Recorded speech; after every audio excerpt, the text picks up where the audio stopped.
I went ahead and looked at all the listed top builds for each of the specs, and I think today we are going to, instead of playing Havoc, we're going to go ahead and play some Devourer. I was having to do some research on trying to see something. By the way, I've also changed my... Since we're going into the Void Storm, I figured let's pop on our Void outfit. But since I had this glaive, I realized, wait a minute. So, it turns out there are some weapons, especially war glaives, that do have intellect on them, and some that have both agility and intellect. But not all of them do, unfortunately. I also discovered that I'm going to have to, by the way, Pawn does not even have Devour included here. So, I'm going to have to just ignore Pawn for the time being. But from what I understand, according to Wowhead, it's a different stat priority. I was also checking Jedith's videos, and one of the reasons why I think I wasn't enjoying Devour as I was leveling it, because it was probably not really... I don't know... He even brought this up, that maybe the developers actually weren't anticipating that people were actually going to try to level the spec for some reason. As if they were like, people aren't going to actually level it. They're just going to go straight, swap to it immediately on their max level. No.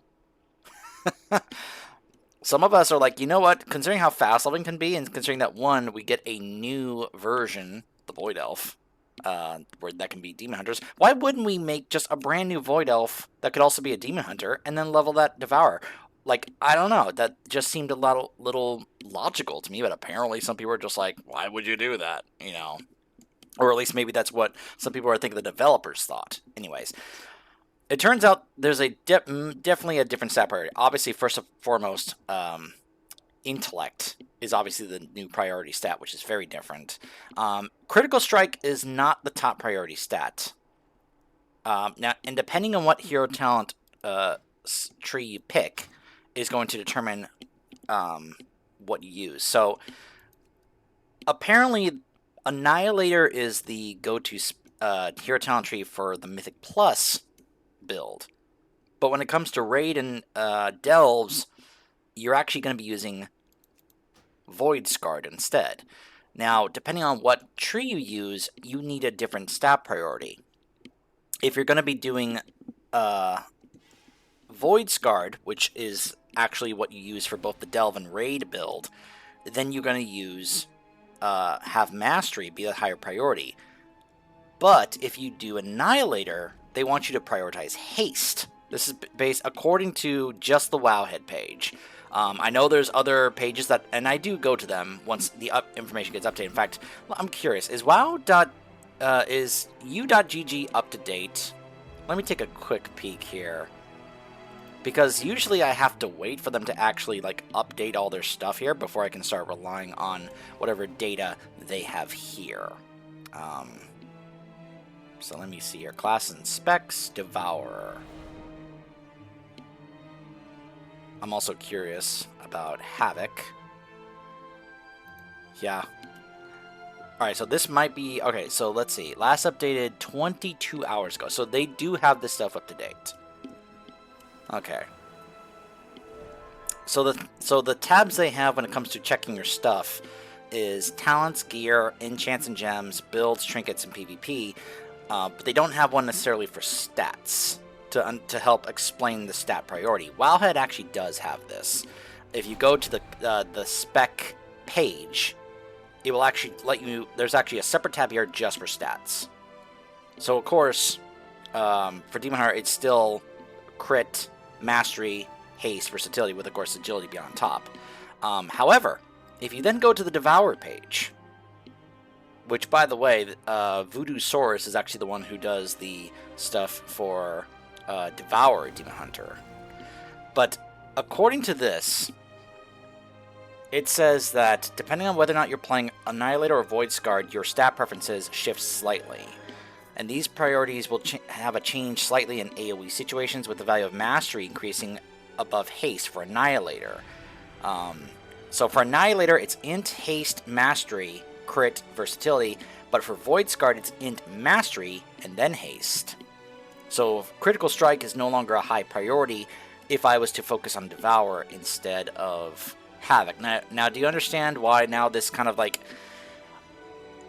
complicates things for us Demon Hunter players if we say have to now swap from Havoc to Devourer? Because now we not only have to prioritize a different priority stat, agility instead of intellect instead of agility, but we now have to prioritize haste. Like, mastery is still okay to prioritize, but we now have to prioritize haste over critical strike, which is just kind of like, oh, okay, so now I have to look for a whole different. And again, this is an annoying irritation I had when I was messing around with my shaman in BFA, trying to go back and forth between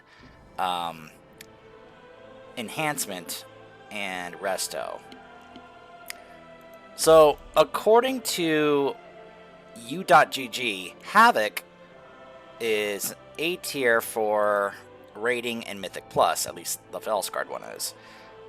Devourer, this is where things get interesting. Devourer is either A or S tier. At least it thinks that. It says that Annihilator is S tier for Mythic Plus, while Voidsguard is S tier for rating. Now, this I'm not entirely sure how up to date this is, considering that some of this also does not include all of the hero talent tree points here, is something I am noticing. They also have, of course, different builds depending on the situation here. But it's also interesting seeing the difference. But can I just say, like, I'm so irritated about the fact that it just seems like one of the things that's really annoying, and I'm not the only one that's complained about this, Devour has so little to press. There's a massive complaint going around the Demon Hunter community about Devour, which is the spam for consume. As in, us having to just spam consume all the time, basically. And it's just like, the rotation and such just seems rather annoying to do, you know, in terms of trying to get the most out of it. Since obviously one of the big things we have to build up towards is Collapsing Star, but there are times where I'm just not even able to get the cast off, you know? Now, apparently, one of the things that actually gets fixed about that is in one of the trees here.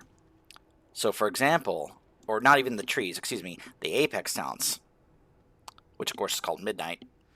But the final rank for the Apex talents for Devourer is entering Void Metamorphosis will cause your soul to erupt, generating fragments and granting immediate access to Collapsing Star. So, you'll actually get to cast that right away, and then you could build up towards actually casting another. But what's interesting is that you don't even, like, in the Delve build, you don't even have the Apex talents. In the Raid build, you do, but you also don't have things like, you know, Hungering Slash. You don't have the Hunt. You have to use the passive for Soul Immolation. So you don't even that's one less button for you to press now. You know? It just seems rather like, oh my gosh, are we going back to the days of vanilla and TBC where all we did was push one button all night? You know? Is that what they're wanting to do, the developers? I don't think any of us want to go back to those days. We like having multiple buttons to, you know, to push. Multiple things to do. That's engaging gameplay. But, I don't know. It just seems so weird. But, like, I want to mess around with these Apex talents and this stuff here, and this hero talent tree, but it's just rather silly to me that even the Delve build doesn't even use the Apex talents. Right? You see that? I mean, you get to have Hungry Slash and the Hunt back and everything, but geez Louise. That is just very irritating to me. And I guess the more haste you have is really going to help out with things such as being able to get Void Ray back and other stuff like that. That's why haste apparently becomes a massive priority for this, to make this work. But I do have this int-only war sword and this Warglaive here that is like better than the other item level weapons that I have here, so You know, even though the stats are just verse and mastery at the same time, it's like, well, maybe this can work, you know. Just as a reminder, the mastery for Devour is all cosmic damage dealt is increased, and while you're Void Metamorphosis, that bonus is increased by an additional 25%. So right now my stats are not in a terrific place because I've been building up as Havoc, but I figure I may as well at least show off some Devour, right? So, anyways. This is also the first reset of Midnight, which means things such as some quests and dailies and weeklies got unlocked, like stuff for professions. So I was actually able to work on upgrading my leatherworking as well as my skinning, get some orders done. There was also new work orders that I was able to actually get done. You can see here some more patron orders. Those are some of the ones that I couldn't get done right now because I just don't have the recipes for.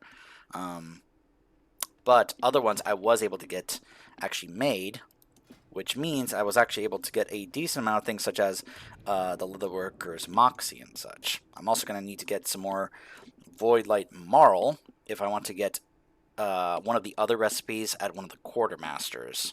I went and got the book from the Zulaman Quartermaster, which gives me 10 leatherworking points. What's also nice is when you get the points, you basically get Moxie back for the points you learned. So it's a nice kind of like, all right, you use that to get this, and here's something back in return, basically. It's almost kind of like a discount in that regard.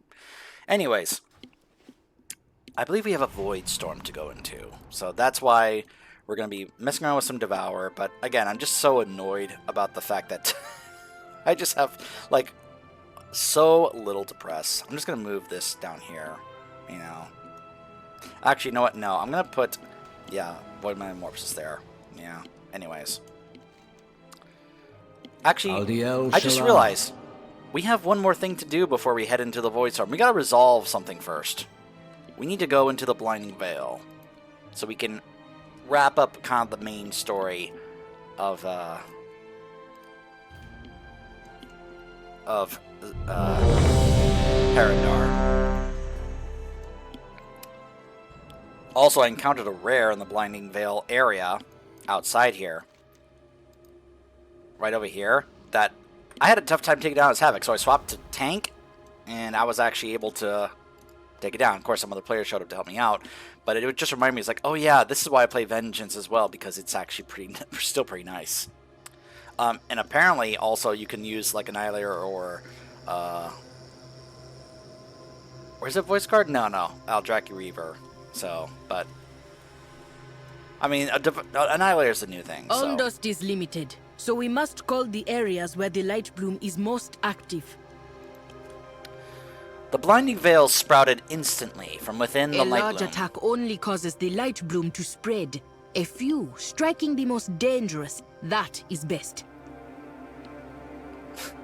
From within the Light Bloom, Rutani emerged and spread the Light Bloom in their wake. After the Light Bloom's defeat in Eversong, Orena began surgical strikes to keep the Light Bloom in check, but the hideous glare of the Blinding Veil hides a garden where the Light Bloom cultivates new creatures and magic to drive forward their one fanatical imperative: growth unstoppable. Huh. Interesting that this only has one floor. Well, let's see. I guess we're gonna head this way first, maybe?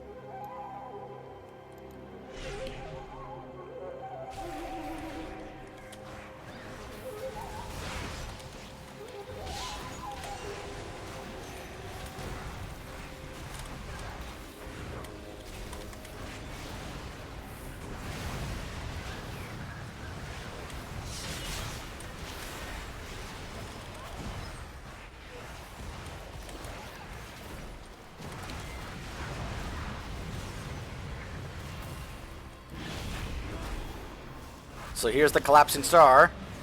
BAM!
This is obviously gonna require me to like learn like a different rotation here.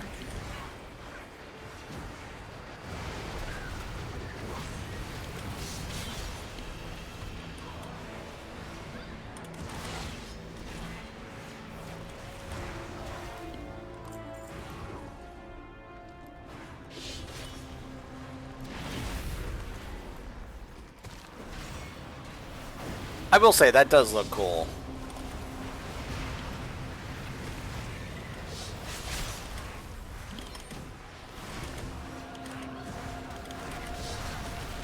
And then you get another one. Okay.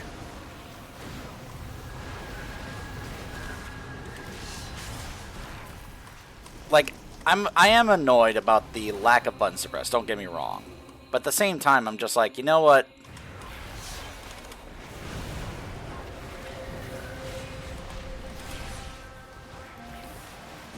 It's like, even if I have very few things to press, if there are some of the things I get to press actually are like fun to use or even fun to look at, I can kind of tolerate that. Holy mackerel, Garrick just got annihilated, and so did I. Wow. Okay.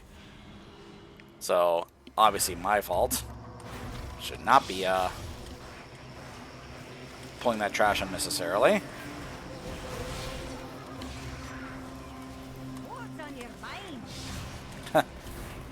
What's on your mind?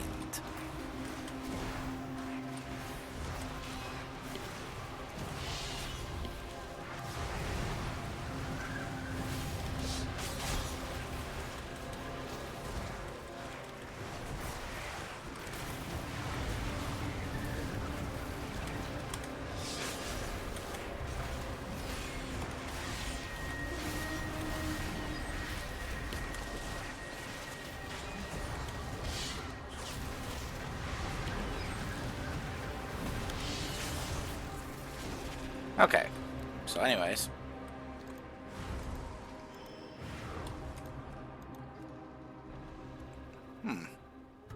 That's interesting that the targeting is doing that.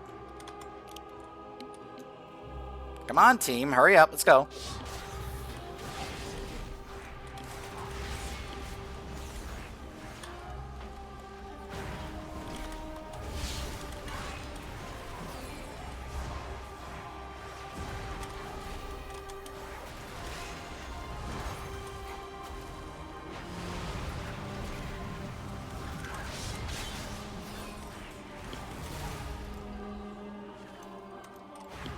Invading our gardens has a price, and the Light Bloom will make sure you pay it.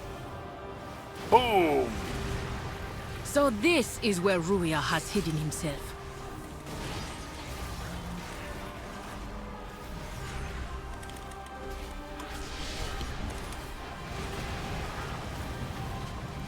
Huh. Apparently helped collect some coupons for my guild in the housing.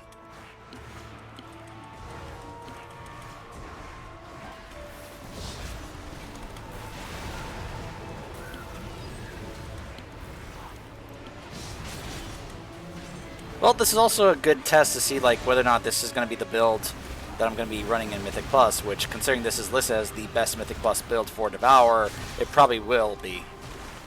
And honestly, I'm okay with that, because if I get to use a Collapsing Star right off the bat after I pop Void Metamorphosis, that at least adds a bit more to the fun factor of like, well, okay, if I run this in keys, then I can just be able to like use Collapsing Stars quite a bit, right?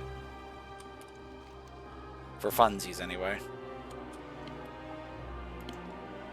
Wonder how much of this trash is going to be required for percentage.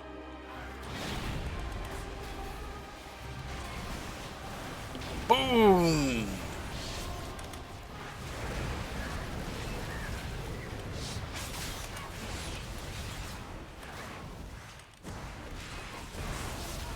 And another Collapsing Star. Boom! See, this is where it feels like the fun aspect of this spec actually starts to like really get going. It's like, all right, I can see what they were going for here. Leveling, you don't really get that feeling. because of how little it happens. But once you get to max level and you actually get this stuff to be able to actually let it happen more often, that's where you can definitely start to feel it being a bit more fun. And that's supposed to be like the big damage dealing ability. Collapsing Star. And of course all I can hear is Iron Star, Iron Star, wow, is Iron Man, easy for me to say, looking at Thanos and saying, you throw another moon at me, I'm gonna lose it. You know. I know we're throwing a star instead of a moon, but still. That's no moon.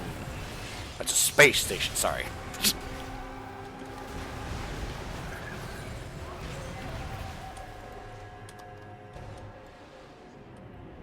I also imagine that once I get some better specific gear, it's going to allow it to not only feel stronger, but maybe even feel more fun to play.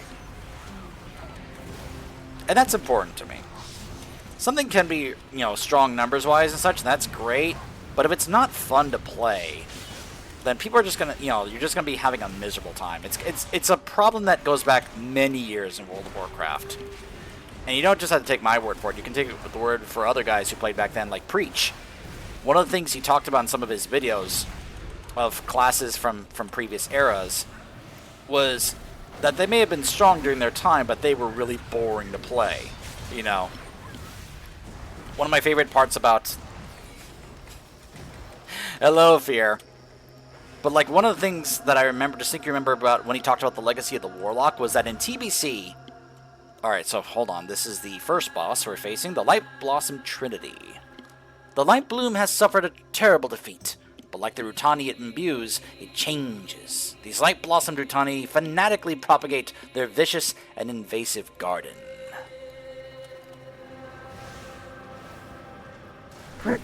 just what? You didn't like that I threw a star at you? What?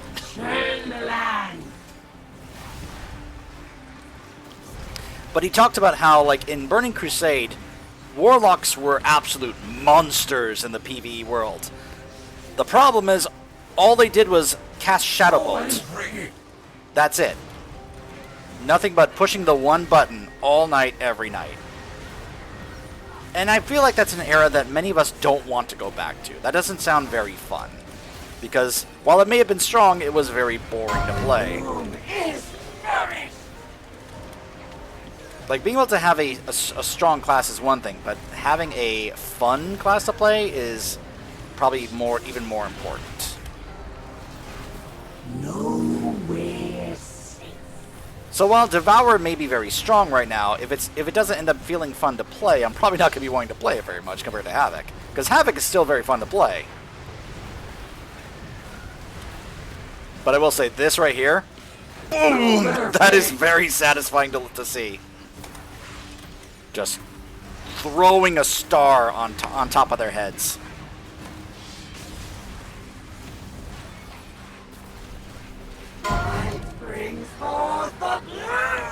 It's gonna be similar to the vibes of playing Magneto in Rivals when he throws his ult and they basically say you're dunking on him. I start casting Collapsing Star, and I may as well be shouting, "Fear Magneto!" Also, do they share health? They do, at least in the follower version. I wonder if in Mythic Plus they're gonna not share health. I guess we'll find out later. So let's see. Looks like we're gonna be heading across this way.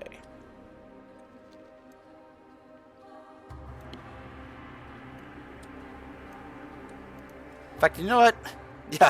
Yeah, go ahead, Garrick. You lead the way. Like an actual tank.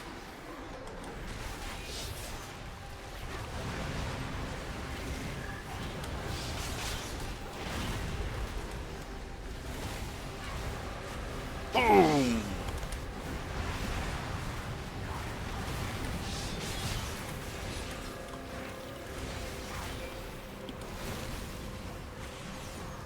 What?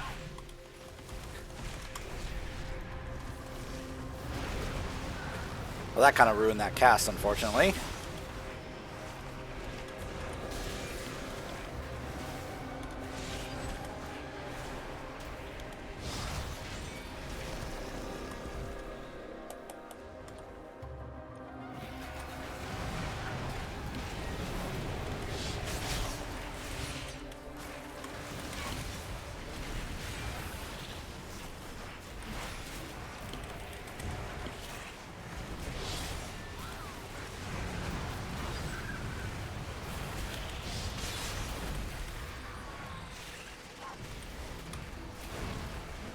I need to... Yeah, there we go.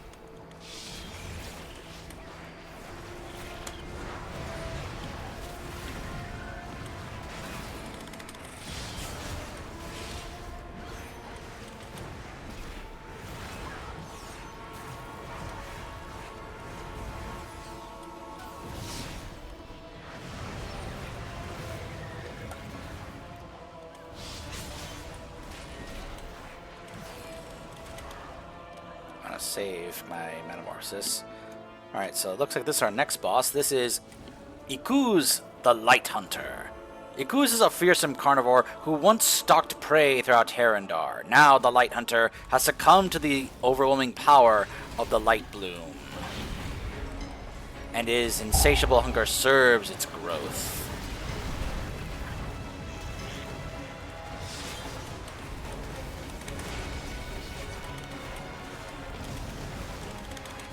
But yeah, I can see why haste becomes a massive priority, to be able to like get reap back so you can be able to consume the fragments so you can be able to get collapsing star more often. That does make sense. Why haste would be the high priority for this spec.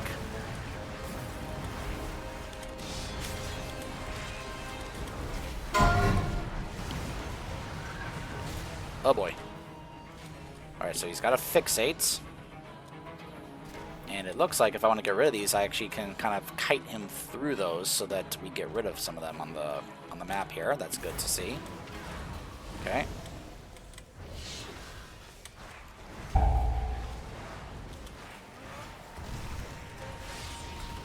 Ha! Whee! That was rather amusing to see me kind of go across the map like that.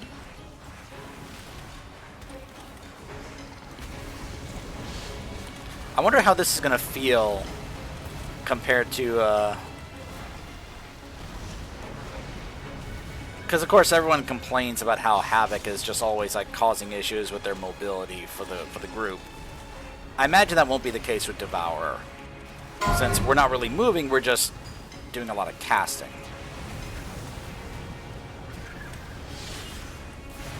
Ah! Okay. Oops! I void bladed into him. Alright, so that's a big stun that you suffer if that happens. Okay.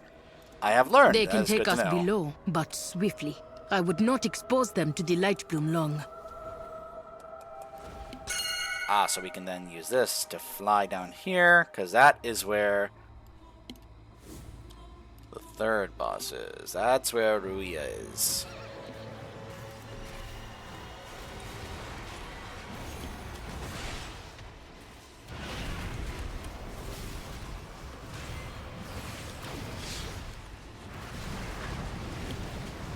Reap, we eye, and then we I-beam, we void ray, and then we reap again, so we can be able to then consume a lot of those fragments.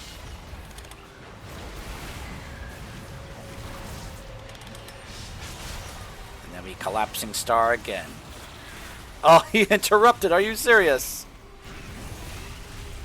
Oh, man, interrupting that collapsing star cast, that hurts.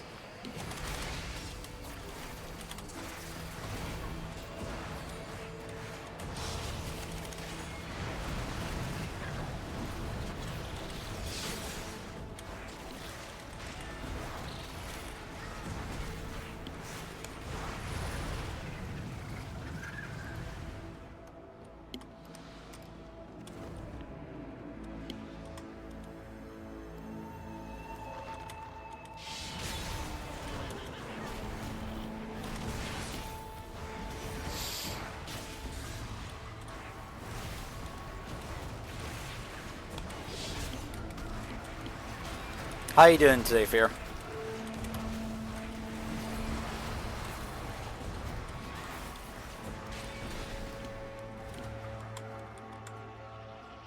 With the light bloom, I can restore the Haranir to what we must be. But you stand in my way. I will block the routeways. He will not escape again.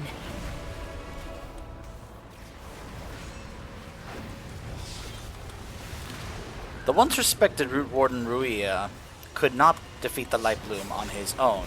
His wounded pride led him to drawing power from the light bloom and using it to punish all others instead of aiding his allies. Well, that's a good thing. That is a good thing. That's always something to be thankful for. That's a fun one if you know about like the lore from the previous Warcraft games. And I don't mean like, you know, I mean like the old RTS games, because it really delves into that, especially Warcraft 2.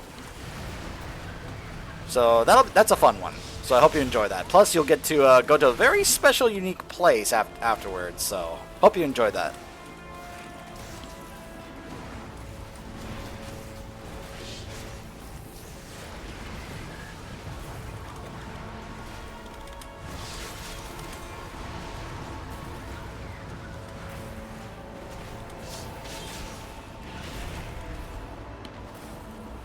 Collapsing star! Oh, I forgot to read first. It's alright, there we go. Behold my power! Well, this tank decided not to clear the rest of the Burn platform. for me! No idea if the rest of the platform is going to be needed for this fight, but okay. It's also very amusing to me that he's still basically just using the Heronir Druid Moonkin form for this fight, just like the previous time we fought him. He's just like, yeah, no, I'm just a balanced druid. What? Light's wrath!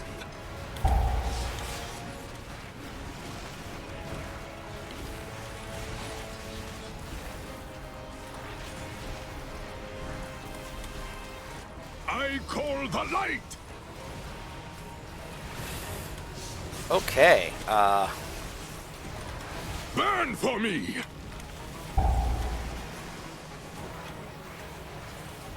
this seems to be a rather nasty encounter.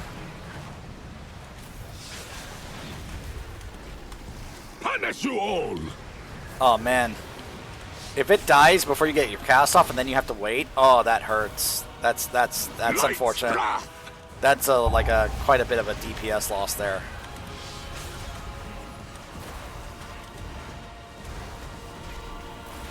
Bam! I call the light! Hear Oh! me roar! It's alright, we have a Bleed druid, for she your combat crimes. res me. Oh, and then he swaps to bear form. Okay, so this is basically a fight against No a druid. chance!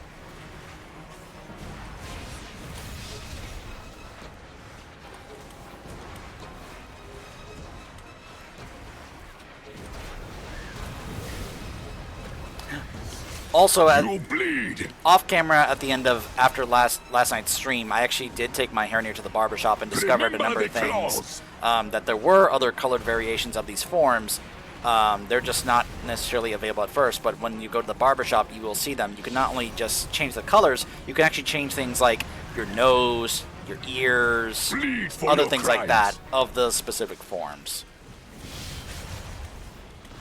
No it was before Harinder. His faith in the goddess has become hatred. Is this what Lightbloom does?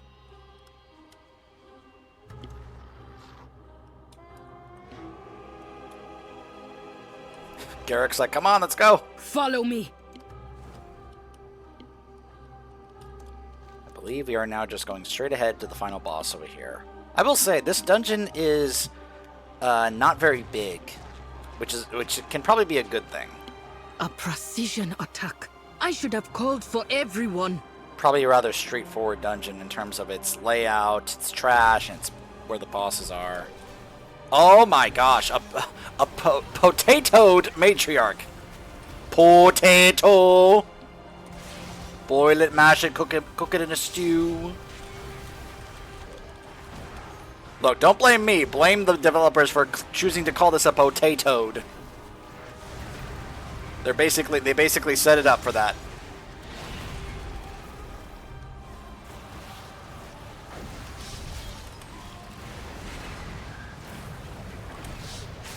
I'd like to think some appreciated that joke. Where are my Lord of the Rings fans at that appreciate that joke?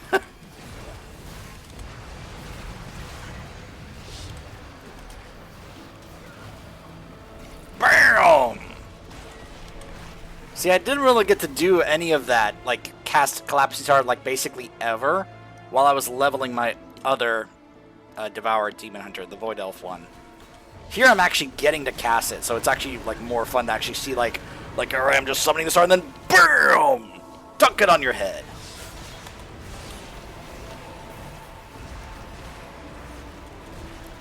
And maybe it'll feel more satisfying once I actually get some other specific gear. I actually have not looked at like some of the other things for like I haven't looked at some of the other gear we'll be getting this tier and the other raids and such, or the dungeons that will actually like enhance our characters, you know. Like, you know how there are certain trinkets you get that just all of a sudden amplify your class's capabilities or what they can do? And then you, like, work on, like, making certain macros or such to make those work even better. That was the case for me when we got the, I'll never forget the Anvil trinket from, not the Sanctum, Aberrus.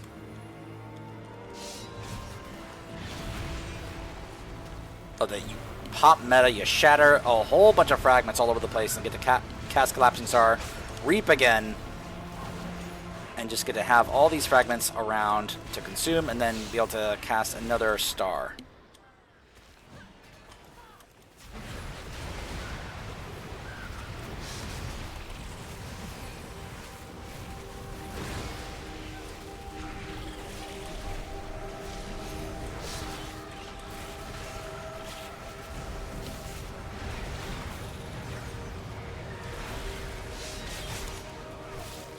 I will say, this is very interesting, this being able to then immediately cast Void Ray again.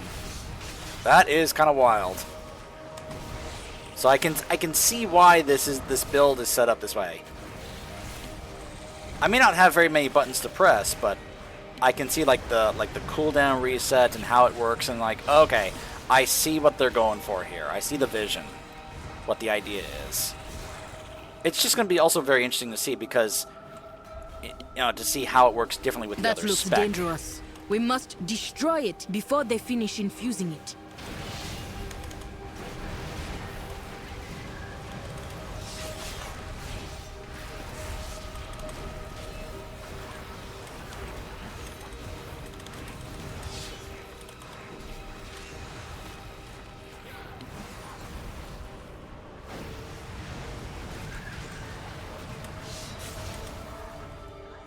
Alright.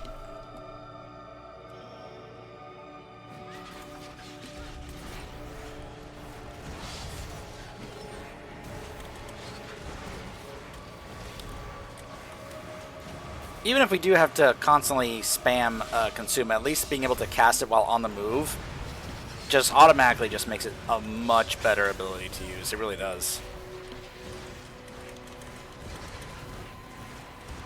So yeah, based on just my initial like feelings here about it, it's probably very likely that I'm gonna have to end up playing Devourer for when we actually start doing our progression. Because otherwise, it could end up feeling like if I play Havoc, I'm almost, I wouldn't say like throwing, but like, you know, it's that whole like, oh, you're just kind of like trolling the group or something, you know. Like, I know that that's not something that our guild actually like really like accuses anyone of or things like that, but the last thing I want to do is hold us back from in our progression because I'm being a little stubborn about what I'm playing, you know. Or rather, not playing, for my own particular reasons. So even though Havoc may be more fun to play, if playing Devour is going to actually help us in our progression, I'm willing to make that change. Garrick, come on, you're a prop paladin. You're supposed to be really good at keeping your aggro. I have heard that some people have complained this expansion about the way that the followers are this time. Now keep in mind, I only use the follower dungeons basically when I'm trying a dungeon out for the first time. But apparently this is actually like an issue for some other people. Like they're just really annoyed with how the followers are this expansion. I don't know. I think I've also heard that some people have been complaining about the amount of enemies in the dungeons. And you know, I kind of called that when I was going through the, you know, and I'm just going based on the dungeons we've done so far. I was just like, yeah, no, people are not going to like some of these dungeons just because of the sheer amount of enemies and trash that we got to deal with. Not to mention the real estate and the running around. Alright, so the last boss here is Zieket. Born from the Light Bloom's epicenter, Zieket was spawned and incubated by light-infested Rutani to create an unstoppable engine of the Light Bloom's expansion. Okay, go ahead, Garrick.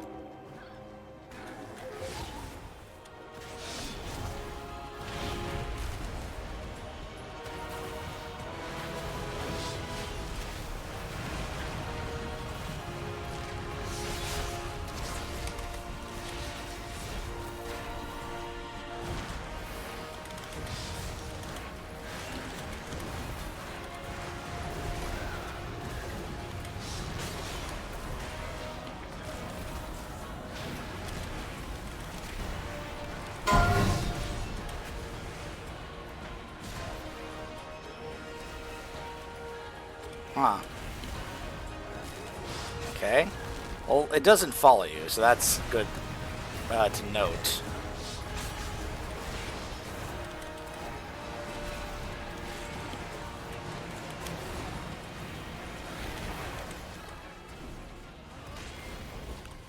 I'm sorry, did Garrick move him off the platform and reset the boss? Oh my gosh. Well, that I can't say that's not annoying. Holy mackerel. Garrick, come on. Darn it, Ashley. Sorry. Inside joke about the fact that she is voiced by Ashley Williams. Or no, I'm sorry, Kimberly Williams. The same woman who voices Ashley in Mass Effect. And of course, I'm sure some of y'all know how much I am a big fan of Mass Effect, so it should be no surprise that of course I would know that.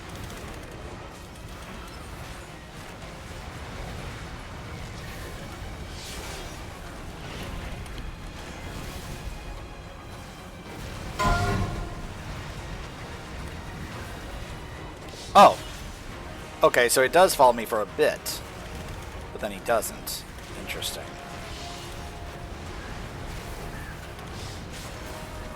The collapsing star. Bam!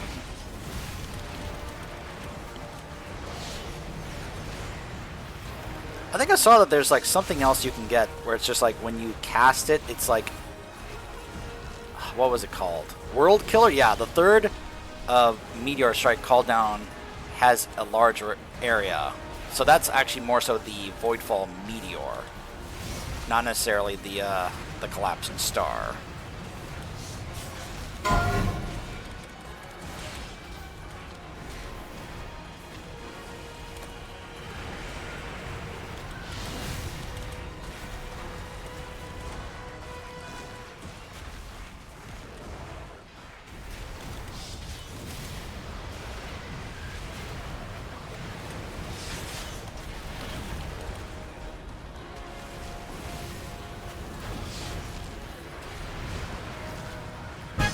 There we go. The light bloom is persistent. We too must be.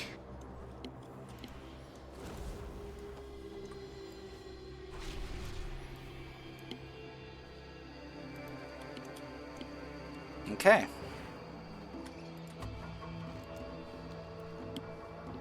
I'm pretty sure the turn-in for this is right outside. That's actually in the town, but that's fine.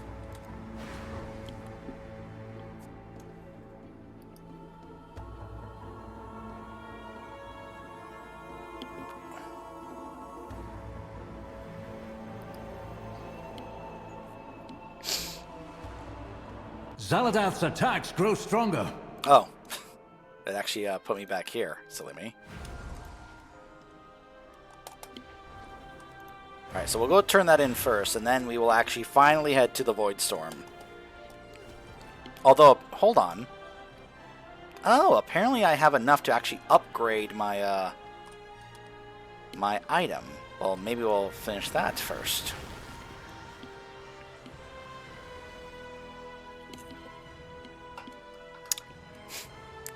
Got some Zero Sugar Sudden Kissed here. Of course, all I see this and all I hear is the stuff from Keen and Kel back in the day. Kel! Who loves orange soda? Kel does! Is it true? Many deals for a friend of the Grummles. I do. Ooh! Like, that just shows you how much I watched that back in the day.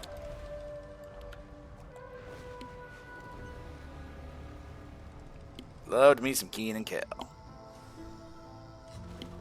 Wait, the turn-in is where? Oh, it was actually back down here, silly me. Oh, okay.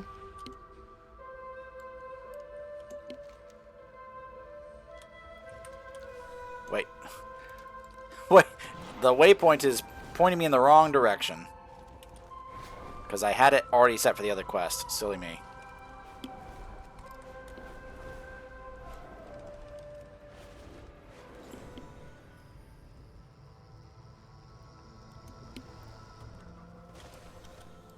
Your path leads you deep, stranger. So it is done then. Ruia's demise is a tragedy. You never knew him as such, but he was once a man of honor and conviction. To think that the light would blind him so completely to the folly of his ambitions. In the end, he thought he was doing what was best for Herendar. I can only hope that his soul finds both peace and forgiveness, as it seeks Onhara in death.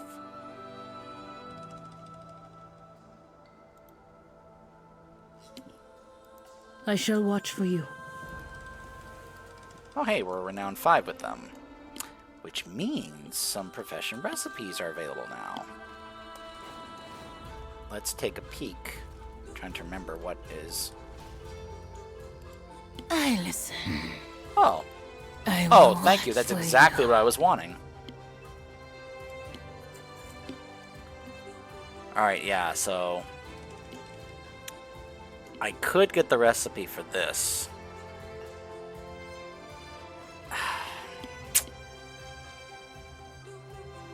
The problem with getting these is that I'm going to have to know, like, who is going to need these. Because then I have to prioritize which patterns do I get first based on who is going to need them for their bis, you know? That's the big problem I'm having here. Go. But it's okay. Make legends. At least I have the materials to get them if I need to. So.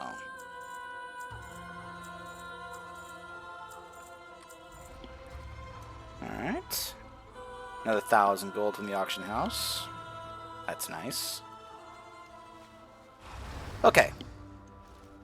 So now that we have kind of wrapped up the main story from Herendar, let's now actually head on back and get ready to go into the Void Storm. We will, of course, return to Herendar to do all the side quests and such, but that'll be for later. I want to wrap up the campaign so I can also unlock all the endgame stuff. The world quests, the prey system, all that stuff.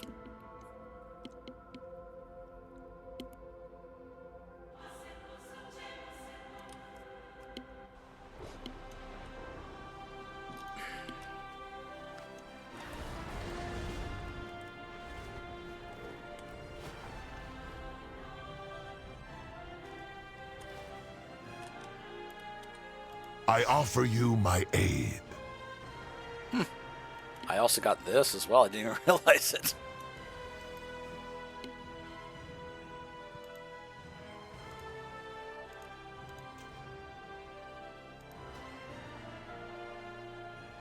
Wait, really? So now these upgrades don't just cost these crests, but now they cost gold? Oh, I don't know if I like that change.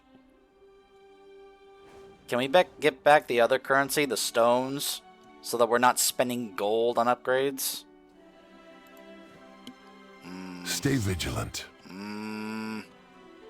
Upgrade do the you second seek? time. I can't do that until, you know, we actually have enough. I guess I'll just have to wait. Alright, now let's finally go to the Void Storm. Zaladath's attacks grow stronger. That was an entropic wave. We felt them just before Xalatath launched her assault on the Sunwell. Champion, you move faster than my best messengers. I need you to check in with the Vanguard commanders and see if their defenses will hold against this latest assault by Xalatath's devouring host. Champion, you must get to the Vanguard leaders. The Sunwell is straining against Zalatath's assault. Yeah, let's consult with Terralion. Yeah, that sounds like a great idea.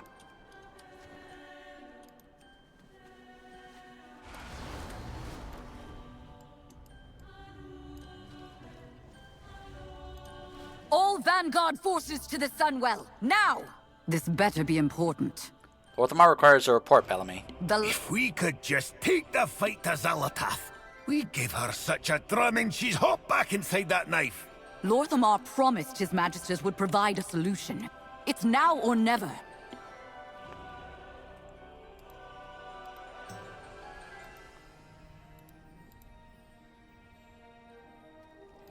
There you are.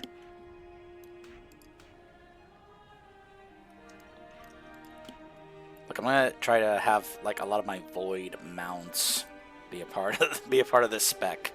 Like, why would I not? You know.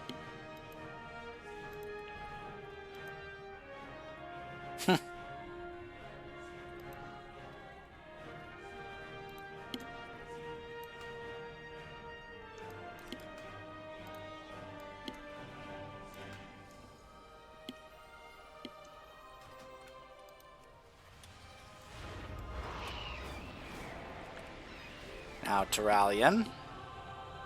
Zalatath's void storm rages against the Sunwell. Lothraxian.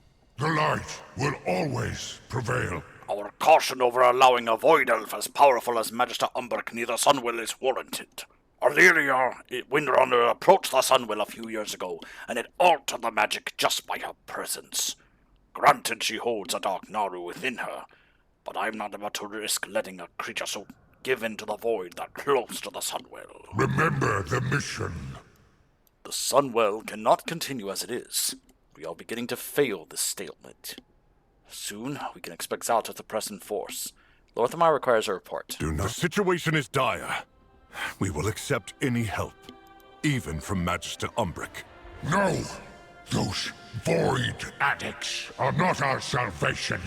The light is the only way to stop Zalatath's evil. Ansek Shamar. Glory to the light. The army will come. The light will always prevail. The army will come. I don't think he has any poke lines. Farewell. The light still blesses you. The light called you. The void presses. But we endure. The light called you. The light still blesses you. I never expected to be called to protect Silvermoon. The void presses. But we endure. The light still blesses you. The light called you. The void presses. But we endure. The light still blesses you. Alright, so I guess Terralion was too serious to have poke lines. Oh, gosh! Sorry, I thought all of a sudden the sky got very, like, voidy. I was like, whoa!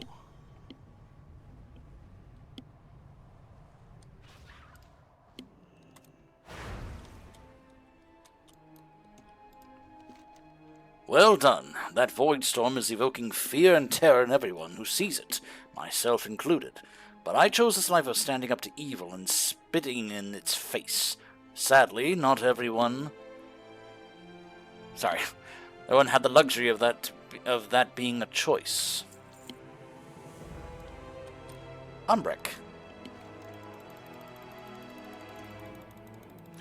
Now, why is he muted? Oh, wait, does this want me to go to the Magister's Terrace dungeon? We know that there's land inside the Void Storm, through its massive portal. If we can reach it, we can take the fight to Xalatath. I have found the key.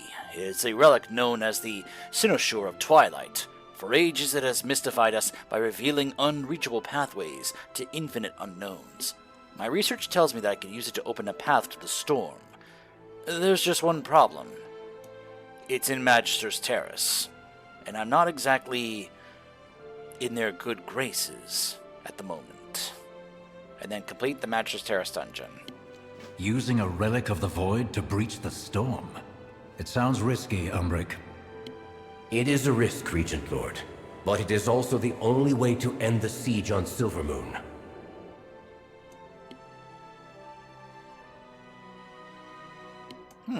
Ramoth had nothing to say. I think Ramoth has almost given up at this point. He's like, alright, fine, we've already let him in. I guess, what I have to say about this doesn't matter anymore.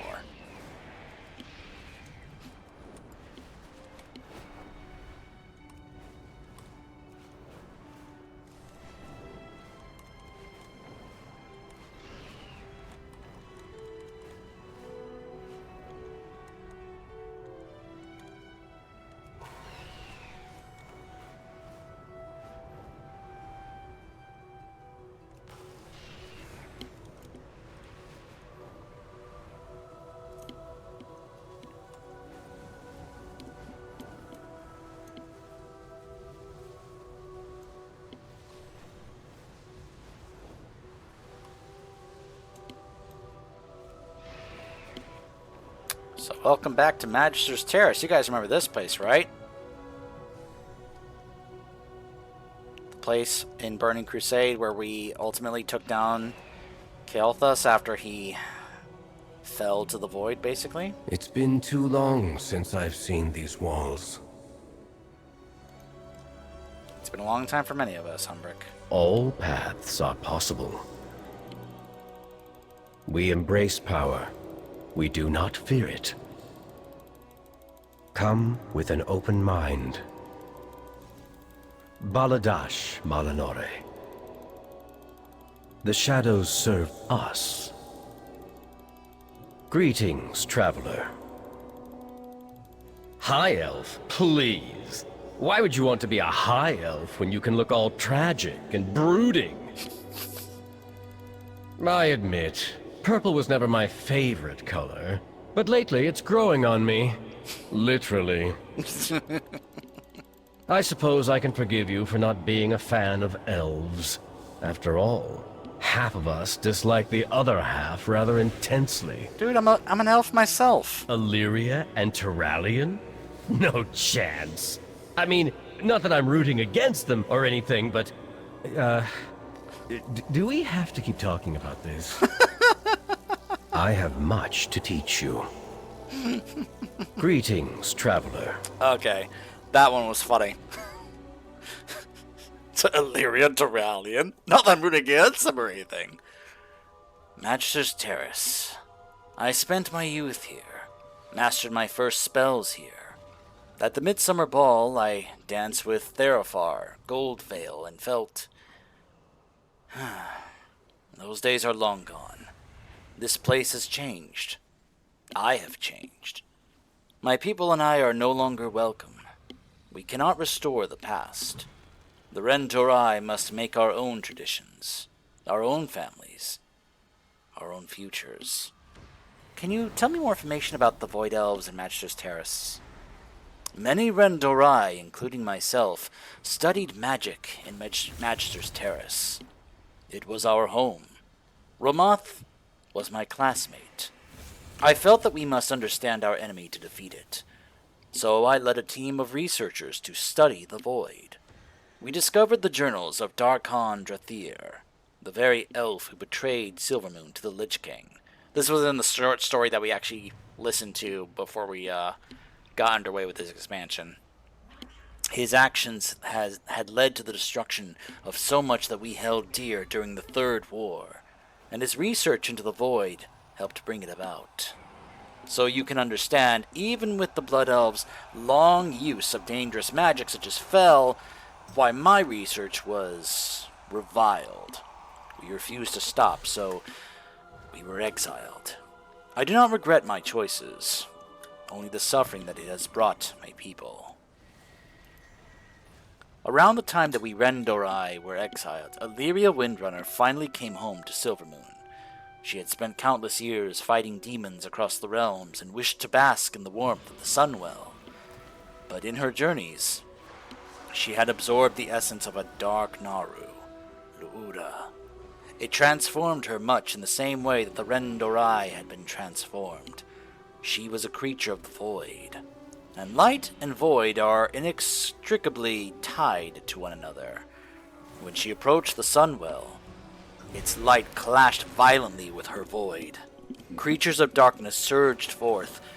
If our greatest heroes had not been present, the Sunwell could have turned completely to the void. Hence, so many want us forever banished. Hence, we must be so careful. Tell Emmerich we'd like to enter with assistance. The follower dungeon. Maintain focus. You know, I'm actually and debating control. if I want to do this as Devourer, or maybe we go ahead and do this as Vengeance. Maybe I'll show you guys a bit of Vengeance Demon Hunter gameplay.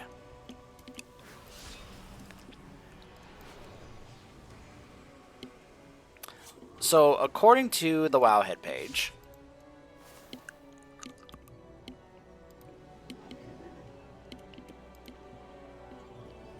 the best builds for Vengeance are actually all on the Annihilator side.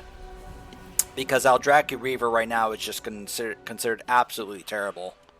Like, there is like hardly anything here for Aldraki Reaver. There is an Aldraki Reaver build for the different aspects of the game listed, but they're just kind of like, the page heavily insists that Annihilator is without question the best one to use. So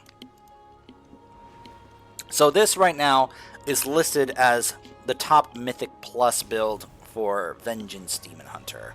So how does Annihilator work for Vengeance instead of Devourer? Well, the Voidfall now works with Fracture instead of Consume and such. So basically, like, that's like one of the main differences here is that, of course, we're going to be using Fracture. Now, what's the Apex talents for Vengeance? It's called Untethered Rage. Soul Cleave and Spirit Bomb have a chance per soul fragment consumed to grant Untethered Rage, allowing Metamorphosis to be cast without incurring its cooldown and it lasts 10 seconds. Soul Cleave and Spirit Bomb can consume an additional soul fragment and deal additional damage for each consumed. Each cast of Soul Cleave and Spirit Bomb does not grant Untethered Rage, instead applies a stack of Seething Anger. Seething Anger grants agility and increases your chance to gain Untethered Rage. It lasts 12 seconds and cannot be refreshed after gaining Untethered Rage. So this build also does not use Soul Carver. It doesn't use Sigil of Chains, which I've always liked those kind of abilities as a tank, where you basically are able to like corral a lot of the trash in the dungeon. But apparently it's considered very, very niche when it comes to Vengeance gameplay. So, but the fun thing is that we get both Sigil of Spite and Sigil of Flame back. So we get our sigils back, I believe, and of course we also get Sigil of Silence back as well. Do you guys remember when there was a point in time where Vengeance had this capability to have a second charge for every sigil? That was a really fun time. Now this looks new. Vengeful Beast has 5-second increased duration and increase the damage of your Fracture, Soul Cleave, and Spirit Bomb by 20%. And of course, Last Resort is just great as well. So this time we're going to go ahead and do this as Vengeance. All paths are possible. However, I think because I swapped to Vengeance, I now have to swap to these, because Vengeance does not use intellect. It still uses agility. So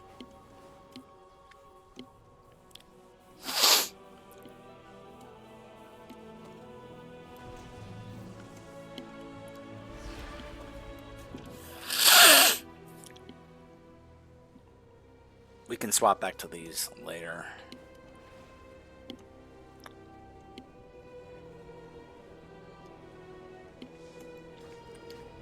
So The shadows serve us. let us return to Magister's Terrace. The light is not the only path.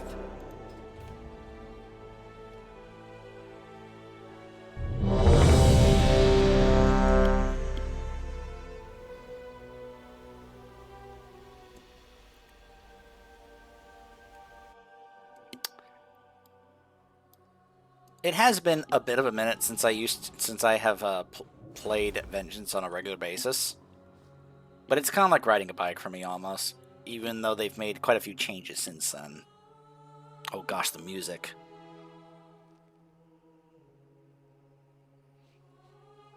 It's the old music from TBC. You think they want to stir some nostalgia for players in Magister's Terrace all these years later?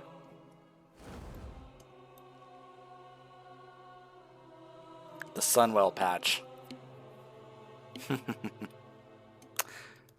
It's also, I should also note that I used to main Vengeance back in Battle for Azeroth. Until at least until I joined my... Until I started raiding with my Alliance guild at the time. Magister's Terrace is the heart of arcane study for the Sindorai, including Magister Umbric long ago. Within its halls lie the Cynosure of Twilight, the key to unlocking the way into the Void Storm. The terrace holds what we require to gain entry to the Void Storm. The Cynosure of Twilight.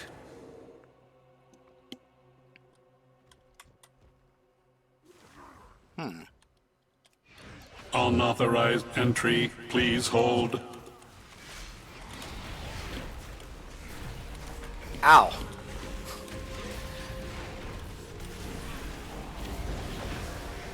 Some of these things hurt.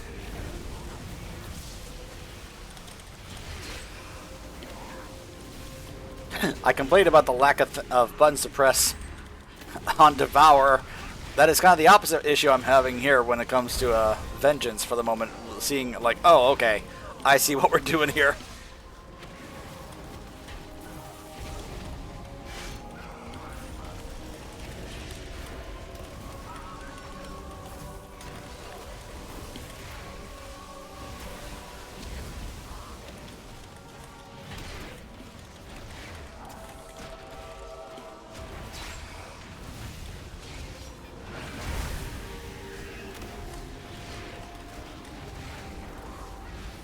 You were warned, Umbric.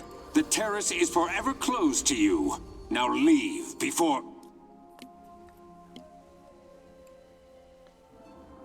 Wait, is that actually Ramoth? Or is that just like a projection?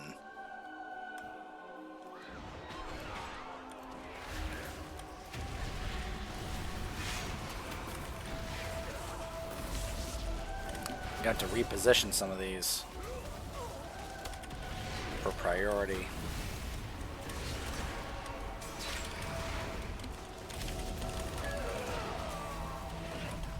I saw the proc there. Did you see it? Did you see that for Metamorphosis?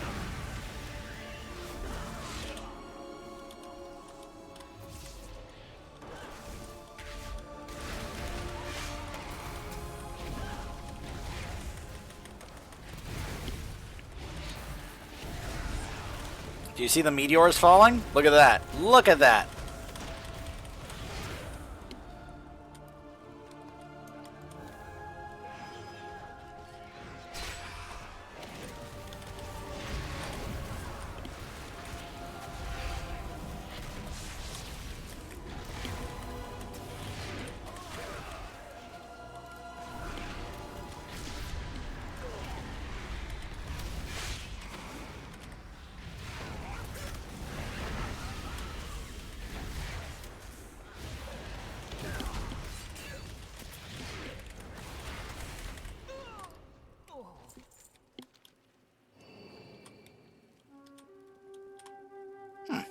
Delinquent disciples. Huh.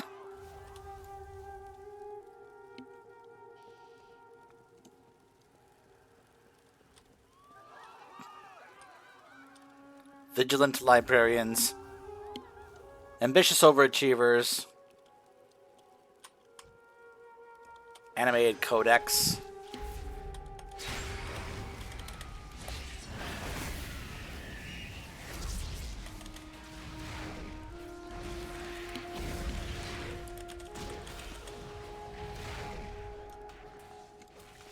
Gosh, that feels so weird. Because usually I have, like, the hunt on my F key. So having something else there is just kind of odd for me. It's just kind of like, whoa. Oh. So you're supposed to avoid the librarians, otherwise they... Oh, wow. Okay. That's interesting. Wait, so does she send back the entire group to the top of the stairs, or just the person who got caught?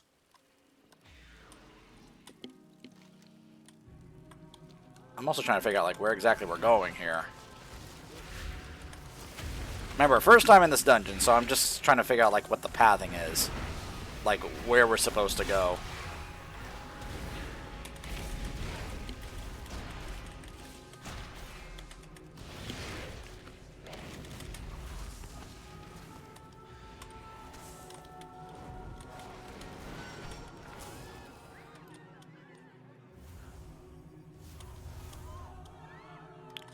Who is causing all this ruckus?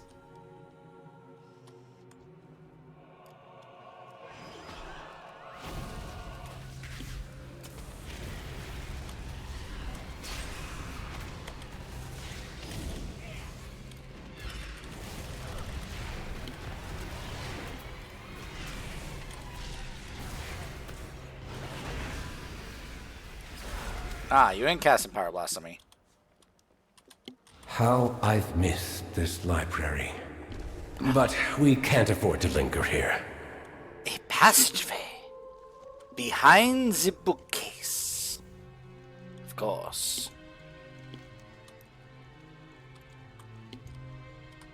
Well, this is rather interesting. Did y'all pull? Excuse me. I believe it is the tank's responsibility to pull. Gosh, don't you just hate it when the DPS start pulling trash? And you're just like, excuse me, I'm the tank, let me handle that, please.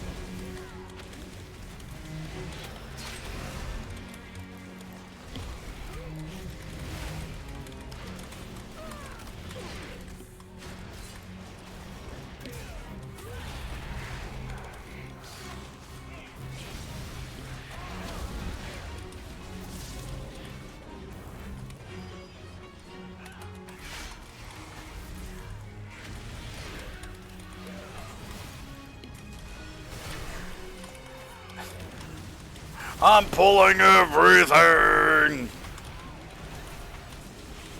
And that was probably a mistake.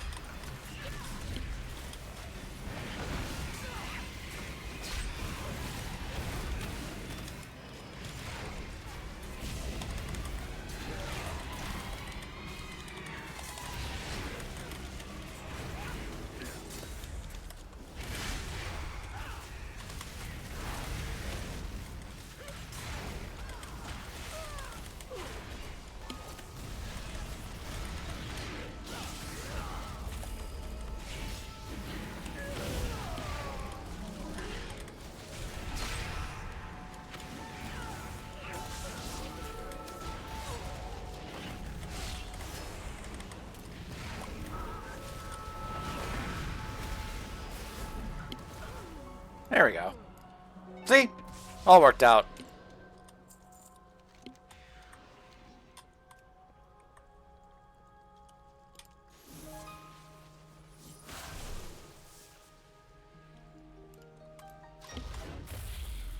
Unauthorized entry. Please hold.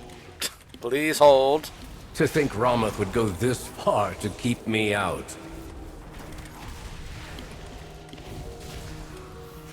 Especially when Lorthamar has given you, you know, the okay, but of course he's like, no! It's like, I'm the Grand Magister, therefore I'm the one who has the authority. So there.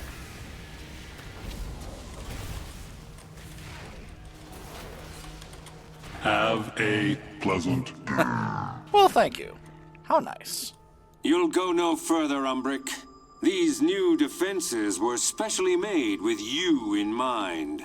Really? I seem to be detained. Uh-oh. The construct ahead is heightening Ramoth's spell work. Destroy it! Wow, he's actively working against us. This highly advanced arcane construct has been charged with keeping the peace and ensuring that all magisters adhere to rules and restrictions. Veering from said rules will not be tolerated. All students must follow policy. Policy, huh? Policy demands compliance.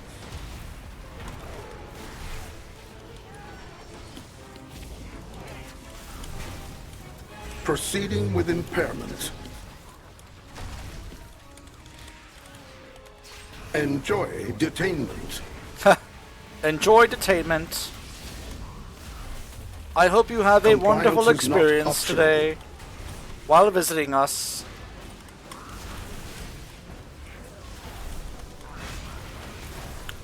Suppressive measures necessary. Yeah, it was probably a bad idea to pull everything else. Please stand by. I had faith in my team. Refueling protocol. Oh, okay. I'm supposed to then, like, absorb these. Gotcha, gotcha, gotcha. Quiet time is mandatory. Quiet time? Quiet time is mandatory. Resuming disciplinary measures. Disciplinary measures. Policy demands compliance. Oh my gosh, Roboth. Seriously? This is what you programmed in these things? Proceeding with impairment. Oh my gosh. Enjoy detainment. Enjoy detainment. Compliance is not optional.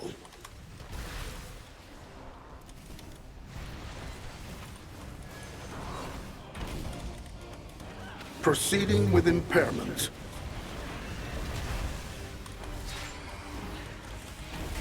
Refueling. Please stand by. I think we need to move to the other room, although there's more trash on this side, so that could be an issue, but it's alright. We'll pull the rest. It'll be fine. It'll be fine.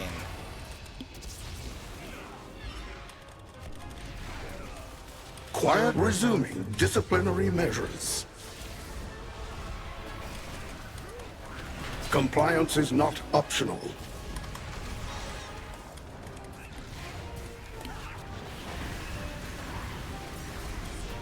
Proceeding with impairment.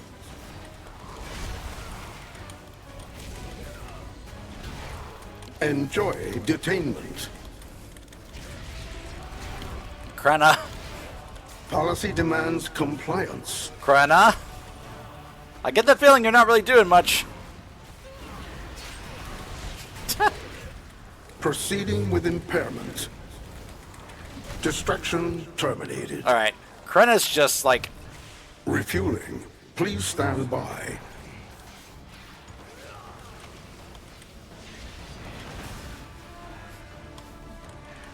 I'm just gonna see if I can die here, although I don't know if Krenna will let me, but we'll see. So of course you gotta... Yeah, alright, there we go. Destruction terminated. I was just like, Krenna, you're just letting the group die. Come on, and you're at full mana.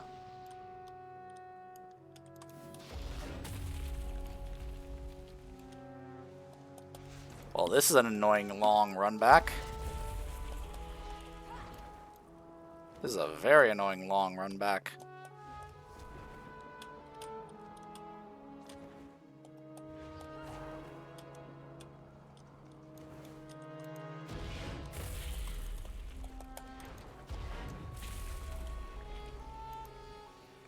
Alright, we're just going to go ahead and clear the rest of the trash before we pull this boss.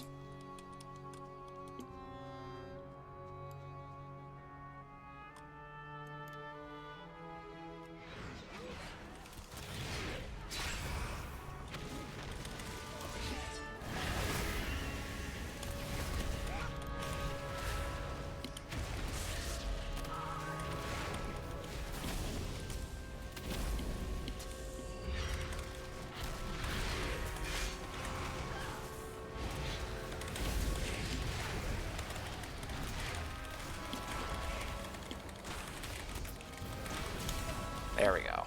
Alright, now, All students must follow policy. Policy demands compliance.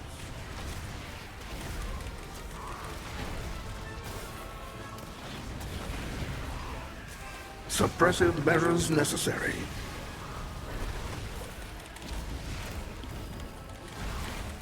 Please remain still. Policy demands compliance.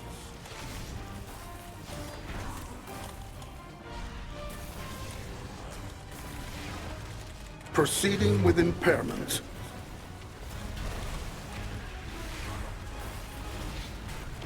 Refueling. Please stand by. Refueling. Please stand by.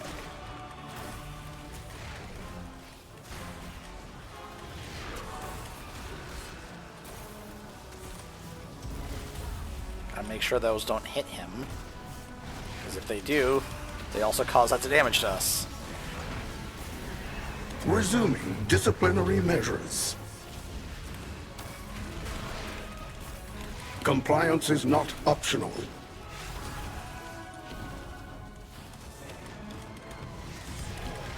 This is obviously going much better this time. Suppressive measures necessary. Oh, hello! Hello, Ram. Good morning to you.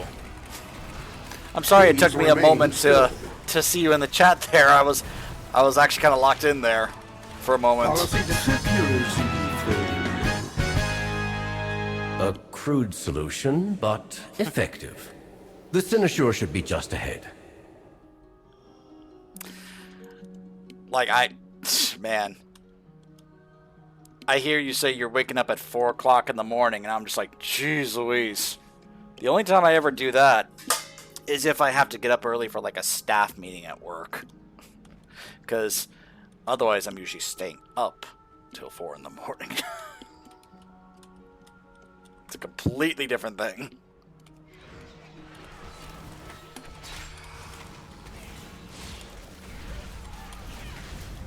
I have a feeling if I had stuck with Devour, it probably would have been this would have gone a little bit better.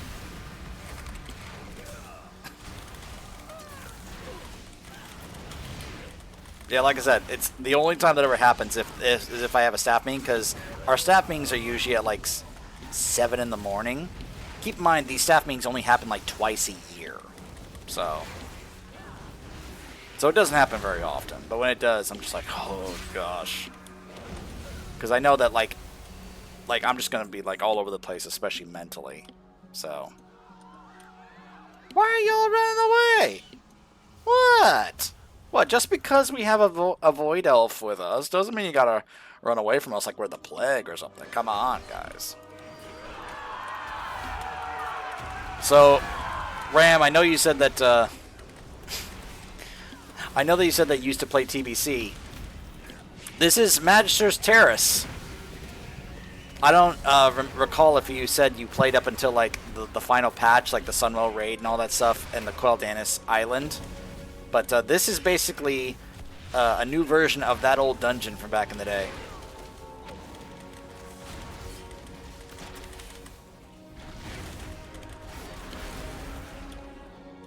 That's why we're hearing the music of Burning Crusade and this from that patch, where we had to go stop the Burning Legion from using the Sunwell. And of course, the Magister's Terrace dungeon was the one where you fought Kael'thas, and he famously said, "But Tempest Keep was merely a setback."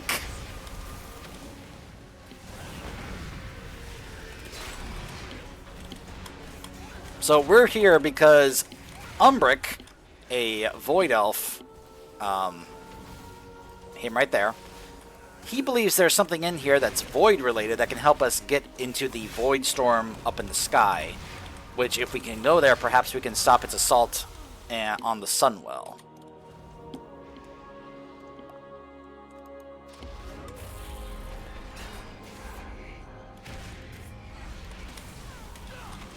And I was like, all right, let's go ahead and play a bit of the tank spec for a bit here. I used to main the tank spec for Demon Hunter back in Battle for Azeroth. It's changed quite a bit since then, but it's still rather fun to play. the idea of like really like, you know, you see all the spikes that I've got, like that's kind of like part of the idea of how a Demon Hunter tanks. Like they basically massively increase their armor with spikes and such, as well as being able to like have soul fragments around and then absorb those for also quite a bit of extra healing as well. It could be a very fun playstyle because you can also do this, where you're just kind of leaping around, kind of like a Dragoon from Final Fantasy. And of course, I love me some classes with mobility.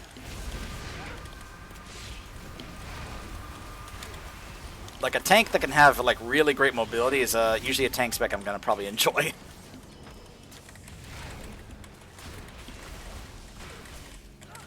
Saranel, stand down. I have permission from Lorthamar himself. Liar! None shall lay hands on the Sinoshaw! You know, I appreciate that compliment. I'm flattered.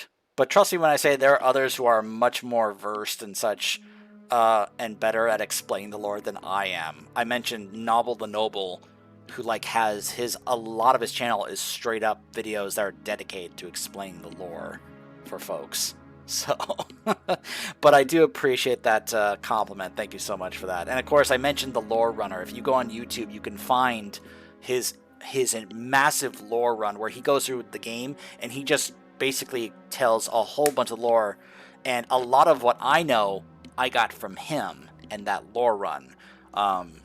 Like before I went to Zulaman, I basically rewatched his segment because he actually participated in those old Zulaman 4 chest runs back in the day and has the old bear mount from that dungeon. Whereas I never got to participate back then. So, and he's been playing the game WoW since it was an alpha years ago. So and I also have somebody in my guild. We call him Nos. He's also been playing this game since vanilla. So he's also another big lore buddy that I love chatting with as well. So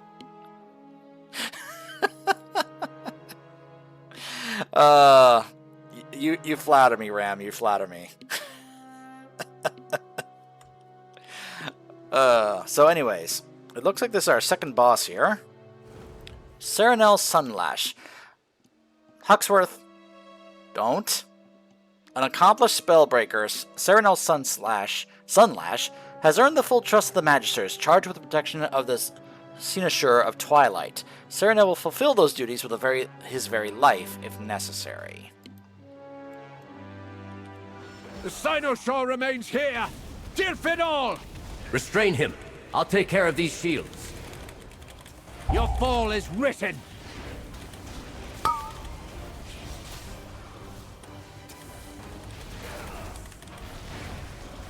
Speak no more! Speak no more! Hear no more! See no more! I am unrelenting!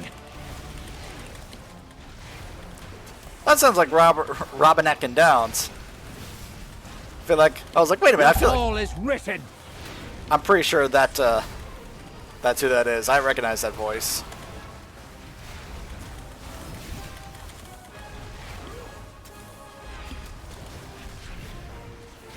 Silence!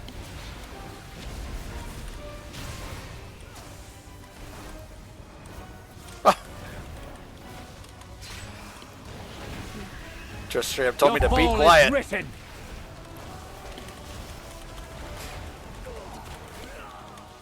I think you need to check your sources, because clearly it's not. Speak no more! You shall not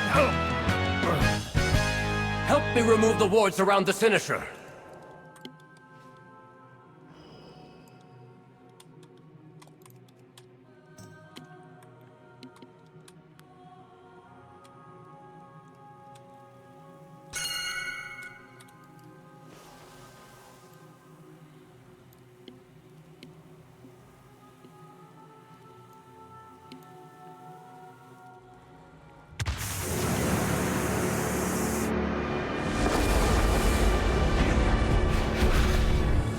Oh, crap.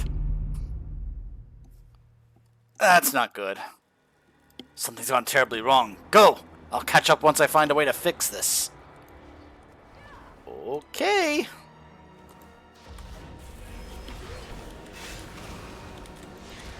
Saronel, the void has broken through. We're too late.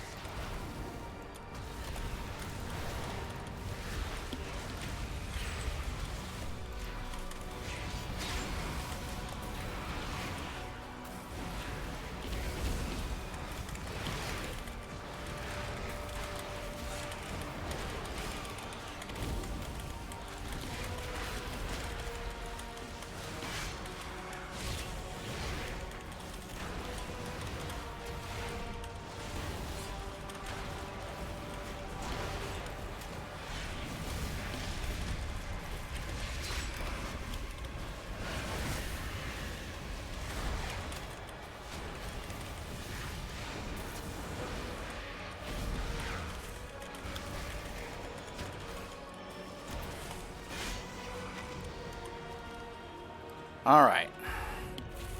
So did the map change after that fight? I think it did. Yeah. It's the same map, just kind of like things are laid out differently now. Yeah! A lot more void enemies here now.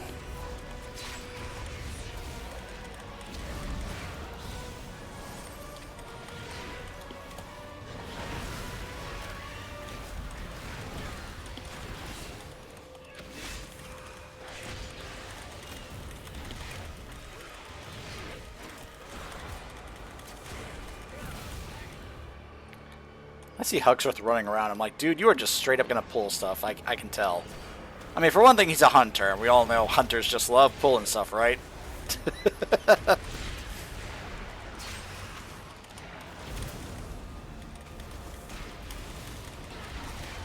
One of my favorite memes, still to this day. I think somebody may have turned this into either a YouTube short or a TikTok, but it's the scene from the Pirates of the Caribbean movie where they're like, "Where's Jack?" And then Jack runs like, "Ah!" And then he runs towards us, and then all of a sudden we see the massive force of like natives chasing, and we're like, "Time to go!" But instead of Jack, it's the hunter's pet, because we're like, "Wait a minute, why are we in combat?" And we all look at the hunter like, "Where's your pet?" And then the pet runs around, and all of a sudden, it's all the trash following the pet. Oh, it's so funny. Because it's so true. Oh, it's so true. The amount of times that has happened in dungeons is hysterical.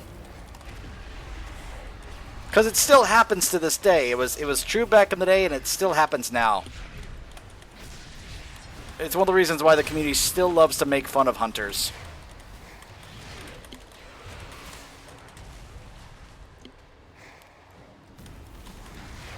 It's like, you didn't dismiss your pet? Okay, this is bad. I may have pulled a tad bit too much.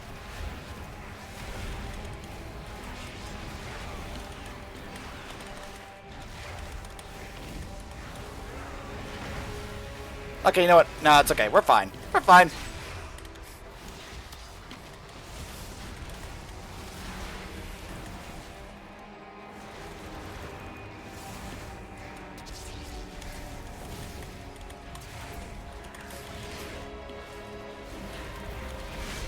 To quote the Grinch, almost lost my cool there.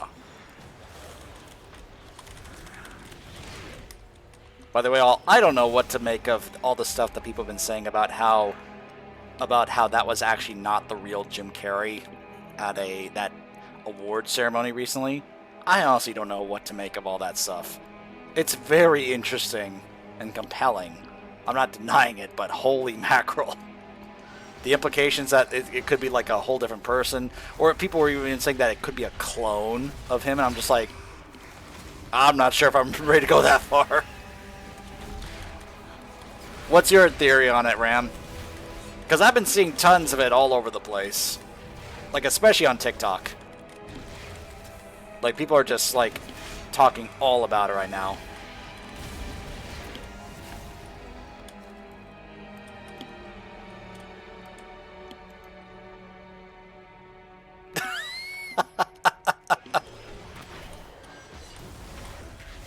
I mean, it could just be nothing.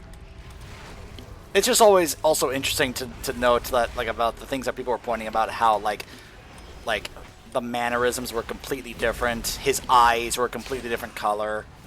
And I was just like, I mean, you guys make some excellent points. You know? I'm just not really sure what to actually believe about this.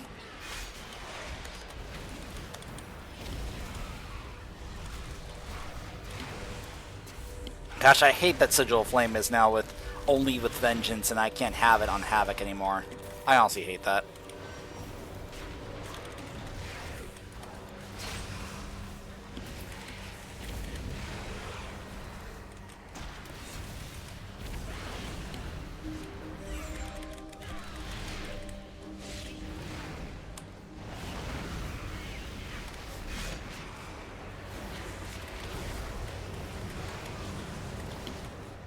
Okay.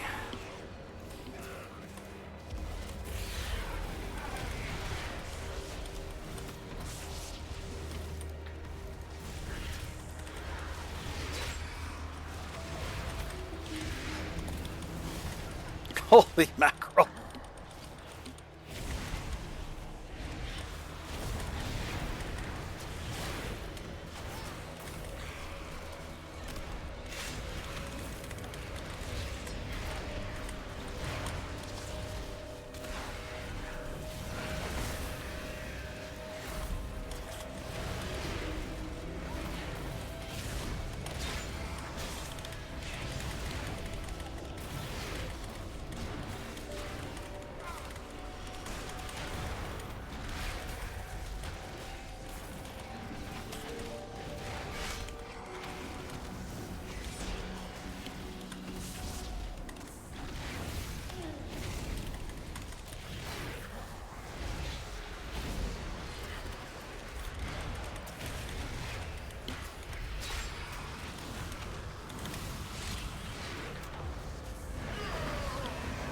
There we go. Uh-oh.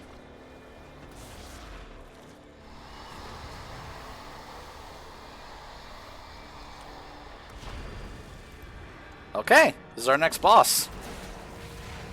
An otherworldly spawn of void origins. Gemulus, I think is how it's probably pronounced. Seems to utilize the void not only for its own protection, but to propagate and foster the development of its species as well. Interesting.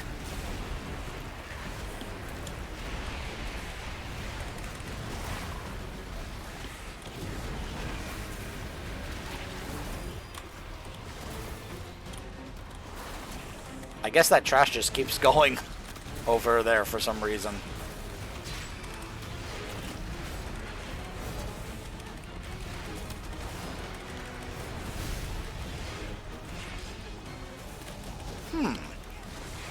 Interesting.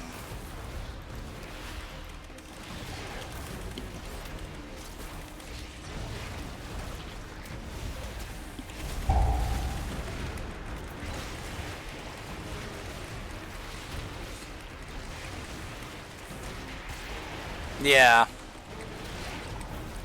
No, yeah, obviously, like, there's a number of other things that we probably want to be, you know, with all the stuff going on, yeah, there's a far more important things for us to be thinking about and, you know, and such, so I don't blame you for going, you know what, this is not really worth my time and effort right now, considering all the stuff that's going on. I'm sure there's other more important things to think about and focus on. But I also hope that, like, anyone who comes to my stream, that this is, like, a place for escapism, you know, for all that stuff. Like, it's why one of the rules I have for my stream is that we don't bring up any or talk about or discuss any of that stuff, because this should be a place to escape from all that stuff and just kind of take our minds off it, you know?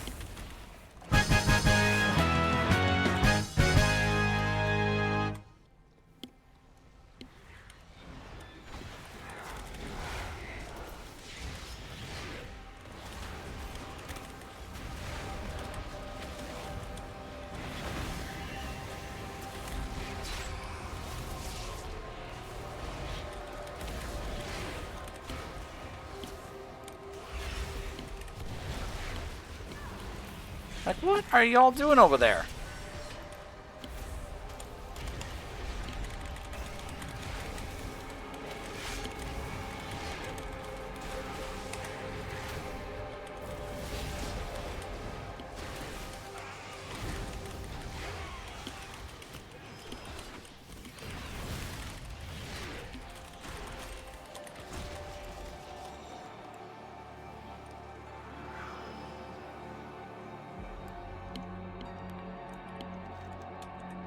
I'd like to think we are approaching the end of this dungeon here, because, yeesh.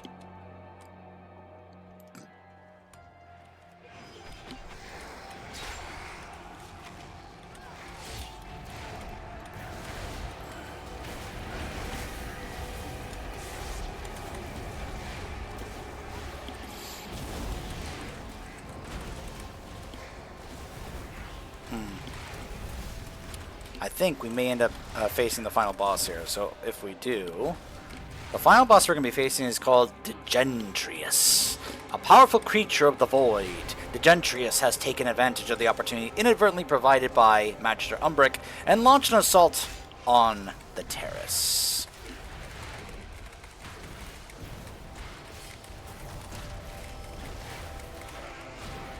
No, I totally understand, Ram.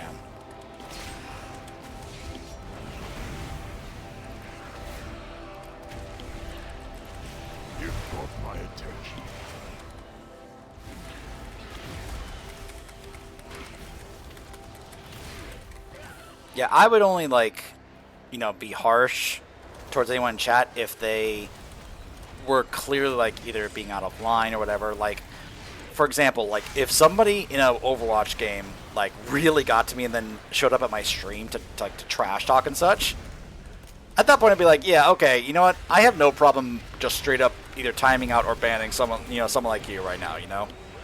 And I almost had that situation with this player the other, you know, like a few weeks ago. But he made it clear that there was no ill will intended on his part. So we were cool by the end. But I would kind of almost embrace, like, the way that Tim the Tatman used to basically handle people in his chat. Because he used to ban, you know, and he still does, tons of people in his chat. Like, especially back in his Overwatch days. Which he is back in Overwatch these days again. Which is cool to see. But, like, back in the day, like, he was just banning people left and right.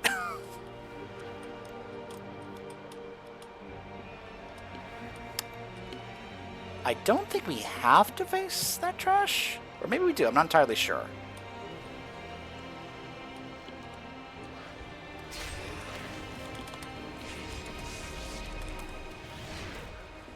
I wonder if you have to clear this to spawn the last boss or not. Or maybe he's still up there? I'm not entirely sure.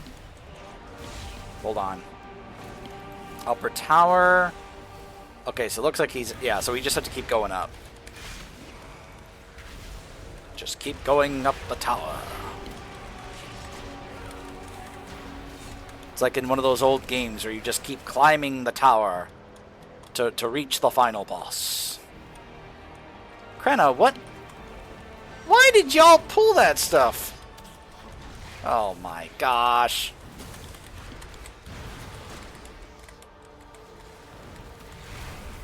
Oh yeah, no, I absolutely agree. Especially in the what's going on in the world right now, and in, you know, in today's day and age as well.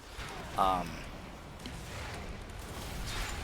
I know that sometimes, like, other streamers will, like, allow it or tolerate it sometimes, especially if they actually feel like discussing it. But I'm someone who never really wants to ever, like, discuss or talk about that stuff, especially because most of the time I see that it causes people to get into a very, how do I say this? A lot of times people can't talk about those things, especially if they are talking about with somebody that has opposing views or disagrees with them, and be, like, calm, chill, or civil about it in that regard. It always basically, almost always basically leads to, like very, like, bad feelings towards each other, and it can even get so bad that if it keeps going, it could actually end friendships or even relationships, you know, even amongst family. So at that point, it's like, it's kind of like the old rule at, like, dinners and such with families and such, is that you basically just say the rules, like, all right, we do not discuss this stuff at all, especially while we're here, okay? That stuff is off limits, because otherwise it's going to cause some really bad blood between us. You know, and then usually everyone will be like, okay, that's, you know, they'll all agree to it. So that's kind of like how I treat it here. But, you know.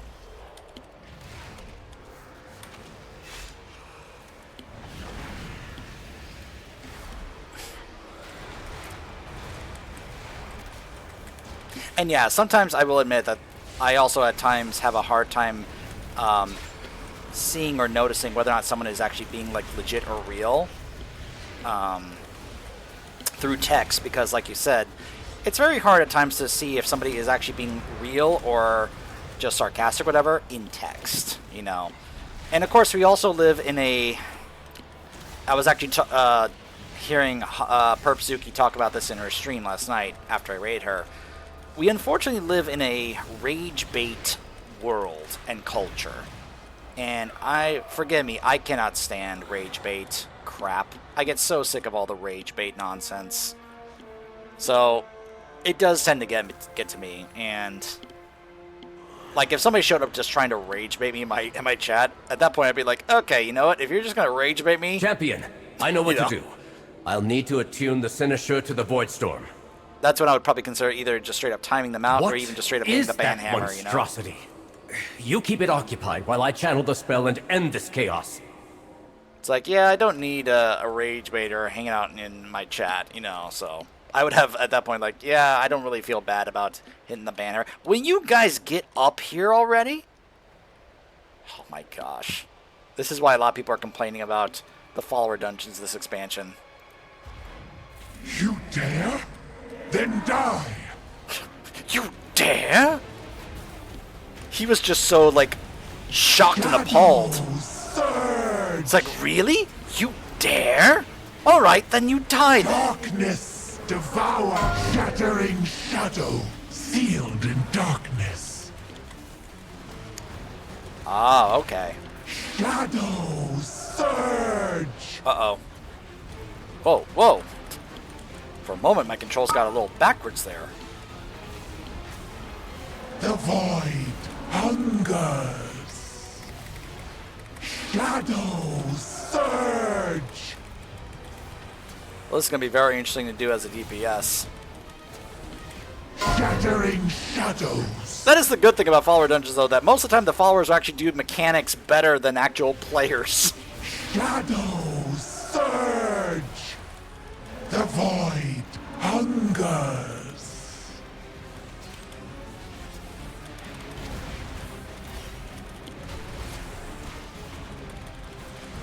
Also, look at how the sky is at the top of this tower. Woof! And of course, you can see the Sunwell and the Void Storm there. Shattering shadows. Darkness devours. Umbral cascade. That looks like a tank mechanic where you just gotta make sure that you hit a defensive while also making sure that nobody else is in there, or everyone else has to make sure they get away. And that, of course, is a soak. That I'll have to remember. Surge. The void hungers. It is done. We have our way into the Void Storm. Let us inform Lorthamar. And perhaps offer an apology for the near catastrophe. Yeah, I'm sure Ramoth is gonna love this. We serve the Alliance. Ramoth is gonna be so happy about what happened here.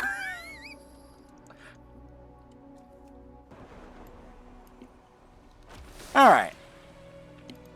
Let's now go ahead and swap back to Devour.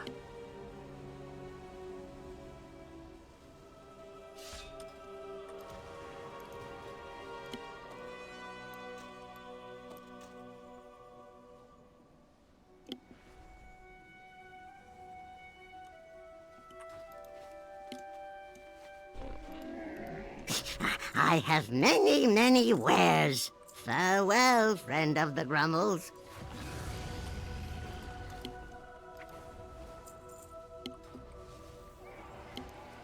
All right.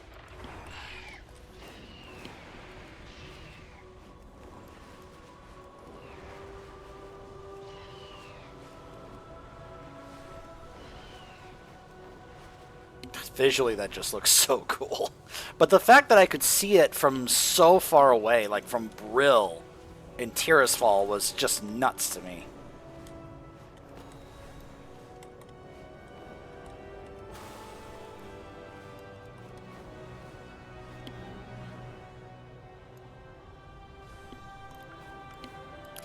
Also, Ram, I don't know if I pointed this out to you. This is now how you can fly in this game.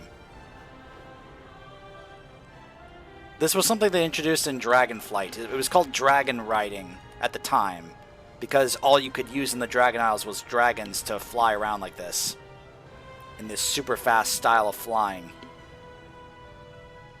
It's all, you can be able to swap to the way you could fly back in Burning Crusade as well. It's just called static flying at that point. But this is just so much more fun, personally. You did what you had to, Umbric. We must enter the Void Storm if we are to stop it. So, of course, Lorthamar's here, so is Umbric, and Lothraxion, Heritor, and also some Rift Walkers are here as well, Rift Blades as well. Of course, their stuff looks really cool. But of course, the Void Elf forces would be here to help out. We embrace power. We do not fear it. Many will question my decision to allow the Rendorai in Silvermoon, much less so close to the Sunwell. More than anyone, I understand their anger and fear towards anyone would choose to follow in the footsteps of Darkhan Drathir. Darkhan was my friend once. The pain of his betrayal still lingers within me like a knife. And yet many also question the Rendorai's exile in the first place. These elves have families, friends. Not all consider them lost. Now more than ever, we cannot afford to be divided. Silvermoon prospers. Light preserve you, friend. I was all too happy to answer Lorthamar's call to join this strike mission to the Void Storm, the very nexus of the darkness that plagues the vanguard of the light. We will pierce it and relieve our armies, and there's been no word of my mother for so long.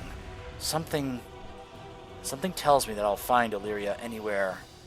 That if I'll find Illyria anywhere, it'll be there, already taking the fight to Xalatath. We must protect those in need. The vanguard of the light is overburdened. We can barely spare a single soldier. Toralion must stay to continue to lead our forces. Fortunately, I've led more than my fair share of deadly elite missions. Can I ask you about yourself briefly? Well, I am many things, mortal. I am Nathrazim. I am demon. I am death. But above all, I am Lightforged. My kind, the Nathrazim, or the Dreadlords, are renowned for our shape-shifting, deceit, and shifting loyalties. For a time, I fought alongside my kind in the Burning Legion. I followed the orders of our true deathly master and dutifully sent them my reports. So this is actually confirming what that book we found in the Shadowlands is saying. We cared for nothing but the Void's destruction, even at the cost of worlds. But then I met the Draenei. I saw their light, and I saw that the only way to truly defeat the Void is to embrace its counterpart, to become one with the light. The other Nathrazim did not understand, so I left them behind. The light is my only path. That is very interesting dialogue from him. In fact, I'm going to screenshot that and post that in a specific Discord that I'm in that would be very interested in seeing that. In regards to... We had a massive discussion debate about this.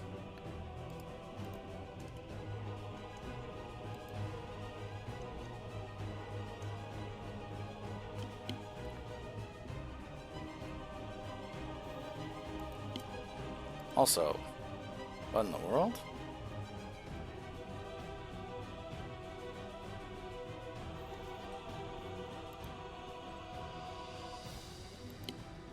A random friend request from somebody I'm not sure who that is. I'll look into that later, I guess. Why you should not trust him if he is Nathrazim, so known for deceit? So why shouldn't I trust you? Are all orcs bloodthirsty berserkers? Are all Pandaren drunken monks? Are all elves arrogant snobs? Our choices make us who we are, not our births.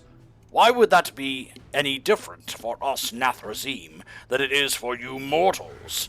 I have left my past behind me. I refuse to lie, shapeshift, or betray. It is not the way of the light. The light has purged me of old allegiances. I am remade in its radiance as a soldier of the vanguard, the light. And I'm gonna screenshot that and share that in the that same Discord again.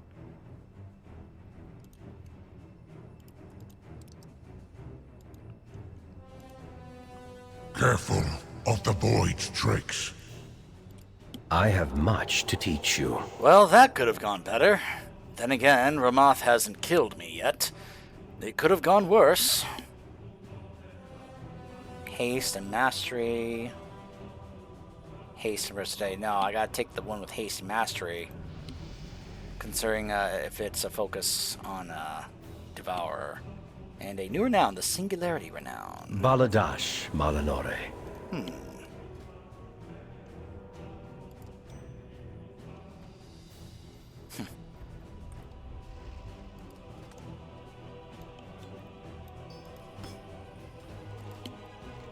Against all odds, we made it.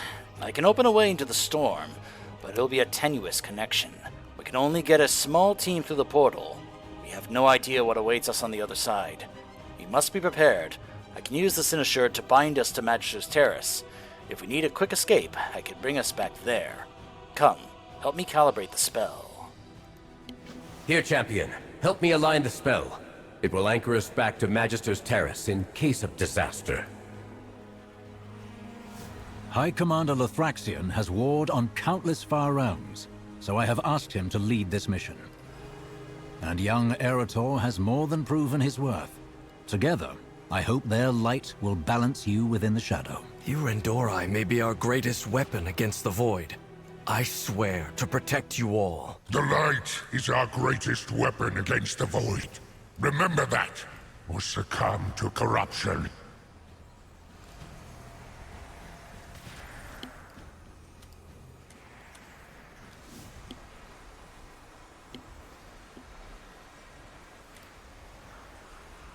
The portal is opened.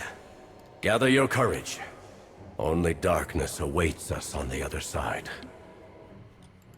I proudly... The fate of Silvermoon, of all of Azeroth, may rest on the outcome of this mission. Anu Balore Delana. With perseverance, strength. How dare you step into the Magister's Terrace, Umbric! You nearly destroyed us all! Just like I knew you would! I have confidence in the strength of myself and my allies.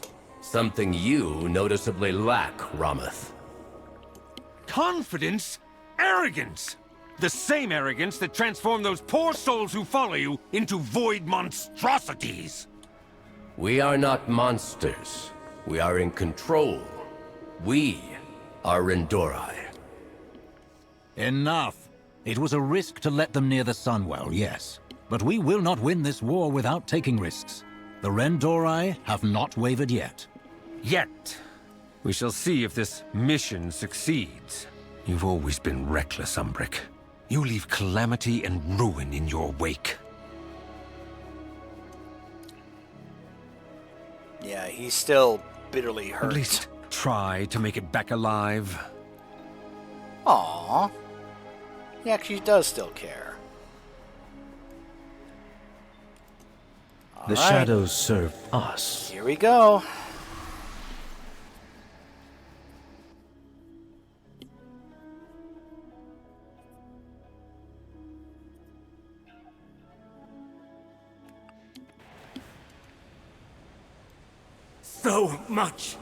So much void!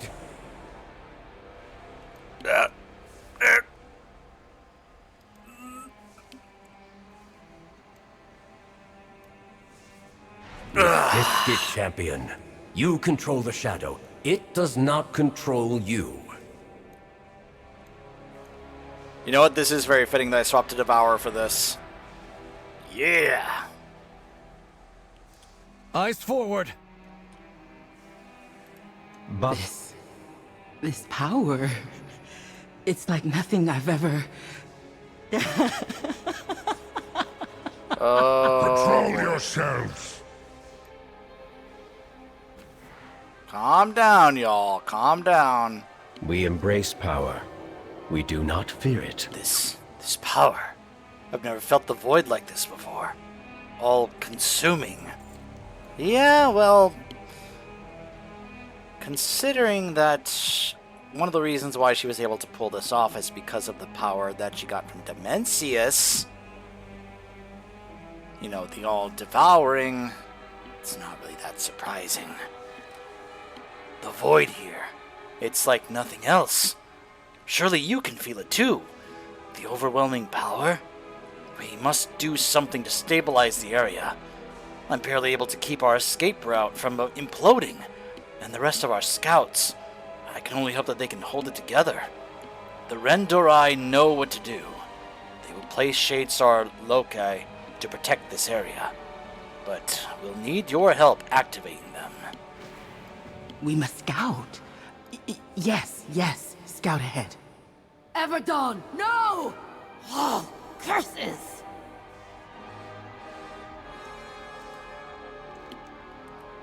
I have seen hundreds, no, thousands of worlds across the great dark beyond. We fought the Legion, and these were worlds plunged into war and darkness. And yet still none were like this. This foul taste in the mouth, this chill. There is something even darker here. Xalatath. Ha! A distant realm crawling with vicious evil monsters? Just like old times. Aurelia, Taralian, and I face 1,000 years of war. No, it wasn't 1,000 years. It was like 20-ish. Stop that. With demons in the far-flung realms. It is as simple a solution now as it was then. Kill or be killed. We must get a lay of the land. Come.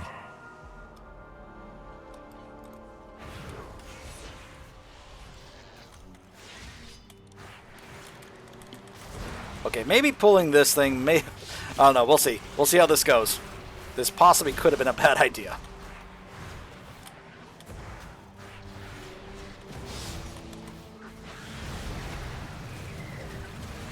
Alright, it's okay. Other players are here to help me out. There we go. Oh, hey! Nice! Ooh, what's this? Oh, wait, no, that's my other trinket that I removed.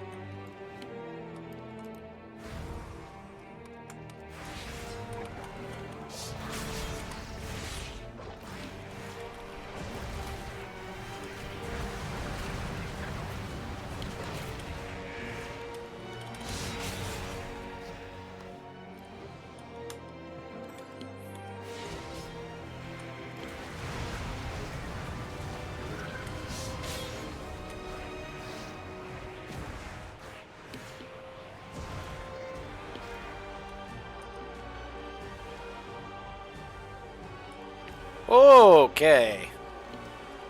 Alright, yeah, I'm pretty sure that is the raid that we're going to be going to later.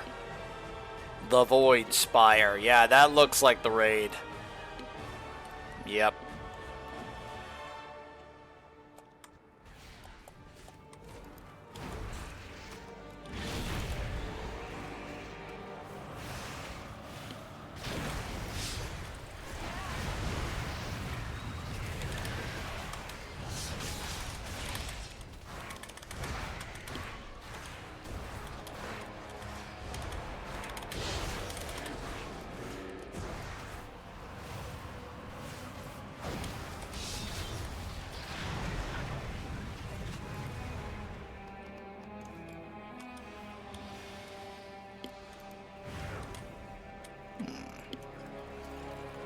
It's worse.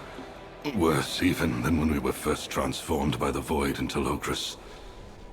But I'll get through it, Hiron.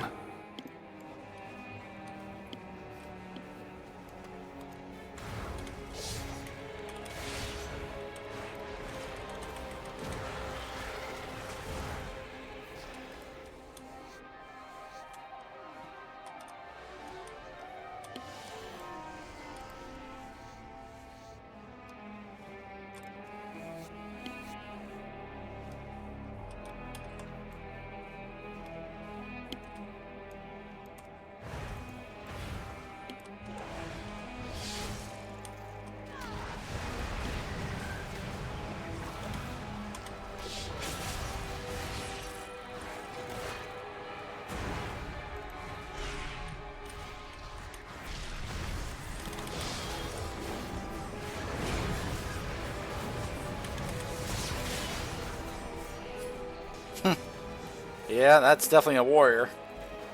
Ooh, another one.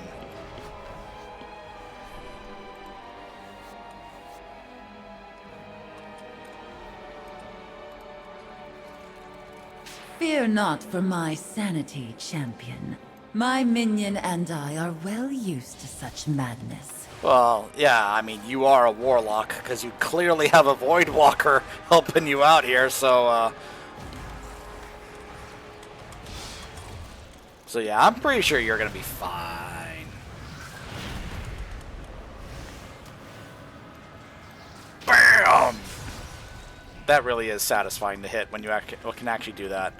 But that's why I love that particular, like, Apex talent where it's like, oh, okay, you can just cast this right off the bat when you pop Metamorphosis. That is really nice.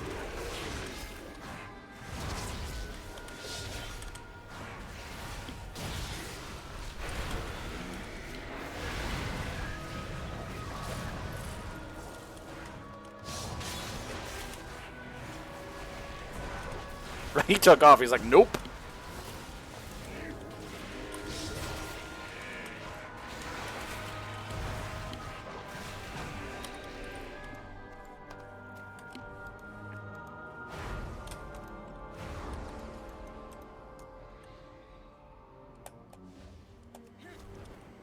Hey, Mela.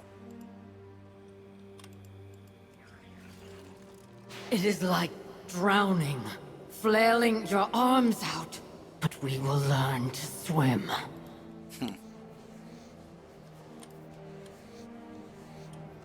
That is an excellent way to think about it.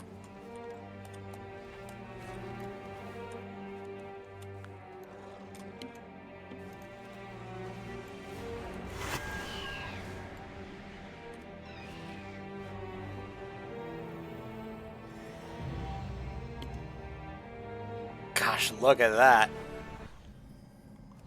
I want that as a background for one of our camps on our character selection screen, because look at that thing. Holy mackerel. Yeah, no wonder that's going to be the raid. That's definitely the kind of place where I would look at and be like, yeah, no, Xal'atath is in there. Of course she is. Wow. Looks like the entrance is right there. And I'm guessing like this is actually going to be part of the raid here when we do enter it.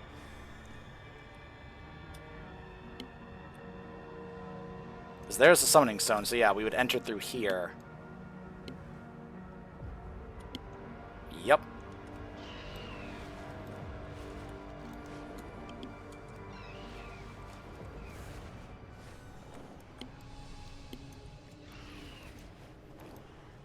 We'll, of course, focus on the main story, since a lot of these other things will open and unlock as we progress and continue in the main story. This is what Ilaria wanted to protect you from, Arator. The darkness beyond.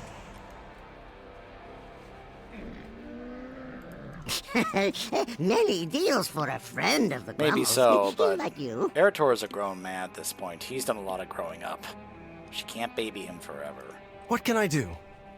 There's a pressure in my mind here, a fear in my heart like I've never known. Be alert for opportunities to help. Glory to the light. The Void Elves risk corruption and yet are more suited to understanding the world around us.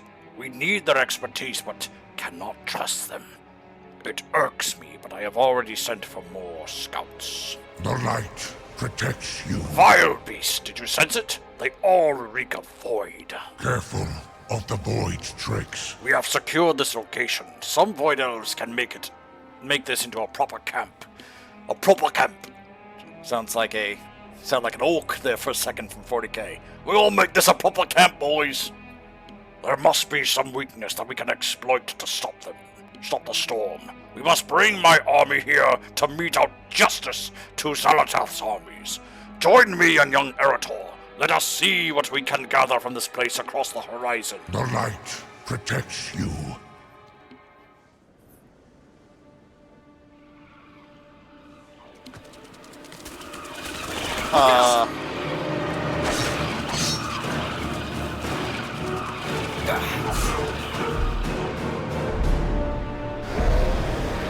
Oh, Oh, hello!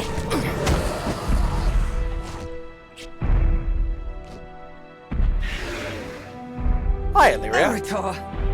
Lothraxion? What the hell are you doing here? Mother, thank the light. I knew you were alive. It's too dangerous for you here, Eretor. The void devours everything it touches. We have a mission here, Mother. And I'll stop at nothing to see it through. I know. That's what terrifies me. I can't blame her for feeling that way. Mother! This is no place for pleasantries. We must move, quickly! Sorry, hold on. I just got a notice about my new work schedule for next week. Take a screenshot of that.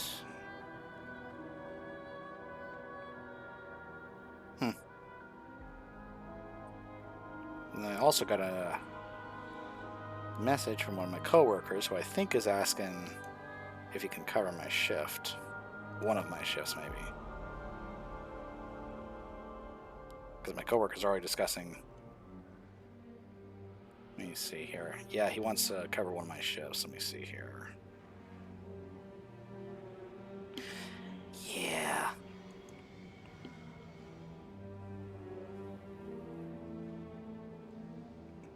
Yeah, he can have that, because then they have me working early the following day, and I'd rather not close that night and then have to be back there early the following day.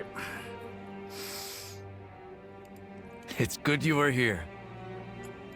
We need you in the fight, champion. Be alert for opportunities to help. She's alive! She's here! I knew it in my heart that she was still alive, just gone somewhere, hunting, just like always. But this time we were here too. This time we do this together. Hey, how are you planning on telling Illyria about what Terralion did at the Amani Pass? Not now. I only just got her back. I will tell her, I will. Just once we're somewhere safe and once tempers are running a bit less high, the last thing that I want is for her to be furious with Father. So please, just keep what happened to yourself. Let me tell my mother in my own time. When it feels right. Right now, we have a war to wage. Alright, alright. We need you in the fight, champion. There is much left to do. Watch the skies. There is no safe place here. I sensed a disturbance and I feared it was more of Xalatath's forces. Instead, it's you and Eretor. Some time ago, I tracked Xalatath and her ethereals to this strange place. I've been hunting her, but the void is so powerful here. It is distracting, intoxicating. But you are here. Eretor is here. We must be careful. How did you get here? I had been hunting Xalatath since we first learned of the Dark Heart.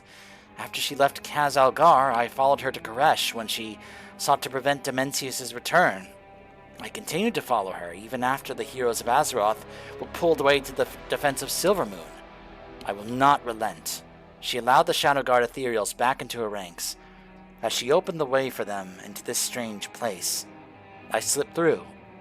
In the chaos of the storm, I did not have a way back. But I didn't need a way back. My quarry is here. Now, what movie plays for this?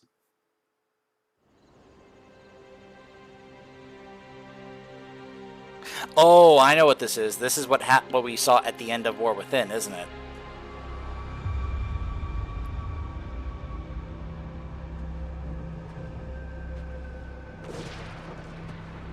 Yeah, this is that same cutscene.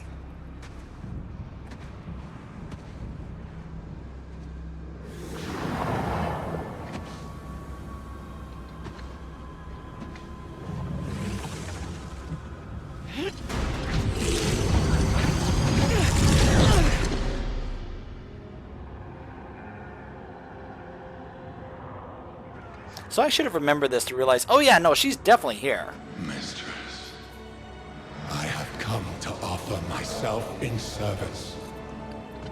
Please. Oh, you will serve me.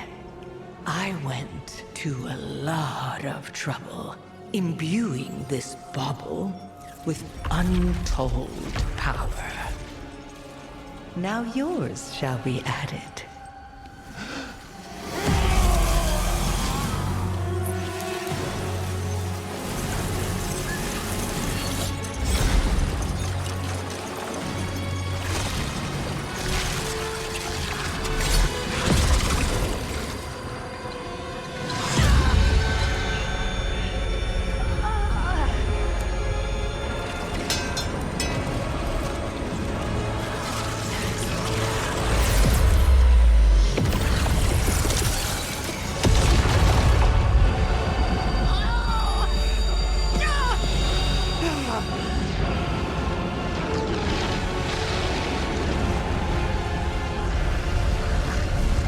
For 100,000 years, I have planned for this moment.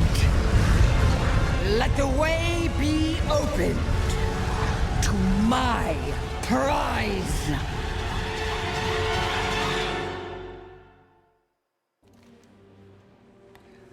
Salatath had harnessed the power of her dark heart and of this land itself to build her Void Spire. Yeah, that thing over there. The rush of all this energy is her Void Storm. It didn't take me long to find out that she had directed it at the Sunwell. Of course, I wanted to come to the aid of Silvermoon, but I'm not welcome there. And I'm more useful here. You have found me. So how can we help? Understand, Ilaria, that I lead this mission, but your aid is welcome. Good, since you will likely die without it. Now listen. Powerful entities called Dominar command the host in Zalatath's name. One monitors a nexus point nearby, but I haven't gotten close. Then that is our first target. We must weaken the storm and our foes. Move out! Of course, he just runs by. The enemies are here.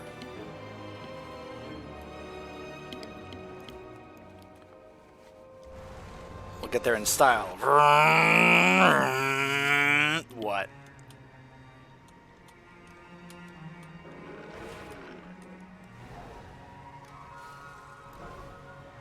Hello? A leatherworking knife just here randomly. Okay, sure, I'll take it.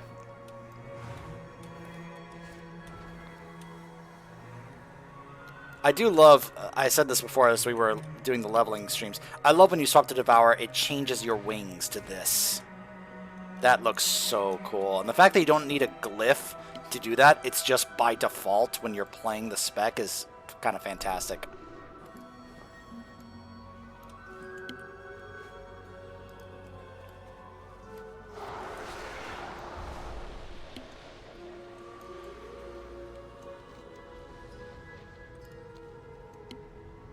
You shouldn't be here, Eretor. The Void is too powerful.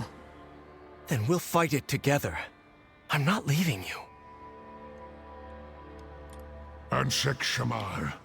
The rest of the Void Elves have been dispersed to set up camps or scout. I am conflicted over Illyria's presence. Her skills and experience are unspeakably valuable, and yet the Void in her is so strong. I worry. Keep an eye on her. The Void can never be trusted. Remember the mission. We may be a small strike team, but we are strong. We have you, after all. There is no need to move with complete stealth. We must cut a path to the Dominar here. Take down the strongest enemies that you can find. We will join you in the fray. I don't know the purpose of these towers, only that they are called Nexus Points, and that they thrum with void power. We must get more information. The Dominar use some kind of void-infused metal on the beasts here to add them to armies of the devouring host. They call it shadow grafting. It empowers them, but also influences their minds. What power doesn't? I have a plan for it. With you here, I can finally act on it. We must be cautious. My attempts to infiltrate this place alone have been thwarted. The time for caution has passed. We will reach their leader and rip the information we need from it.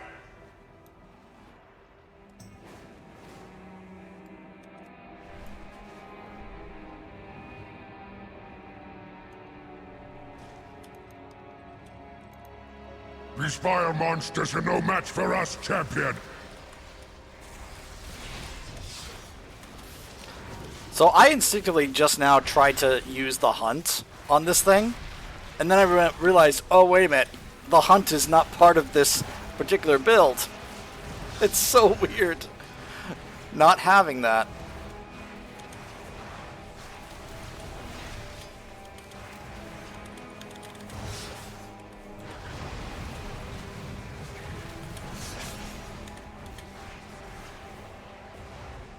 Ha!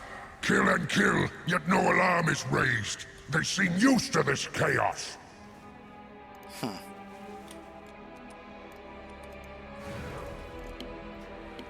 The Shadowgraft hums. It calls to you with the promise of power. You reach a hand up before you can stop yourself. As your skin touches the cold metal, you feel a rush of power. The thrill of battle, the soaring heartbeat of a duel, the offbeat note of a parry, the brutal satisfaction of sinking your blade into your enemy's flesh. That feeling both disgusting and triumphant. Your fingers tingle. Your vision is red. You have already grabbed your weapon, turning to fight the next enemy. As you step away from the Shadowgraft, your vision returns to normal. Your breath returns and your heartbeat slows. You know deep in your bones that this metal will make you braver and stronger. You also know that if you are bound by it, you will never be yourself again.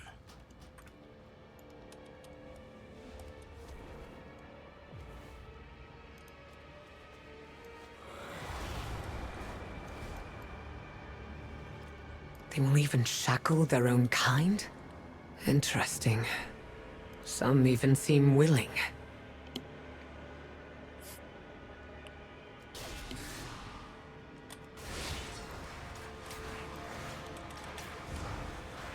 Huh.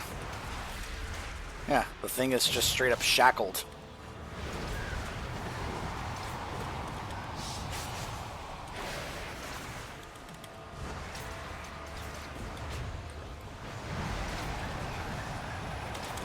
There, base of the tower. That's the one in charge.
Huh.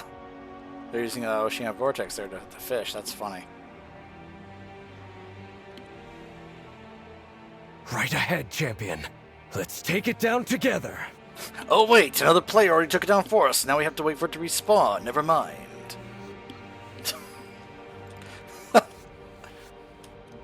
Oh, that's always comical when they say those lines and it's like, oh wait, it's already dead. We gotta wait for it to respawn.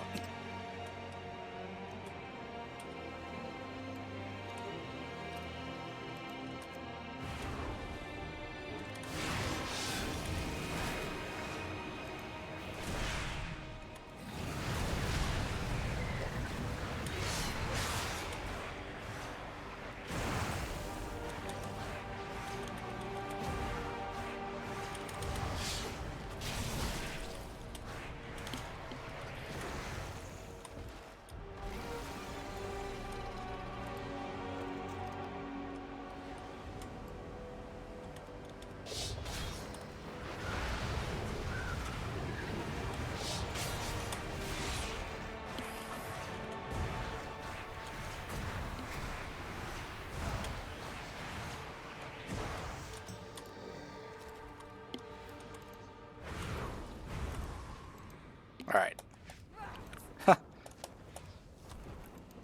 Right ahead, champion.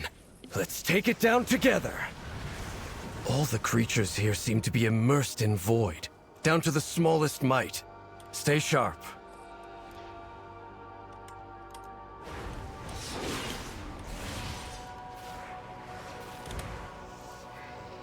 There is no end.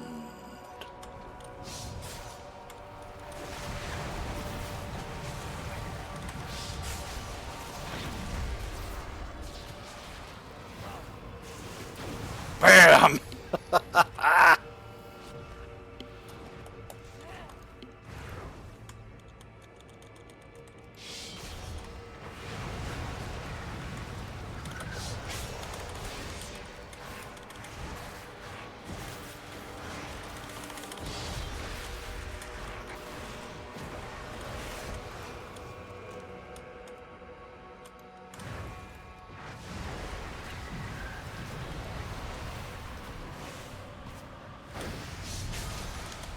It's like I wanted to make sure I got that collapsing star off before it went away.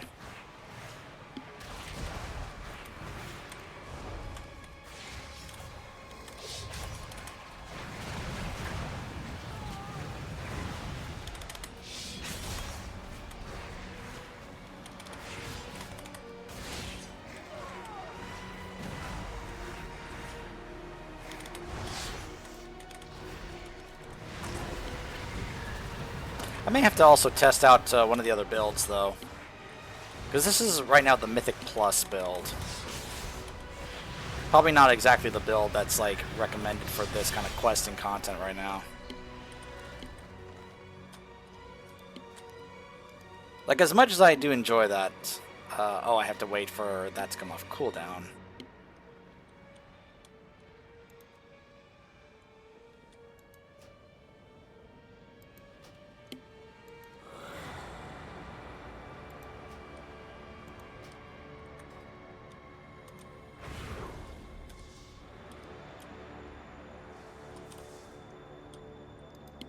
I just realized it's because of that, I think.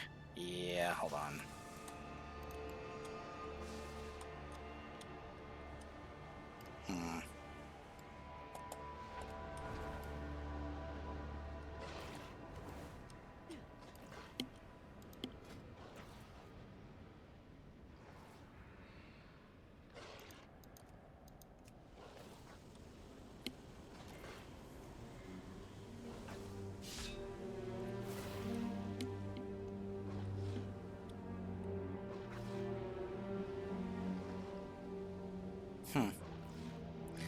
This is just, again, it's just so weird that this is like the top single target build. Like, one of the things here is that how meta empowers the hunt, and yet the hunt is not part of this build.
Like, the fragments don't even provide, like, extra healing the way it does for, like, Havoc and Vengeance.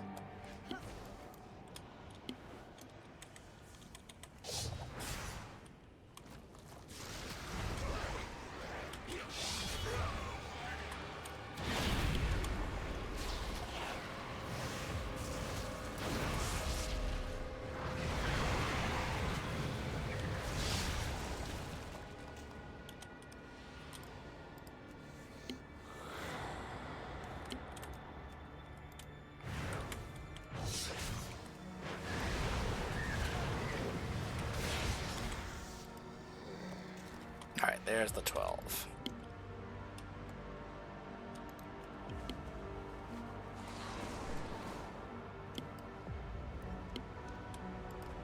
You intend to take it prisoner? I would rather incinerate it. What can I do? We must protect those in need. The army will come. There seems to be creatures here, both bestial and magical. The void is drawn to violence. I have seen countless worlds drown in it. Could the savagery of the beasts here have brought the void in naturally? Farewell. Despicable stuff. Illyria has explained her plan to me, but I'm not sure I agree. The light protects you.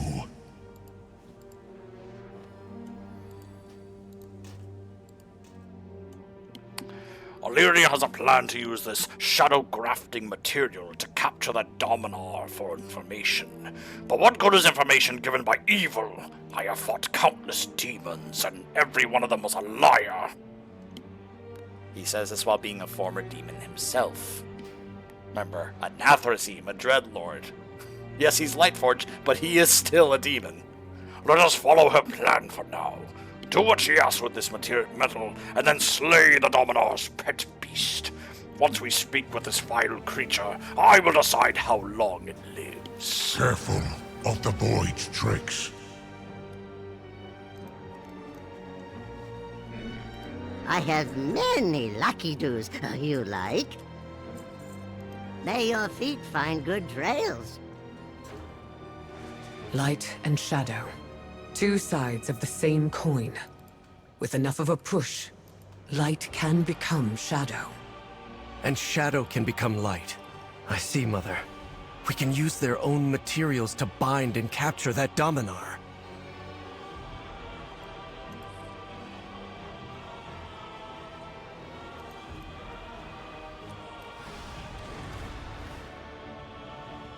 Azerothians. Oh, you'll make exquisite trophies. Take down its pet champion!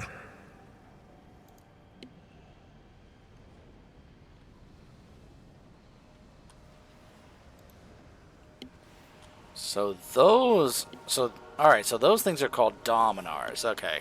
We had seen them before, but I hadn't really gotten a connection of like that and Dominar is the same thing. Now we have that confirmation here. Look at Eretor using Terralian Shield to put this up, while Lothraxion is trying to basically use the light to take down his void barrier. Huh.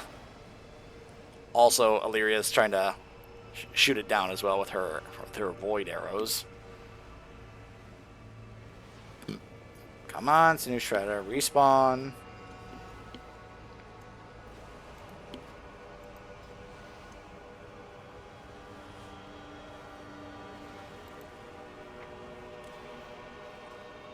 There we are.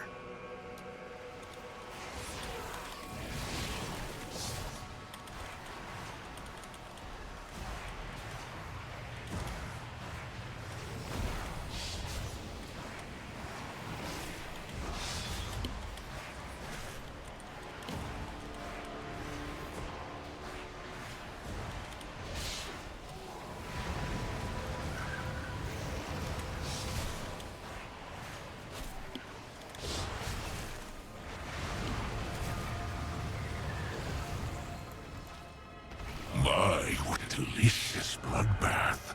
But I'm afraid I must take my leave. Where are you going? After it! Hold on. Sharpen my knife.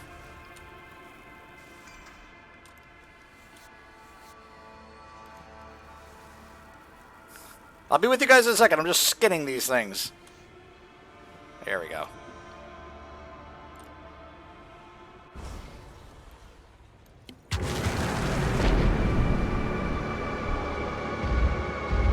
Nowhere left to run, Void Spawn. Indeed.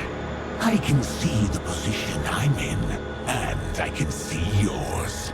Your elite little cadre needs something I have. Information on Zalatath's machinations. We need nothing from the likes of you. Stay your hand, Lothraxion. That thing is right. You would trust such a creature? Not at all. But I trust that it wants to survive. You will tell us all you know. And I will know if you lie. Please, fair lady, you may call me Decimus. I am at your service. One wrong move, and I will sear you with the Light Fiend.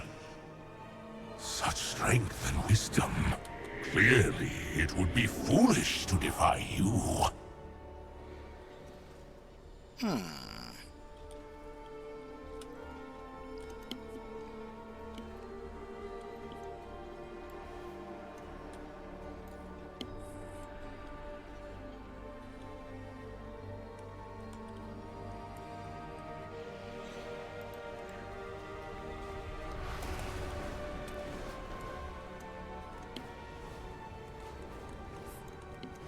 They just walked slowly there.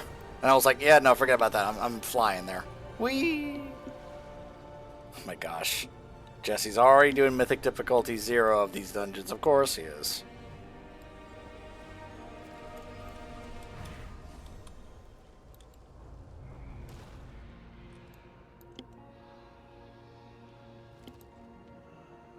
Our scouts discovered an ethereal maniforge due south.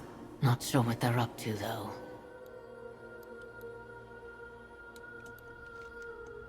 Hold on, there is a Flight Master here at this town. Let's go unlock it real quick.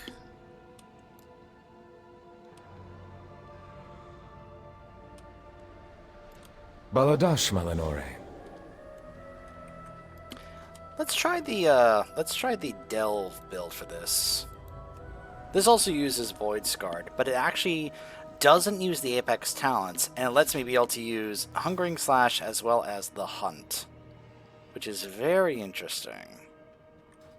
Not sure what the thinking behind this particular build is. I'd have to read the description and be like, to understand why you don't bother getting the Apex talents for this build for Delves. What? What? Are you sure that working with this void creature is a wise thing to do?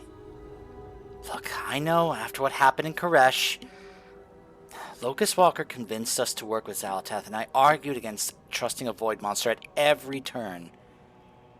Was I right to? Locust Walker is gone. But had we not worked with Xal'atath, Dementius would have devoured all. Or would we have found another way? If I had trusted Locust Walker from the start, could I have prevented his death? During the coldest nights I have spent here, I don't sleep. I only ask myself these questions. I had told Locust Walker that he was no longer my mentor, but it's not true. Here, I shall accept a lesson of his once more. A void creature has only one goal: survival. And we can make that knowledge fight for us. Tell me of Silvermoon, Arator. How bad was it? Honestly, if not for the light forces intervening when they did, we would have lost everything. I see. And your father? Is he well? I fear the light blinds him, Mother. In his rage, he struck down an innocent. Who, Arator? Me. That doesn't matter now. What matters is that if the light can turn someone like him wrathful... You fear succumbing to it yourself. I already did, fighting the void. You see these embers I bear? I burned myself in wrath. They remain as a reminder. Of what? That there's something wrong with the light. That thought terrifies me more than the void ever could. If I've learned anything from fighting beside your father, It's that the light is strongest when rooted in love and compassion. Those two things, Zerator, just happen to be your greatest strengths. Stay true to yourself. And wrath cannot overtake me. Your counsel is comforting, Mother. Well, I have had 1,000 years of practice, kid. It wasn't 1,000 years.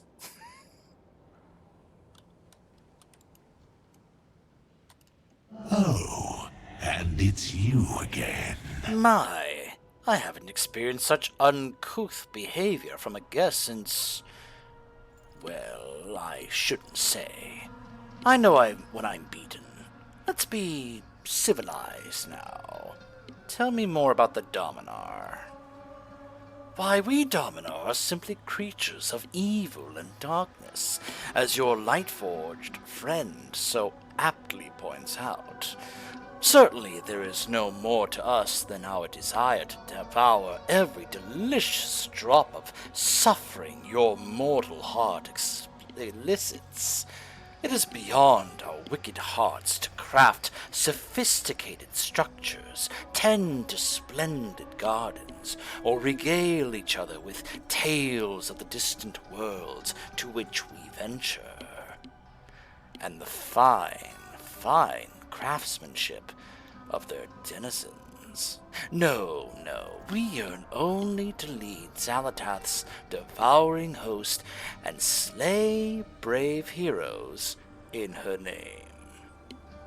How could we turn down such a scrumptious meal? Be careful not to have too much fun without me. Glory to the light. Is it bad that I kind of already like Decimus here as a character? I almost call him Demencius. You've done good work. And Sheikh Shamar. The Rendorai scouts report a familiar enemy upon this world. Ethereals. Wretched scavengers and bandits that plague every corner of the great dark beyond. The Shadow Guard are the worst of them. We'll handle them. This thing we've taken prisoner must know what they are doing here, and much else. Press the Void secrets from it. See that it is convinced to share what it knows, or I will employ my own methods. The men you will tell us how to break the storm, Voidspawn. Just the Azerothian I've been looking for. So I can eat... Alright, I don't have time for this. Tell us what you know. Apply force. Why? Let's have it then. Oh, now that is something. Oh, mercy won't get you far out here, but I'll consider it offered in good faith. On the fringes of this world, you will find nexus points. They keep the storm churning. Then we will destroy them, and the Ethereals will provide our ordnance.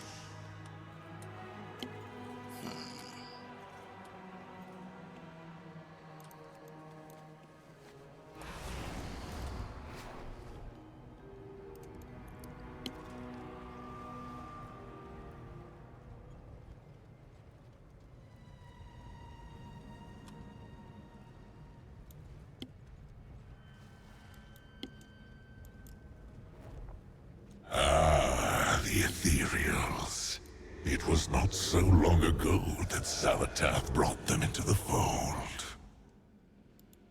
Oh, what pleasure will you bring me today? She will not escape me. Well, if it isn't my favorite little monster. Zalatath, temptation made manifest. Even her foes yield to her whispers.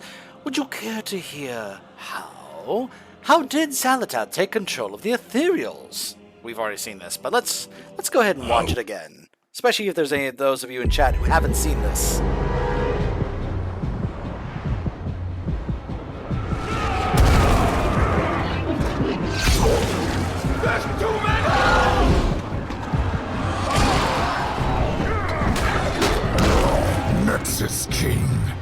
Zalatath is supreme.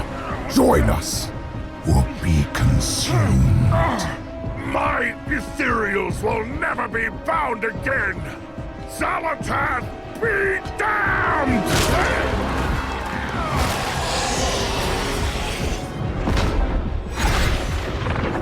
Retreat! Run now! Saladar. Stay. Let this pointless resistance be done. Zalatath. For eons, you and your people have been slaves, fed scraps. But I offer you a freedom beyond imagining. Empty promises. What do you know of our suffering? They say that I am the harbinger of the void. That I am the blade of the Black Empire that was. There have been many tales told about me. But I'll tell you the truth no one living has heard. Once, long, long ago, I was mortal, like you.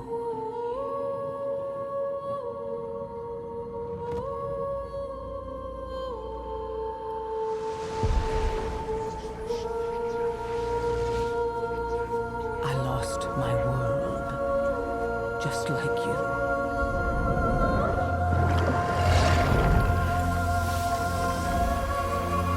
Drowned in hatred and vengeance, just like you. But the one thing I've learned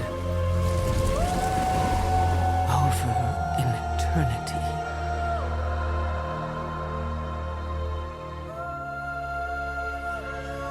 is that survival is all that matters.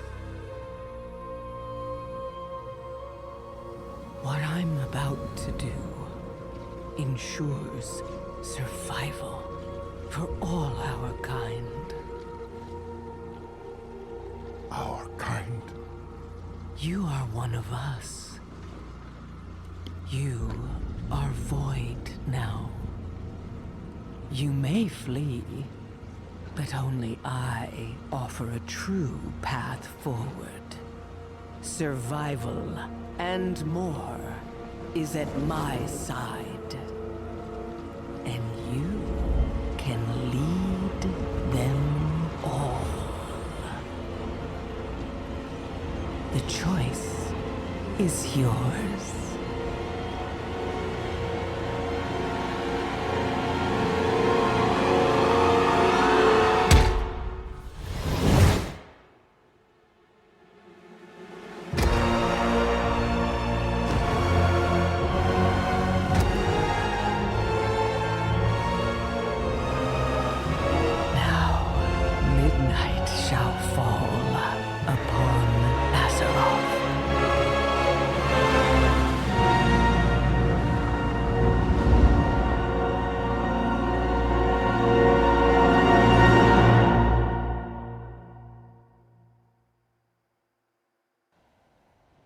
Zalatath was once mortal?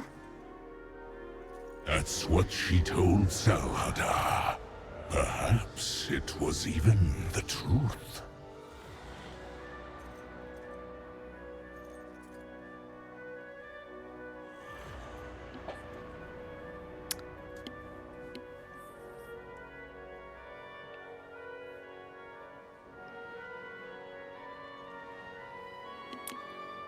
I'll just let that kind of linger a bit. What pleasure will you bring me today?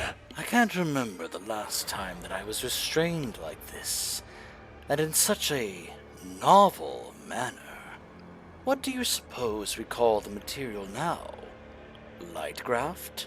It's not unlike your friend's light forging, now that I think about it. And if you come across anything interesting... There's no time for caution. If Zalatath was mortal, then she is all the more monstrous for all that she has done, for becoming what she is now. Our long battle comes to an end on this world, I swear it. The Shadow Guard may once have defied Xalatath, but they are part of her army now. Whatever they are doing with the energies gathered here must be stopped. Put down their soldiers, harvesters, and machines. I'll do the same and meet you deeper within. We'll secure the canisters and disrupt their operations. Stay close, Eretor. I was about to say the same to you. Ages ago, on a dismal world of swamp, I led the army of the light to a demon-infested mana forge, obscured by vines and fog. My soldiers left that world in a haze of flame and smoke, the scent of burning mana and victory in the air. We will do now as we did then. We'll begin by collecting the empty canisters that they use to hold and transport fuel. The ethereals, and especially their automatons, will have them. The light will always earn your keep. Tell us more. But of course, it is the right of the victor to take from the defeated on this world and on every other. You stand upon a land ruled by predation. Here, the strong thrive, and the weak sustain them. The recent arrival of Xalatath was, for a time, an entertaining shake-up. But her vision for your world, for all of our cosmos, is terribly dull. Darkness.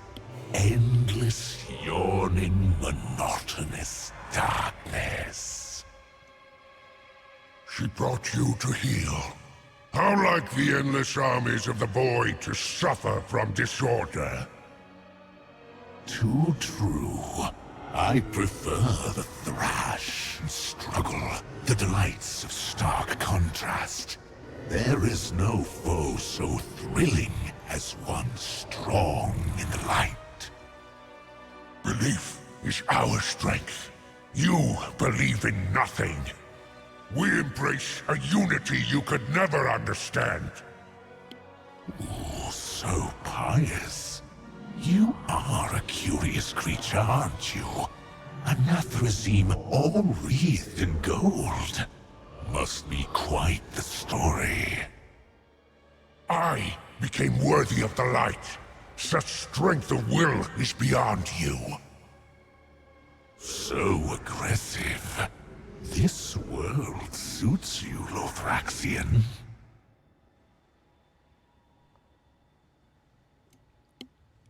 I'm liking Decimus more and more as a character. But then again, this is also very, very expected of the Void. Of course he'd be saying those things to Lothrax and being like, you know, it's actually quite suiting for you, isn't it?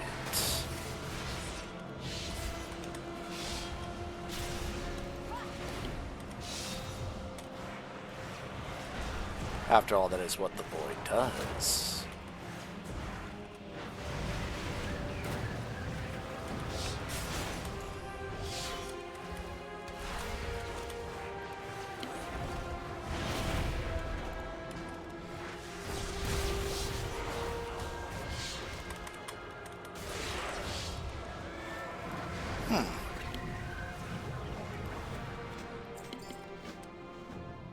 A unique-looking ethereal device rests upon the cold ground.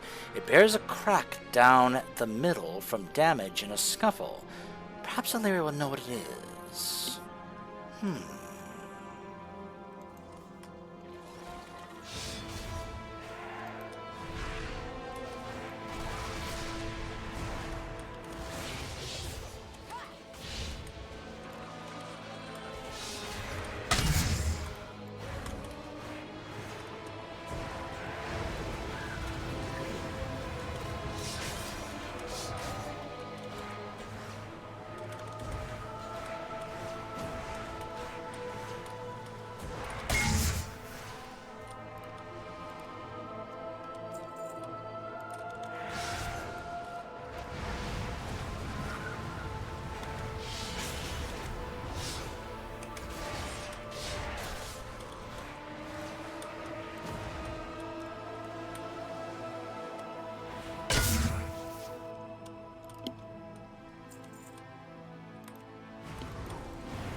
there's the mana cell.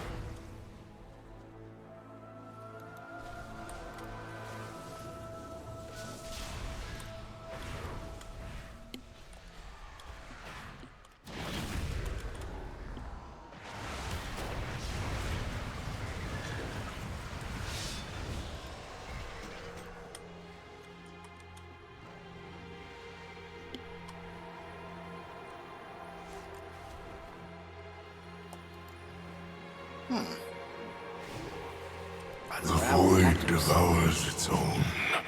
We have nothing left. Is this what you wanted, Saladar?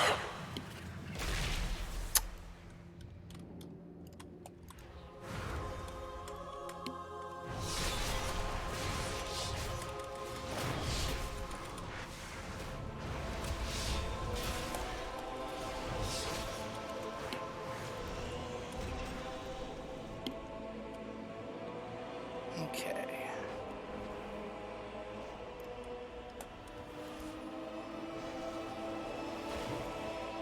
Zalatath has taken control. Our people are lost. I want to free more of them just to hear what they say. And then they disappear after I get the objective done.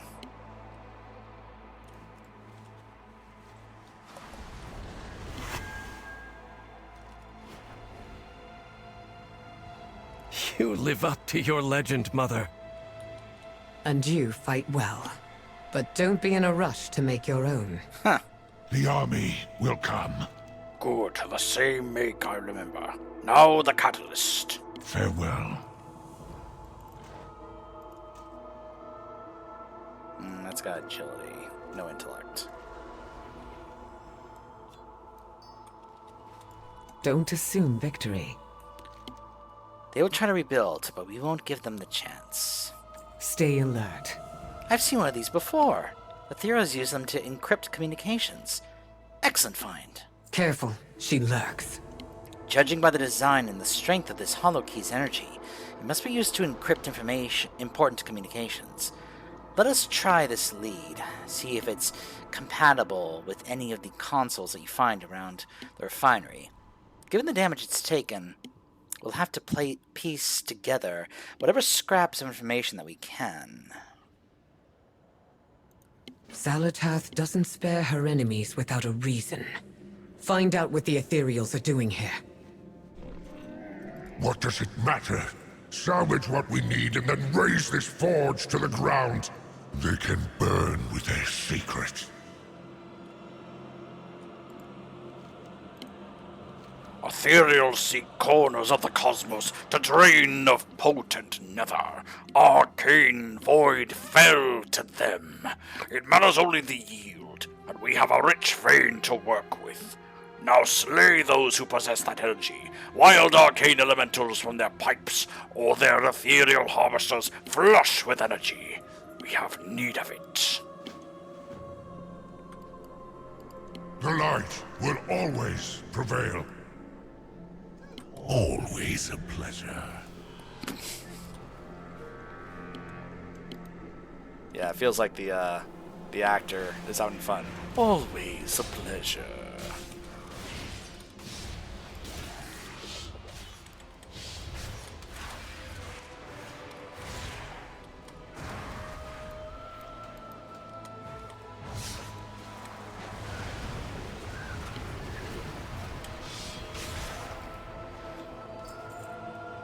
Okay.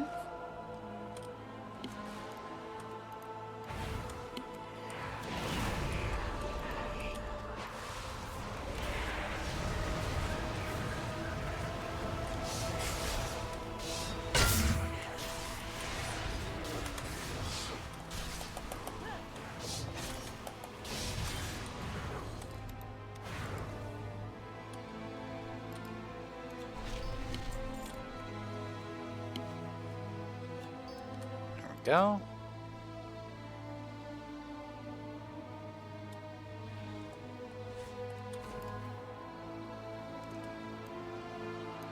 Alright, the first message to decode is down here.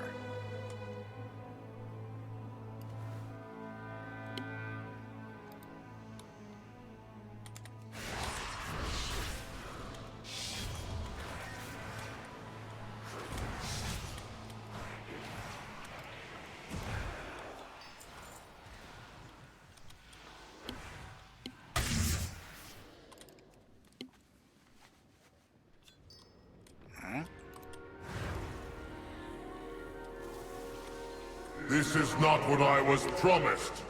We toil endlessly while your monsters monitor our every move. Such ingratitude is unbecoming of you, Salhadar. I have provided you with a rare gift, an opportunity to prove your right to rule.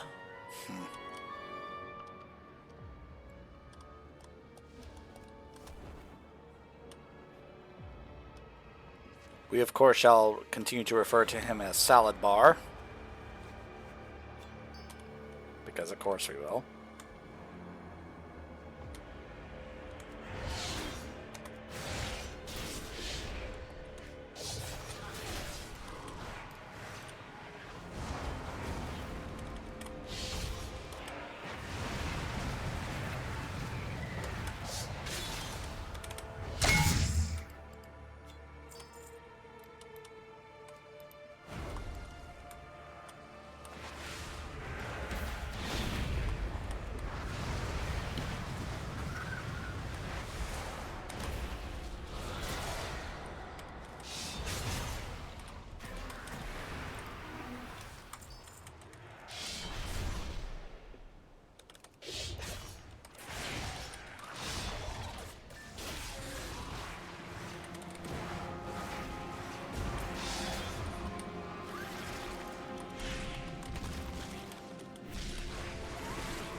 Do you think I cannot see the trap you have set? The peril that now faces my people should our operation at Midar fail? Oh, there's no trap to be sprung here. You need merely succeed at your task, and all will be well. For both you and your people.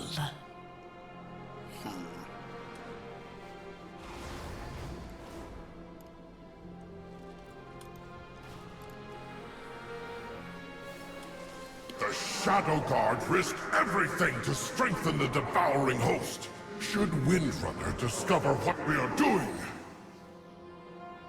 Then it would be in your best interest to eliminate her, wouldn't it? You've let her scurry around for far too long as it is.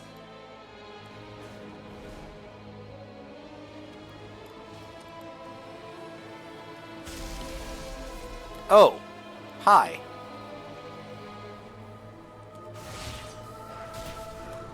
more power, all will become void.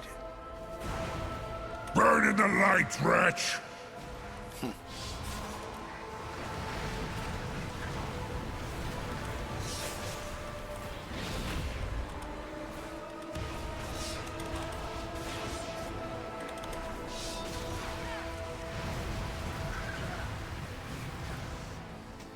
The light prevails. I expect Decimus puts up even less of a fight.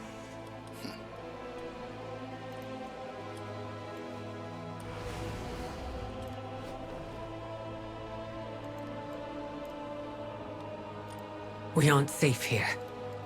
Danger lurks. Salatath, let us see this final message. Know your target. Glory to the light. There's no time for caution. Okay, either agility or or not stamina, intellect.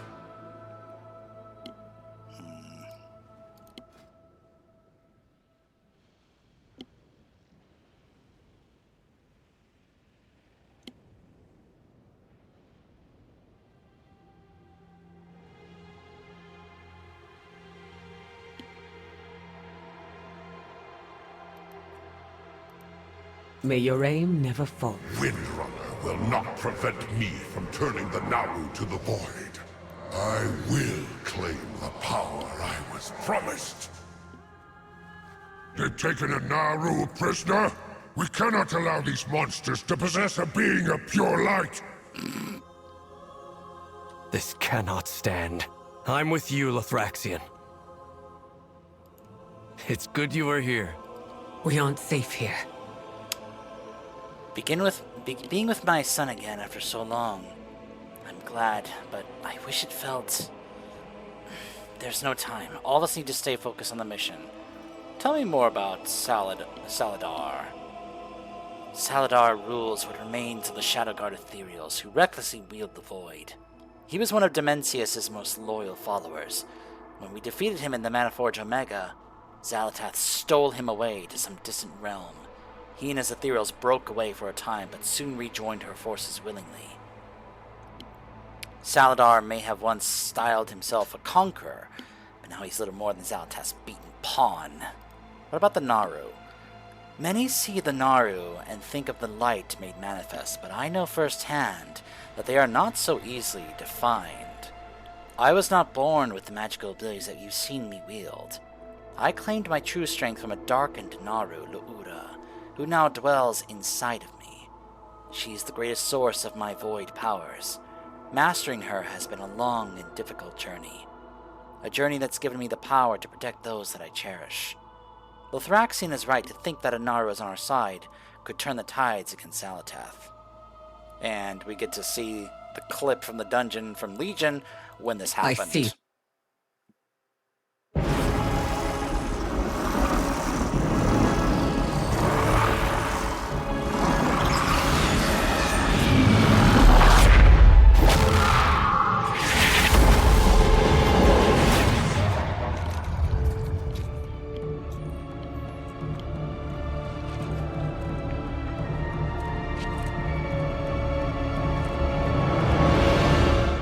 I still wish our Void Elves could look like that. It looks so cool. Just the Azerothian I've been looking for. So, why don't you tell me about the Naru, Lothraxion? The Naru are born of light, beacons of hope and strength for the weak hearts of mortals. They are gods among men, above you and I. I know not from where the Ethereals or the Devouring Host captured a Naru, stolen from a far-flung world, or perhaps taken prisoner from a millennia-old Tranai splinter faction. Damnable renegades, but that heresy matters little in comparison to the situation at hand. You must come to the aid of this Naru before the worst can come. With their radiance on our side, the Void Storm's end is an inevitability. The light protects you. I refuse to let another Naru fall to darkness. Before our departure, the scouts reported that they found a nexus point connected to this forge. If the Void's forces possess a Naru, it might be where they are keeping it. I'll prepare the mana cells as we conduct the search. Come. Keep your distance from the Naru, Voidspawn. You are unworthy to bask in its radiance. If you're going to degrade me, Lothraxion, you could at least put some effort into it.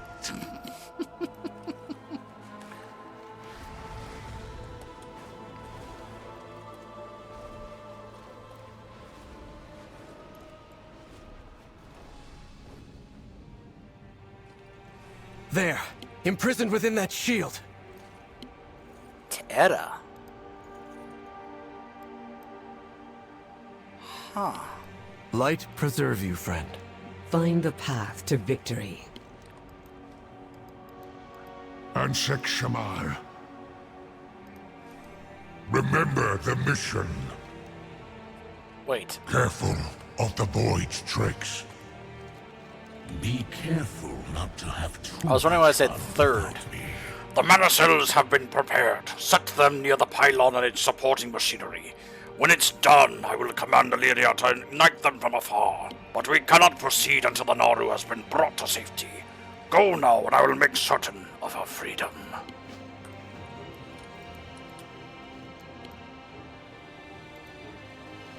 When that shield goes down, Xalatath's forces will be upon us in droves. If I'm going to detonate those mana cells from afar, I'll need an opening. Thin the Devouring Host of their strongest, and the rest of Xalatath's lackeys will be easier to fight off. We'll make sure that the shield goes down in the meantime. Good luck. Perhaps Lothraxion will be able to bring that shield down on his own.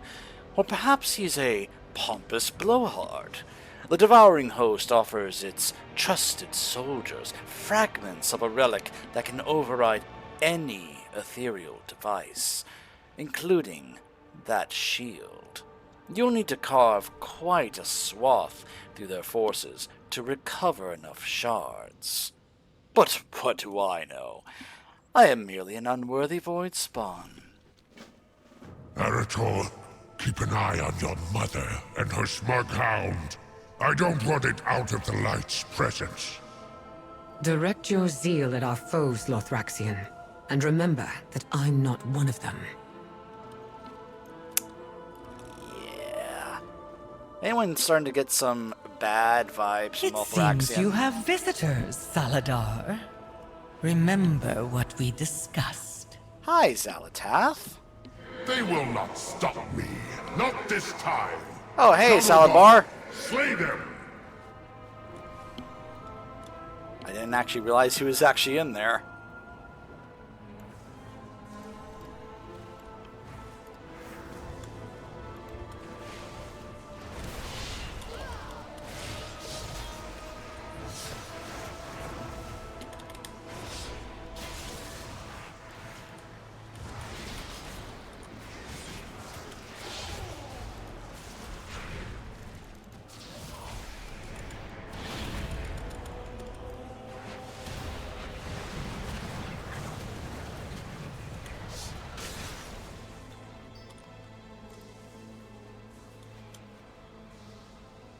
A pity Alaria has to die. Her Dark Naru would make a far more effective weapon than this one. If only your Shadow Guard had captured it before she claimed its power all those years ago.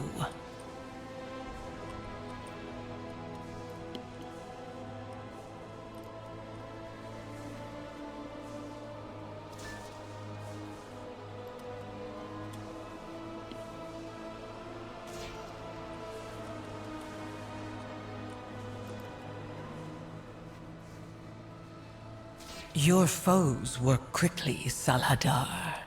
You had best redouble your efforts to turn the Naru before it's too late. Again. Enough of your failed threats, Zalatath. You will have your Naru, and I will have what I am owed.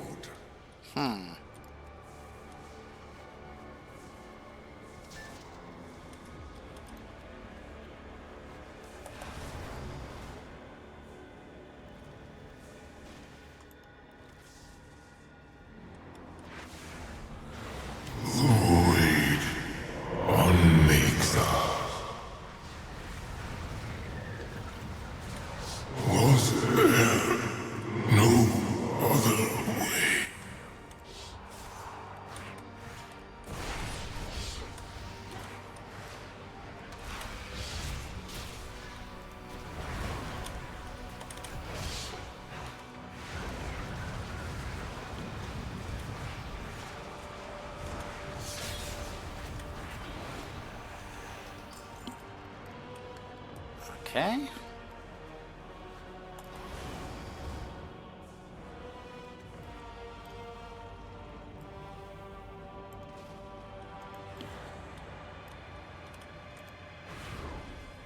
This is taking too long. Stand aside, I'll smash the damn thing. No, Lothraxion. Champion, we need your eyes. In a moment.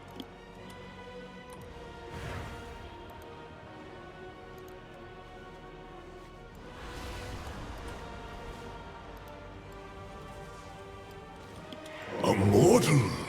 Your soul shall renew my creation!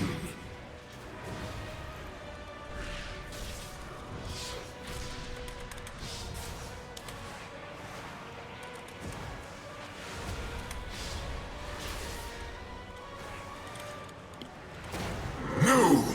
I'll kill you for that!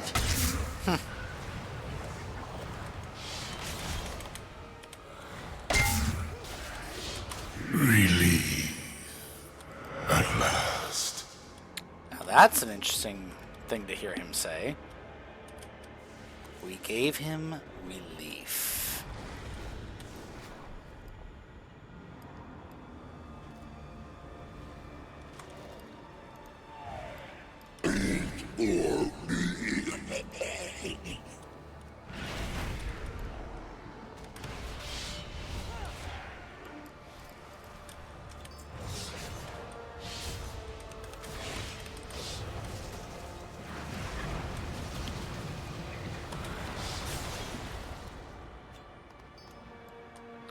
Right.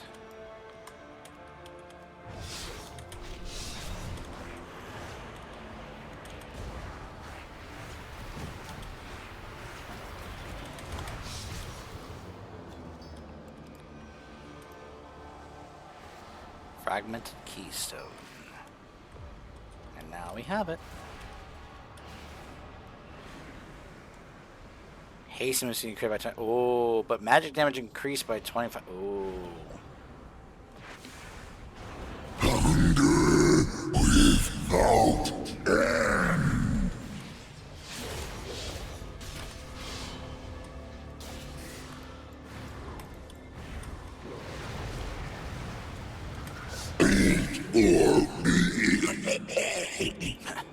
Eat or be.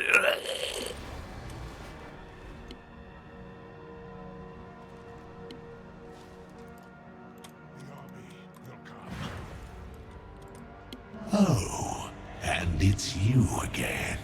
A mortal receptive to outside ideas. Truly exemplary. No need to thank me. Though, perhaps you'd want to free me of this bondage? I am feeling a bit chafed by the light about now.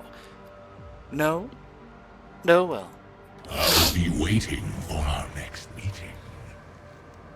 I hope Zalatath was watching. It'll be her turn soon. Stay alert. This is taking too long. Every wasted moment brings us closer to ruin. Dusk beckons. We need that shield down now! Oh, that was the Naru who said that. I was like, who's saying that? That's the Naru.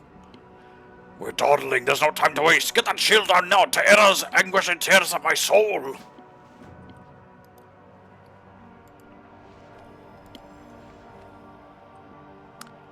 Your spells and abilities have a chance to activate the mana cell, filling you with a vault of power that grants you 155 of a random secondary stat for 15 seconds.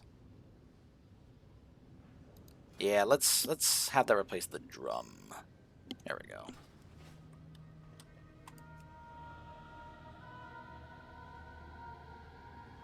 Complete your task and return to the Void Spire, Saladar. You shall have the power you were promised. So long as you remain gracious in accepting it, of course. The Naru has fallen. All this power pledged to Zalatath. While I have even now, in my moment of victory, I must bow and scrape before her. How I wish I could watch you all die. Terra, destroy them! The brightest light casts the longest shadow. I will not allow this! So, his first sentence there, he said, the Naru has fallen, all this power pledges Altath, while I have nothing in return.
No! You must!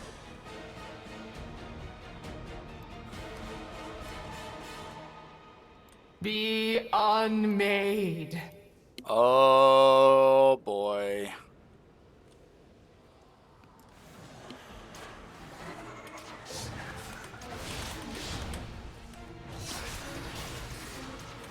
So yeah, this is of course not the first time we have seen this from a Naru. Note that Decimus has gone from orange to yellow. That's interesting.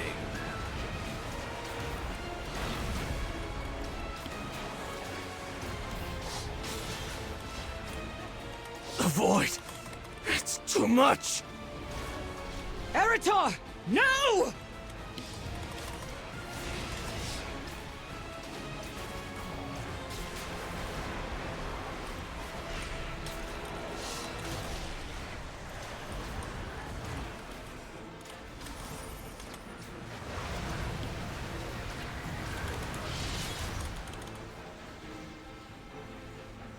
Subdued.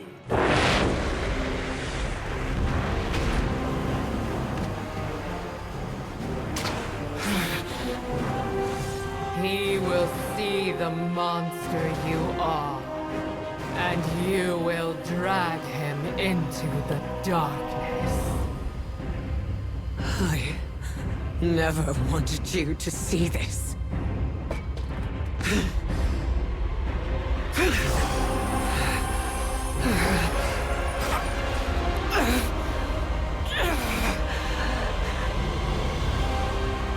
The void! It's too much! Eritor! No! She's using the other Naru!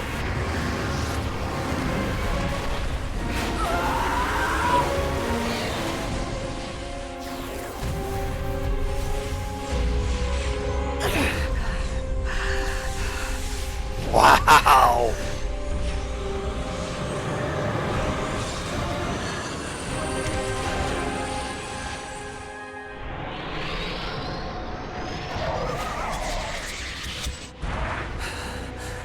We failed.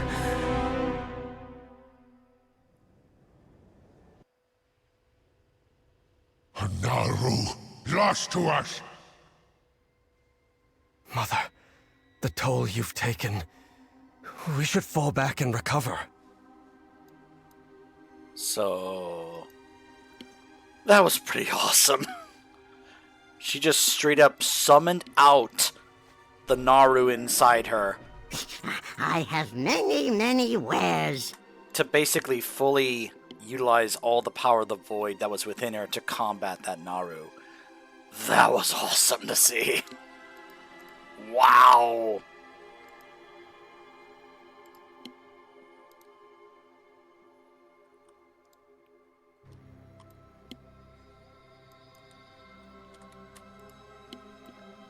Everything I could muster, it was simply devoured. May your aim never falter. We were too late. All of the strength between us wasn't enough. Let's fall back. The Rendorai have been exploring the wilds while we have been following Lothraxion. We might be able to find their encampment nearby.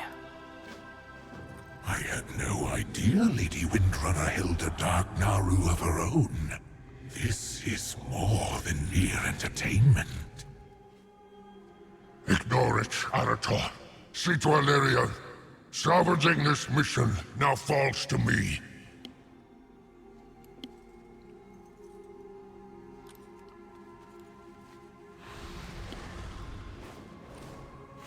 I've pointed this out how Blizzard will intentionally use certain things to indicate things in their story. And the fact that he went from orange to yellow is a very purposeful thing by the developers. I guarantee Walk you your own path. that is purposefully intentional.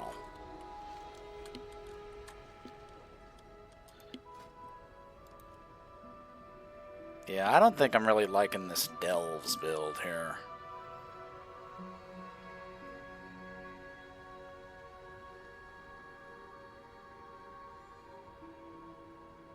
I think part of my issue is that it feels...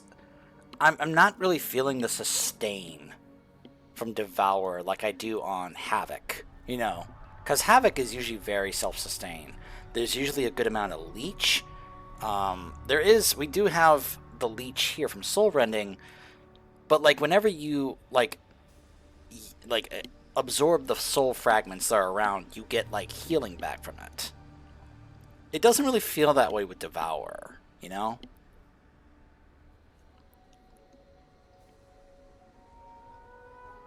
I feel like there probably should be like another build for Devour that's like just for like open world content. I mean, I guess you could kind of say that would be the case with the Delve build, but at times it just doesn't really feel that way.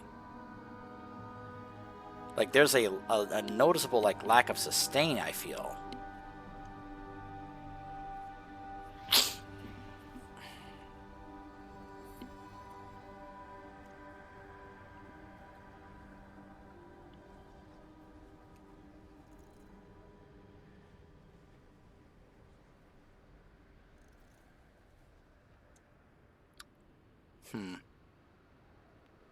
There's actually a Void Scarred melee build listed here. Annihilator is a Void Scarred pure single target, and an Annihilator pure single target. I'm looking at these alternate builds on Wowhead for Devour here.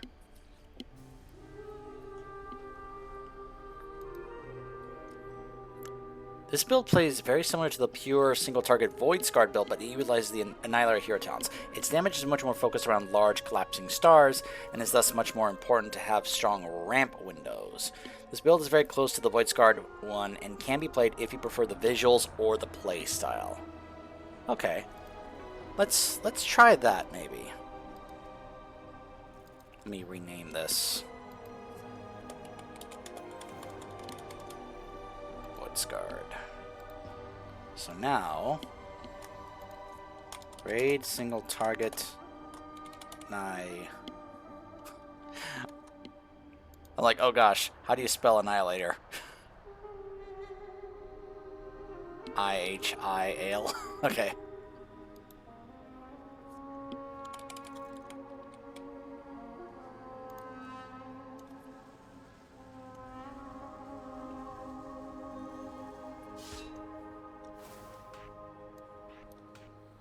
Well, actually, it does give me darkness back.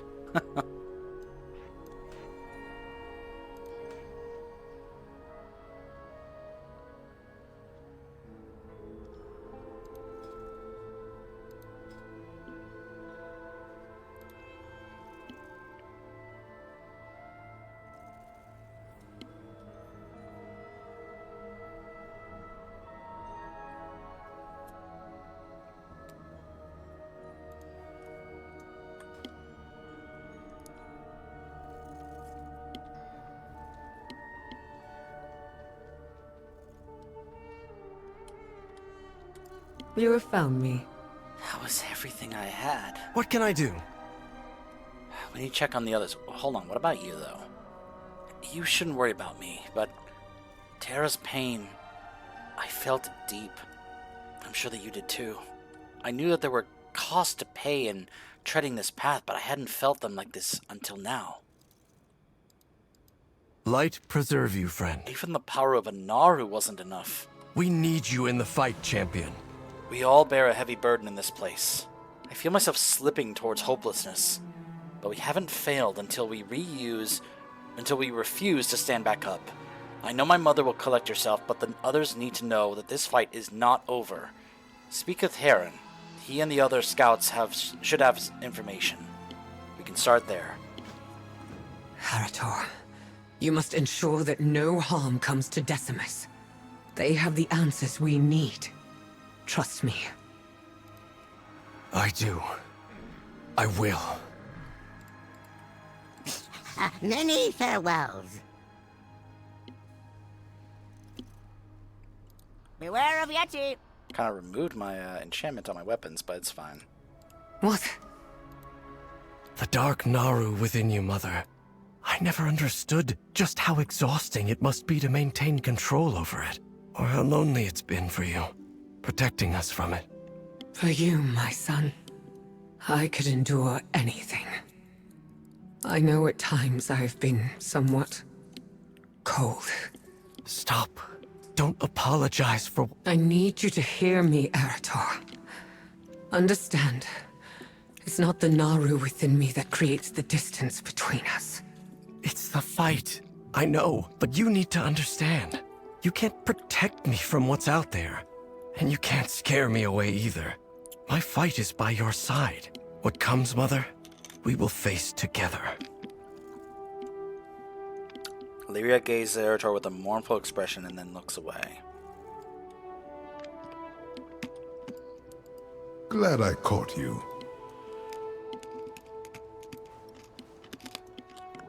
Stay on your toes. I need your report on the wilds. Stay with us, Ashtray. Feel my hand. I'm sorry, but I need a little longer with them. Check with Mela. Her report is more thorough than mine anyway.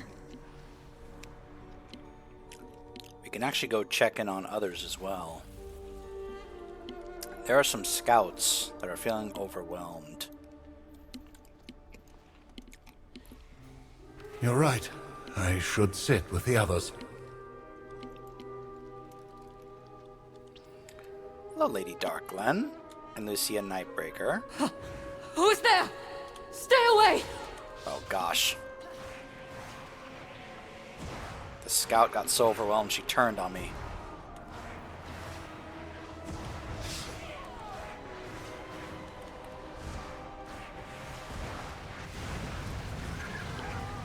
Dust yourself off, Rendorai. You have not succumbed yet. Power attracts power. The void here is so thick that you can swallow it. I embrace this power. I welcome its test.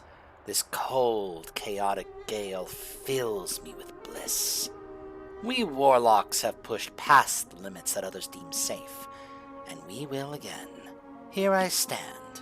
I am in control. True power lies within us.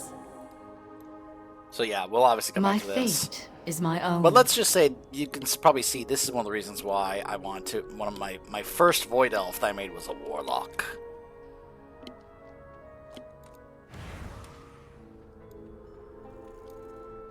We'll talk to Mela in a bit. But I want to check on the other scout, and I want to check in on both Lothraxian as well as our Void friend. I greet you.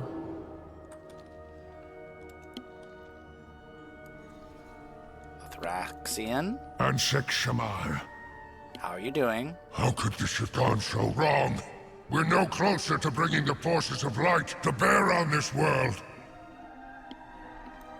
You must feel it too, champion. Awaiting betrayal. I know what must be done.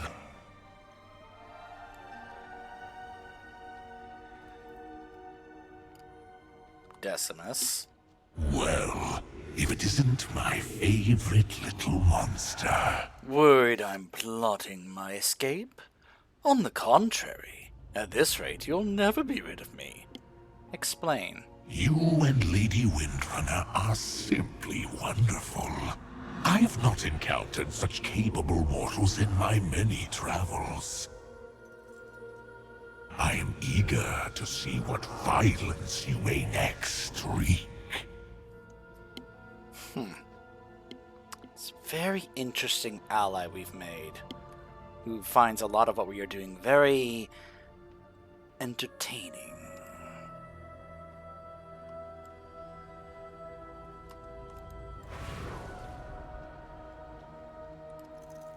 Aww.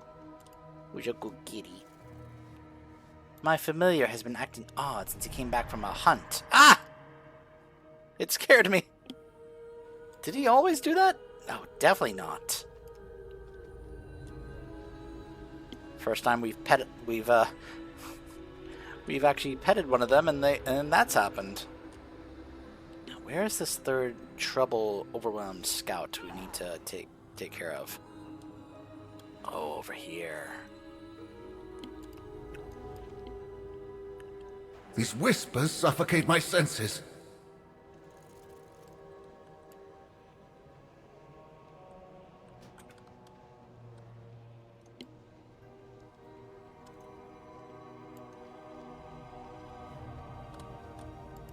I didn't seek this life. I'm relieved to see that you and Lady Windrunner have returned.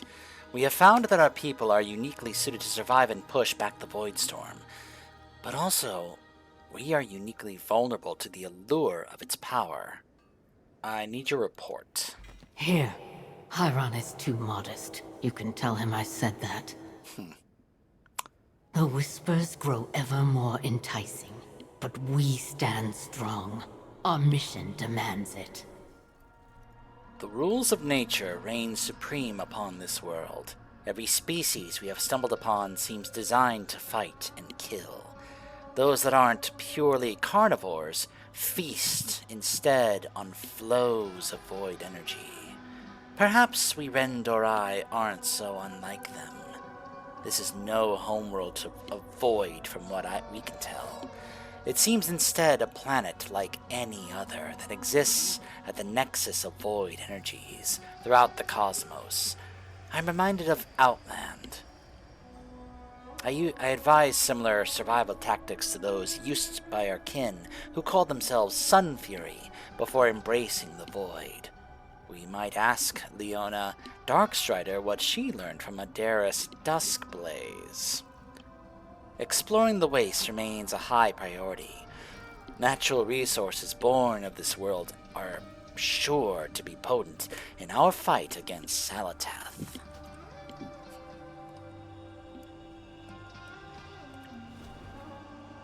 How about your father?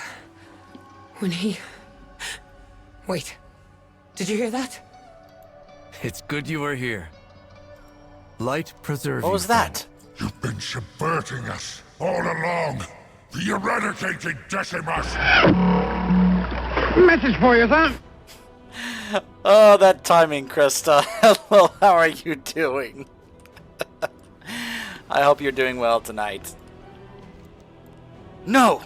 Dreadnix, we have to stop them! Lothraxian's boiling temper risks everything that he chooses now of all times when my mother is out of commission. There's no time, we have to go! Eritor! Stop them! We have to move!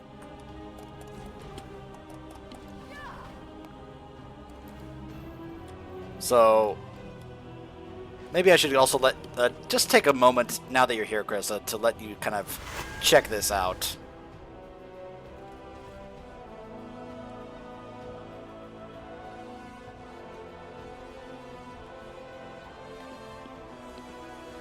This is part of the reason why people love playing World of Warcraft.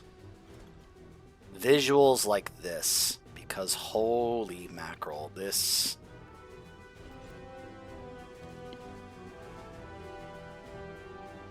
This is just one area. This is a new area. You probably don't know.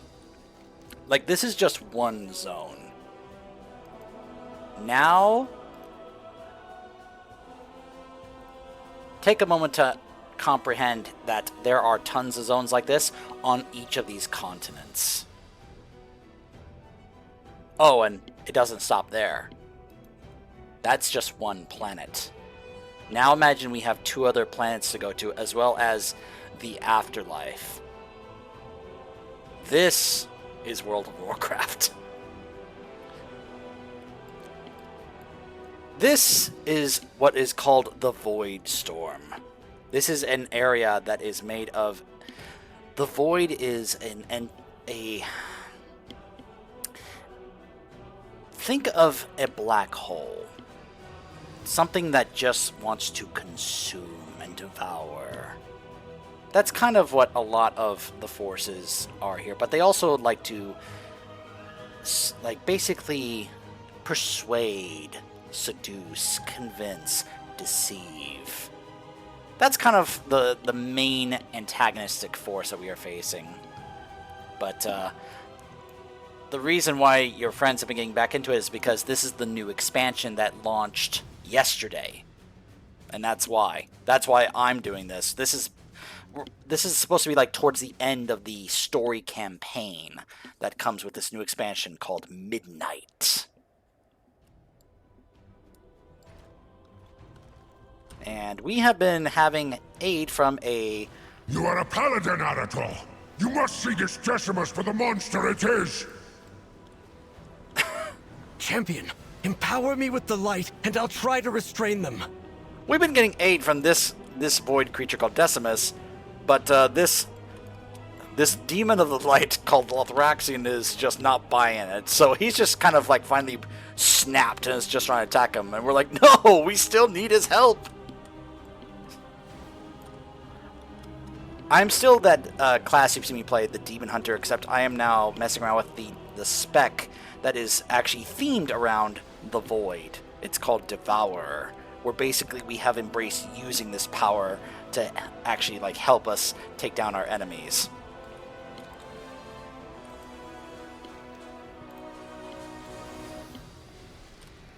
So I think I'm actually... Oh, I'm supposed to gather these things apparently. Okay.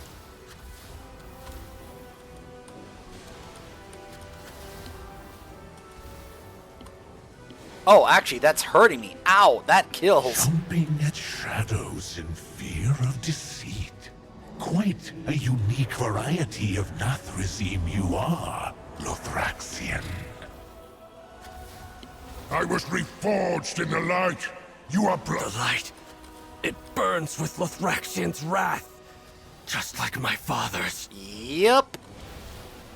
Just like your father's. What can I... Cease! We must protect those in need. By the light's mercy, I command you both to yield. We have no shortage of enemies. And we need not create them where we might find allies. Decimus is more than they seem.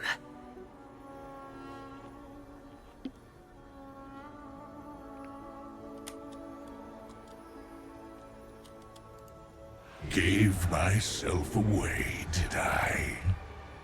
You seek power, Decimus. Xalatath will not give you what you want, but her defeat might. Join us. Truly fascinating.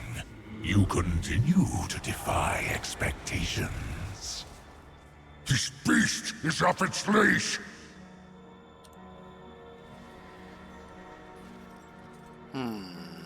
Glory to the light. Senseless blood elf, have you lost your mind? That thing is a monster, and you helped it evade the light's justice. You and I will have words when this mission is at its end. Farewell. Yeah, you are definitely going down the villain track, pal. It's good you are here. Be alert for opportunities to help. Decimus is a far more capable Dominar than they've been letting on. Know your target. One chapter left, and we'll be done with the story. Just the Azerothian I've been looking for. Alright, thank you so much, Chris. I appreciate you dropping by. Have a wonderful night. Despite that spirited display, I'm inclined to help you. After all, what's a little violence between friends? And since we're friends, I'll let you in on a secret. Shutting down the storm is only possible from inside the Nexus points. Of course, you can't just walk in. You need the mantle of predation. Do I have your attention? Let's shake the dust off and discuss this somewhere civilized. Meet me at my estate. And if you come across, follow this creature to its foul den. If you prefer to keep throwing Naru at Nexus points, don't let me stop you. The light will always... Naru! Dead! Now we're to trust this monstrosity! No, but we need them. They've had every opportunity to betray us. And they will! Have you learned nothing from Karesh? What did your mentor's trust in the Void bring him? Careful! The Void never offers fair choices. Locust Walker understood that better than anyone. After his demise, I asked myself again and again what I could have done to prevent it. But then I came to realize what Locust Walker knew from the start. It didn't matter that Xalatath was always going to turn on us. If the only way to stop one monster is to work with another, what choice is there? We fought together for 1,000 years! Do you not trust me? I do, Lothraxion. When Decimus does betray us, I trust you to put them down.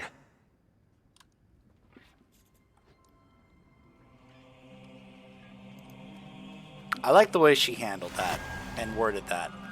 It's like, look, no, when he betrays us, I'll need you to put him down.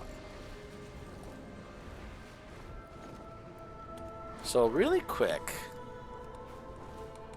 I'm gonna go over here and cover this part of the map and also grab this Flight Master as well.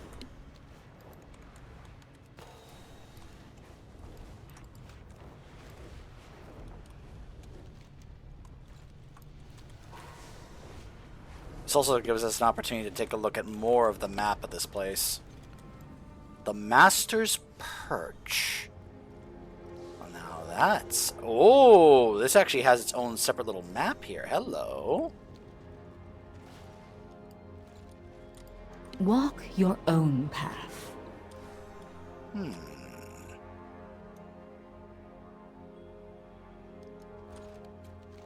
How interesting. There's a couple of also Slayer's Rise. There's a couple of crafting items over here as well. I should grab those. I wonder... Oh, this is the Path of Predation, I think. Oh.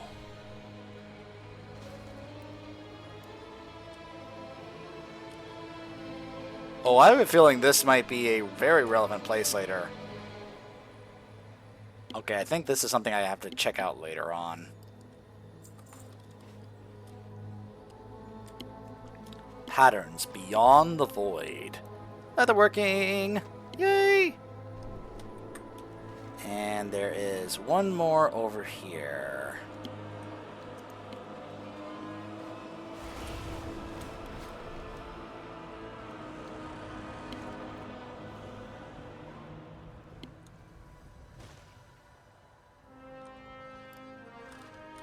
There you are.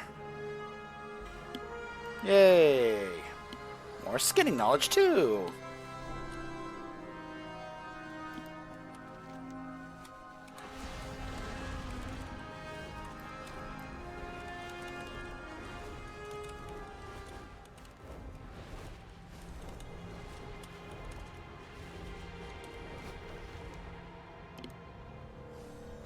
So now we'll head on over here to uncover this portion of the map. Actually, hold on. There's another portion over here I haven't unveiled yet. May as well try and see if I can get the achievement for uncovering the map, right? Also, there is one of the delves, Shadowguard Point. And another one is actually right over here. The Sunkiller Sanctum.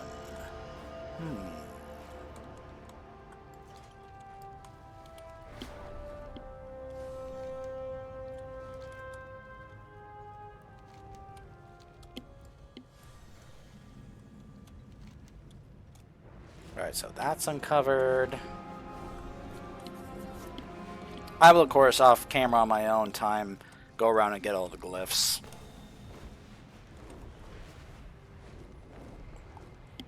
This also gives us an opportunity to look at this Void Spire even closer. You can even see that right there, over there. I wouldn't be surprised if that's actually... Oh, hello.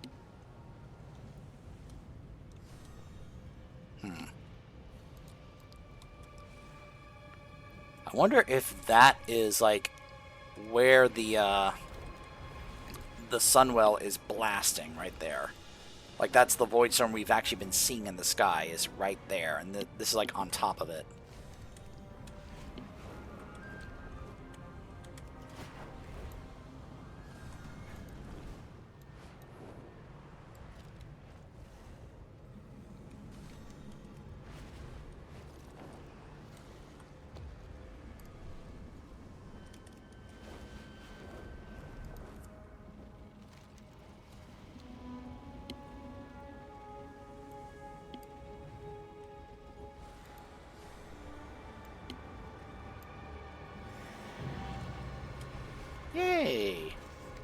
Midnight Explorer.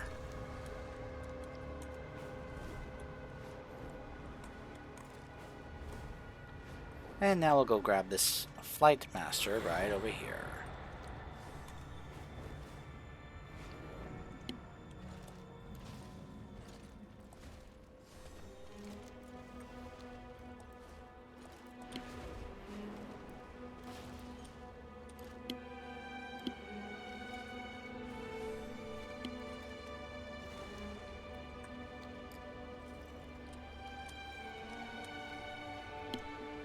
Unless I can't at the moment. Hold on. Can I not yet? I'll bet I have to do the campaign story quest and then it'll unlock for me. Just like the one in Zulaman. Ah, the rest of our party arrives. Were there time, I'd have you for dinner.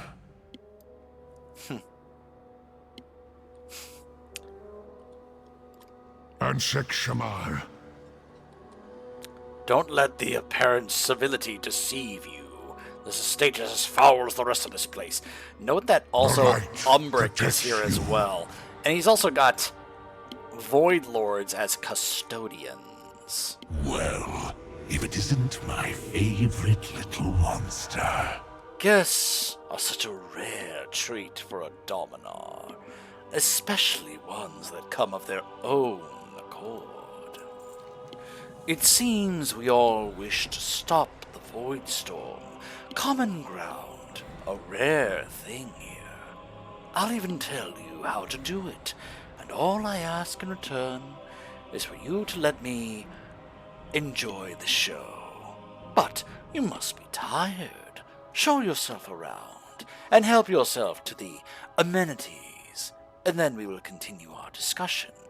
Don't take too long. There is much to see, and the storm rages on. Make yourself at home.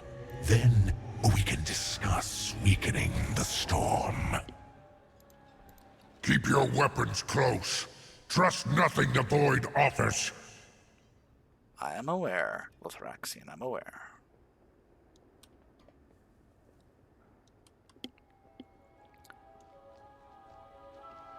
I'm guessing... Oh, hold on. The Singularity.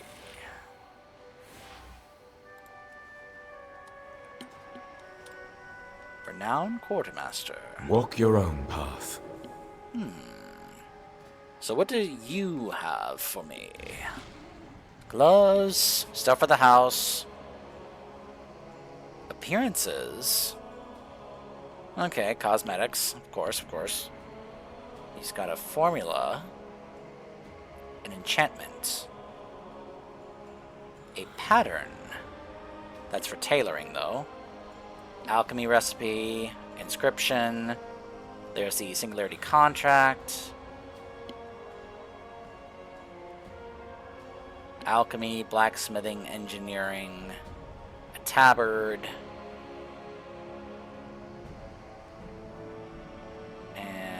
More cosmetics, mounts. Okay, so nothing that I personally need to think about in terms of like getting for crafting or such. There's basically nothing here for leather workers. Sorella Run. Being here is an opportunity. Our understanding of the Void will grow by leaps and bounds if we learn from the Dominar. Assist me when you are able. The universe is full of mystery. Oh, hello. What is this? A research console? Harness the violent energy that permeates the Void Storm, occasionally triggering a power suffusion of cosmic energy. When embraced, the energy erupts in a state called Void Dust. Become infused with ambient void energies, increasing your chance to critically strike, your leech, and your movement speed. Interesting. Power is to be wielded, not feared. Oh. Ah. Void Lust. Are we sure we want to call it that? Amassing Void Lust. Oh my. Increase the duration of your Void Lust episodes by 200% while fighting enemies in the voice. There are going to be some people that are going to have some funny jokes with the fact that this is called Void Lust. I can already anticipate what people are going to be saying. The last thing you can get here is a 2-second cooldown. Use the console to manifest a powerful mount that will accompany you in your adventures. Really? Question everything. Did you feel that? Like a subtle pulse of hunger. Keep an eye out for more uncontaminated samples as you explore these lands. There's much that we can learn here. New doorways have opened to us. It's a decor specialist.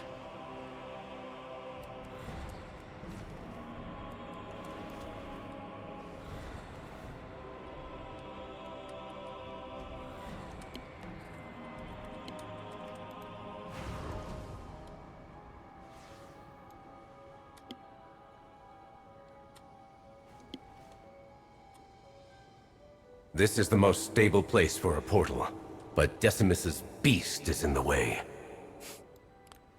Bent, Decimus's watchdog. Aww, he's a good boy. Come here. Go get it. Go get the bone. That's a good boy. The void feels honed here. Perhaps the work of Decimus. Yeah, very likely. Oh, look, and then we have a portal back to Silvermoon. Wonderful. Alright, so now we can actually get the Flight Master over here. And I think this should be the last Flight Master, I think. Careful, champion. This beast looks hungry.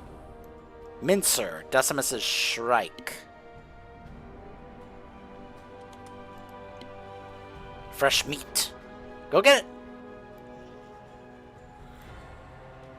It seems even the skies here are full of teeth. Fate is ours to decide. Here we go. All the Flight Masters unlocked for midnight. There's a fishing trainer, general goods, Lothraxian, Decimus. There's some other Dominators here, it seems. Contender, Parodius. Speak, if you must. Not every creature of the void serves Halatath's whims. Conquest was our way long before her arrival. To the north you find Slayer's Rise. It is the vast battleground where 3 Dominar vie for power. And I hear your Rendorai allies have set up in Master's Perch, the main citadel as well. I am certain great battles await you there. Go forth. We'll do that later. Leave. When we come back to do the side quests here in the zone. Right now we're focusing on finishing the campaign.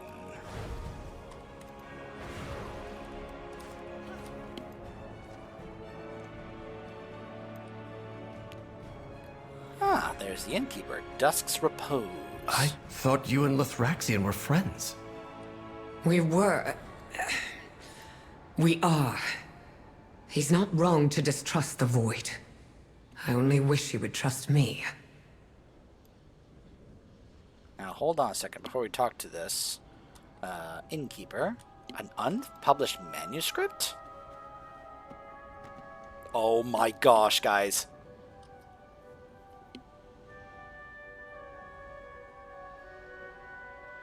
The steamy romance novel series continues.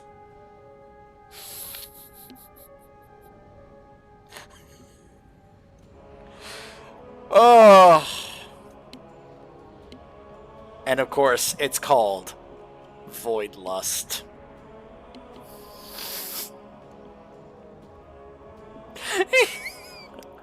Oh my god, this binder of loose notes looks like a unpublished manuscript written by D. The manuscript has heavily annotated margins with painstakingly thorough notes on how this draft might be improved. The elven summoner took a step back, her heart thundering. The creature bound at the center of her summoning circle was not the one she had expected. Such a chiseled jaw and gentle eyes couldn't have belonged to an ordinary Voidwalker. Magical restraints kept their wrists overhead, offering her an unobstructed view of their lean physique. "You are bound, demon. Now yield," she nonetheless declared in a voice she hoped would not quaver, stepping closer with a clack of her high-heeled boot. The Dominar answered with a deep, velvety laugh. "I yield," they declared with breath cold as night. The elven summoner felt it blow across her face. Goosebumps erupted along her back, veiled only partially by her crimson silks. Too fast. How to slow it down? Perhaps she's more skeptical at first, only to be convinced later. What's the truest essence of my appeal? I like how we're then also getting the author's thoughts on this. How many pages is this? 3, okay. This section has been written and marked up at least a half dozen times. It seems the writer got stuck here. The Dominar hovered closer. The creature it had grafted to the wall was tall and strong, a sturdy thing of the Legion's armies, one that plainly did not belong on this world and in this place. His face was caked in green blood, and he writhed against the metal spikes, impaling him. Somehow, he was smiling. This is nothing," he exhaled with dry lips that cracked as he spoke. The Dominar savored the, "Too indulgent, not my taste. I'm pandering, and for whom? Really? Of course. I fantasize about my work catching fire. There's no greater victory than to inspire hunger in others, but what's the point if I don't enjoy the process?" This passage strikes you as a first draft. It's not marked up at all. The heat of passion dwindled in the Dominar. They had sated their appetite for dominance as ever. The delights they tasted in battle were to exacting specification, but the hunger returned, harder than ever to vanquish. The emptiness itched back in. It was only then that they realized, towering over the panting mortal, her sword still in hand, that she had been right all along. The fight need not be for life or death. Stakes alone did not give a struggle meaning. The mortal waited for the end to come, but the Dominar merely lingered there for a while, silent. Where was there to go from here, when what satisfied them before tasted now of dust drifting in the void? They knew not, but it must not be as it was before. And so they dipped their head in apology to the mortal and turned to leave. They went in search of something new, unlike the others of their kind.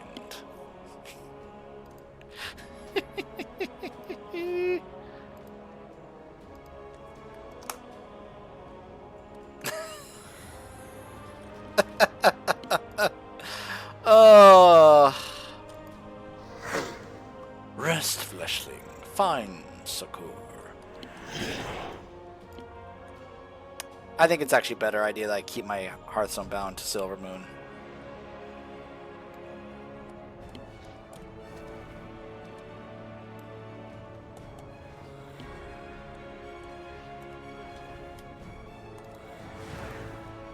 Come, friend. I have so much to show you. Do you now? What can I do? Decimus seems oddly eager to help us. I don't relish working with someone whose motives I can't understand. We need you in the fight, champion. Keep your weapons close. This world's only language is violence. We have to be ready to respond in kind. Find the path to victory. Farewell. Oh, and it's you again. Invading the seat of Xalatath's host with such a paltry force. Is it delightful arrogance, or pitiful desperation? Tell me more about the mantle of predation. Is this earnest curiosity, or do I detect a hint of suspicion? You injure me, friend. I've been open and forthcoming as blood from a wound. The mantle of predation is craved by many, but it must be earned. Zalatath grants it to whomever climbs the cosmic ladder, each rung built from the bones of their prey. Alas, it's a troublesome gift. Power attracts power, and so whoever possesses it must always be cautious, always waiting for fangs to sink into their necks. Perhaps that's why Zalatath enjoys handling it out. What better way to keep her servants sharp and paranoid? Oh, what pleasure will you bring me today? Well, if it isn't my favorite little monster. Just the Azerothian I've been looking for. Oh, and it's you again. Oh, what pleasure will you bring me today? I have a feeling he doesn't have any poke lines. Oh, and it's you again. Comfortable? So nice to see someone appreciate my hospitality. Now I suppose we must discuss business before your glowing friend has another tantrum. Well, if it isn't my favorite little monster. Your friend's scheme to blow up the Nexus Point was adorable. You all looked so determined. I didn't have the heart to tell you how simple the solution really is. The Mantle of Predation will allow you to enter the Nexus Points and weaken the storm. Alas, it's claiming the mantle that will truly test you. Borrow my pet. See through his eyes. I'll show you who you will steal the mantle from.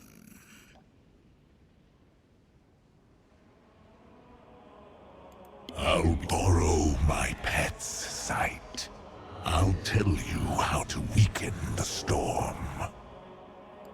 Light preserve you, friend. Why are you so eager to help us? I am a creature of passion. A creature without purpose, like every fiend from the void. Watching your struggles blazing bright against an uncaring cosmos. Oh, it's delicious. It's delicious. Zalatath would devour your world. All worlds. Even the stars. She would leave nothing but an empty abyss. Can you imagine anything more dull? Loyalty is so contrary to the void that you betray your master out of boredom? I need no master. We should all obey our own appetites. Some of us serve greater purposes than hunger, beast. The cosmos is a feast, Lightling. Why not enjoy it? I'm so glad that they decided to that they came up with the idea of Decimus as a character. I find him a very fascinating character for this. It makes sense, and I think his actor is really nailing it and having fun with this. Assuming direct control.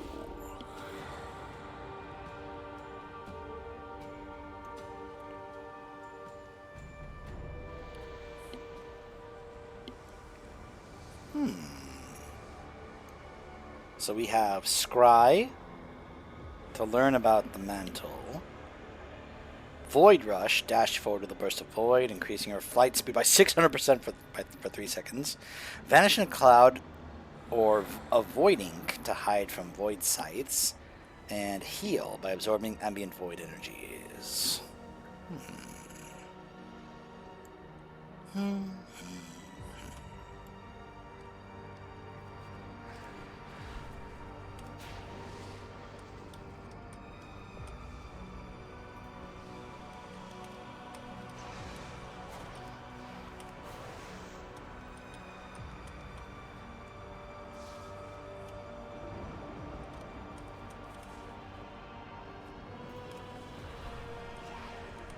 The key to weakening the storm is an artifact known as the Mantle of Predation. With it, you may enter a nexus point and simply shut it down. Doing so will nullify the others in a cascade.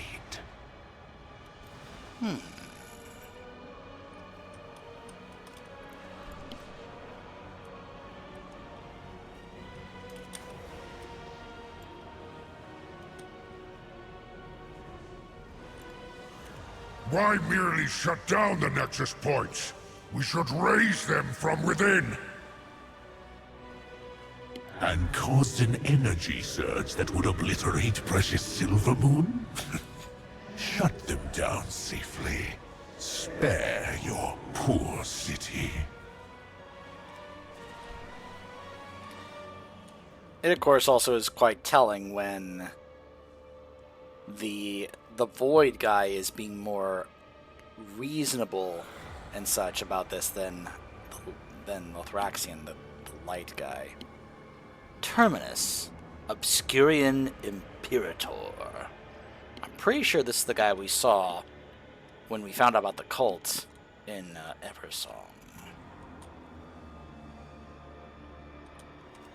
Lord Terminus. He keeps the mantle at the Obscurian Citadel. How fortunate that he's busy here, leaving his vault unguarded. Hello, little morsel. How did you drift so close? Pretty sure this guy's gonna be one of the bosses in the raid.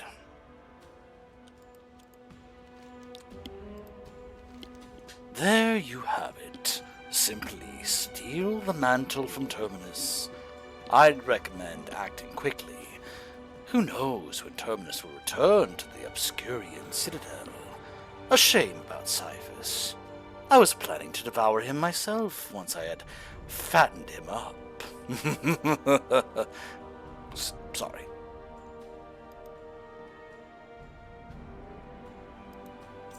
Steal the Mantle of Predation.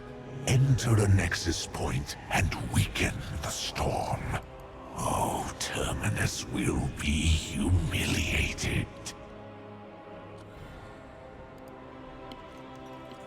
I don't trust Decimus any more than the rest of the beasts here. I do trust that they only serve themselves. Seems having Xalatath as a master isn't to their taste. We can turn one foe against another. Even Lothraxion would agree if he weren't so stubborn. If this Mantle of Predation will let us stop the storm, then it's our best shot. A troop of Rendorai have been scouting the Obscurian Citadel. We'll meet with them and see what they have learned. Make haste. We should have the mantle before Terminus returns to his citadel.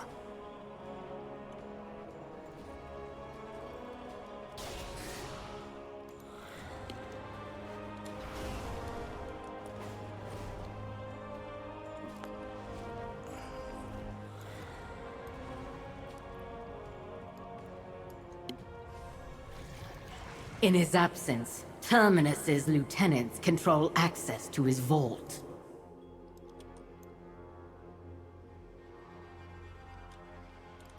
Oh, what pleasure will you bring me today? Smell that?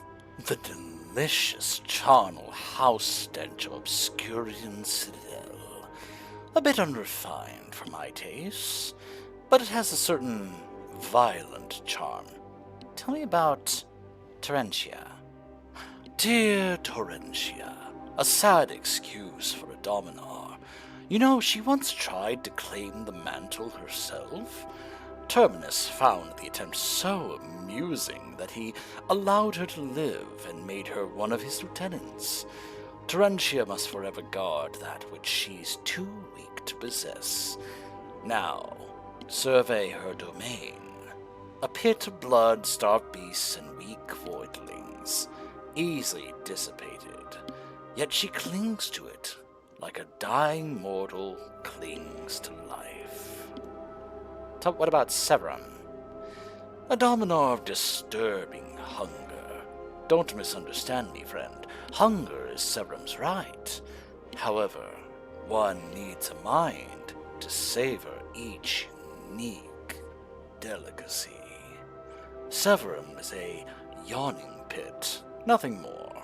Truth be told, I think Terminus keeps him around just to annoy Torrentia. She can't stand seeing someone so mindless above her in the hierarchy. Always a pleasure. What have you seen?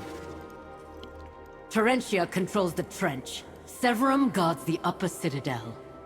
I'll hunt down Severum. You and this void spawn can handle the trench. This is no time to go off on your own. We'll follow him, my lady.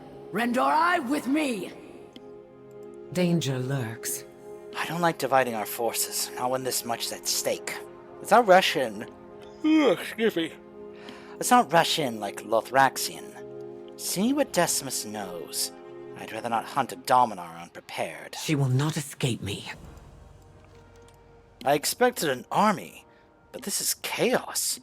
Beasts pouring from the void, gorging themselves, taking captives for sport. Our mission is to claim the mantle, but we can't ignore this. Sooner or later, these forces will be loosed against Silvermoon. Any blows that we strike now will save lives down there. Starve their forces, stem the flow of beasts from the void, and free every captive that they've abducted. 2 sigils. You'll need both to open Terminus's vault and claim the mantle. The first belongs to Terentia, petty ruler of this sad trench, too ambitious for Terminus to bring her into his inner circle, too cowardly to strike out on her own. So here, she cowers behind an unbreakable shield of void. She's terrified of losing her already meager holdings. What a pity. Slaughter your way through the trench. The potential emergence of a new apex predator is something that she won't ignore. Break her toys and fight to the top of the food chain. Dear little Torrentia will take it as a challenge.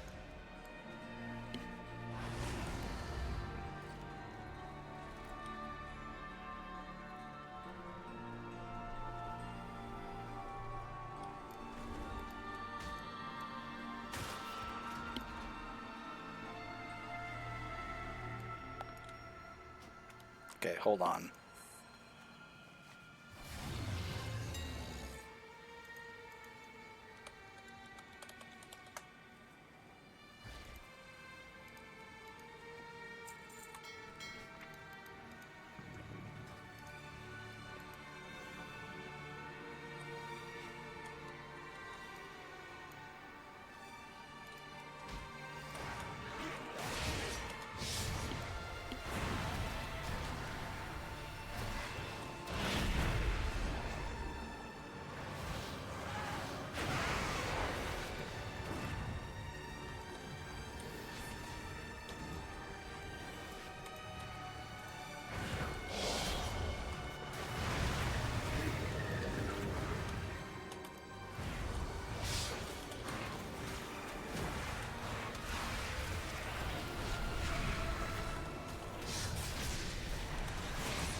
Okay.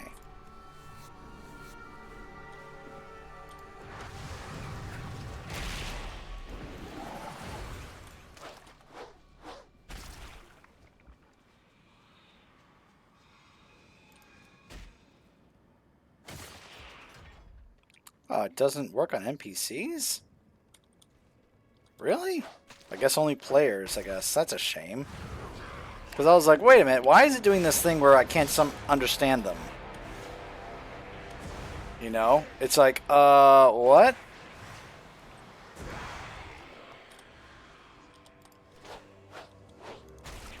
Like, it's never really made sense, so you know. It's like, okay, my Blood Elf can't understand them, apparently. But if I swap to my Void Elf, they would understand them just fine. And I'm just like, how does that make sense?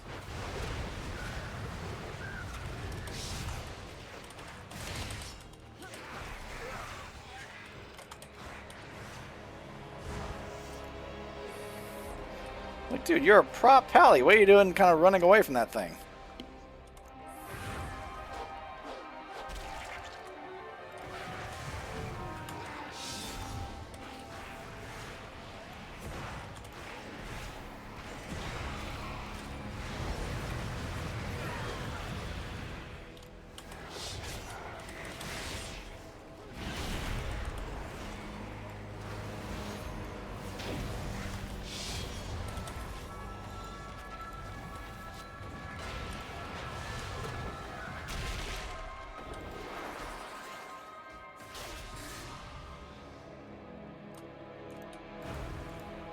What? Krona Kai Christor. See, I can understand this Draenei here just fine. And apparently he provides a side quest. Dionys Aka. Alright, you just hang there for a while until I come back to do the side quest. Wait, where are you going? No, seriously, you'll be fine. You'll be fine. I'll save you when we come back to do the side quest. Don't leave me here. Some of these captives aren't from Azeroth. How many worlds have suffered the Void's violence? Oh, Eretor, you don't want to know. That's like asking how many worlds suffered at the Legion's violence.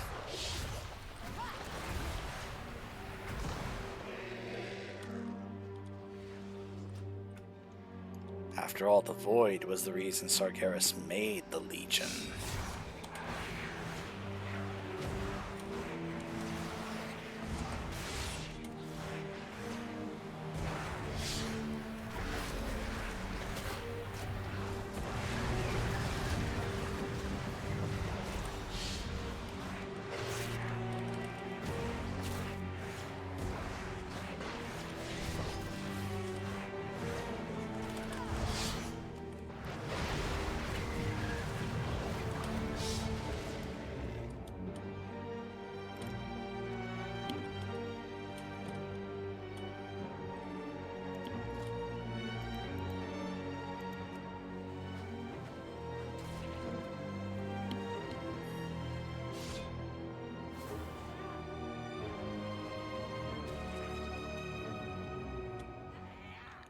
Ah.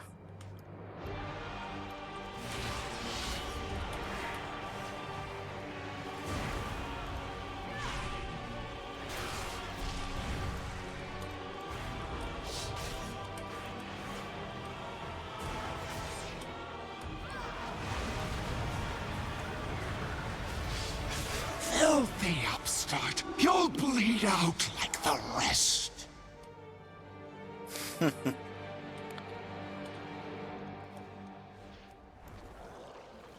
Obviously, you have little experience dealing with demon hunters. But according to Decimus, you are actually quite pathetic. You were only kept in this position because you amused your leader.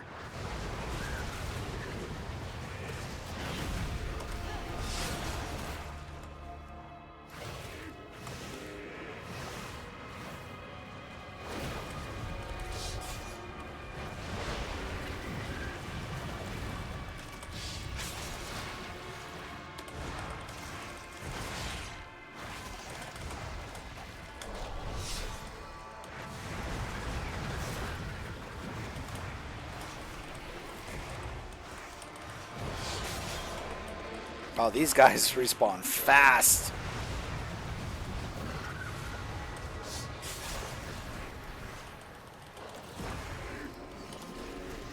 Yeah, these guys respawn fast.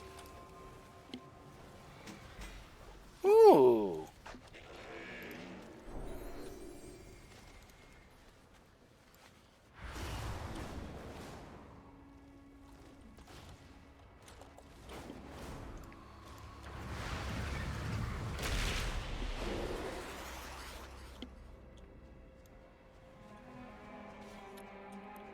I need to free 3 more captives. I do love having 3 charges of that, of what I guess I'm going to call Void Blink. Since that's what's it's a mage blink. They just gave the Demon Hunters blink. I'm not complaining, I actually love that. It's just funny to me, you know.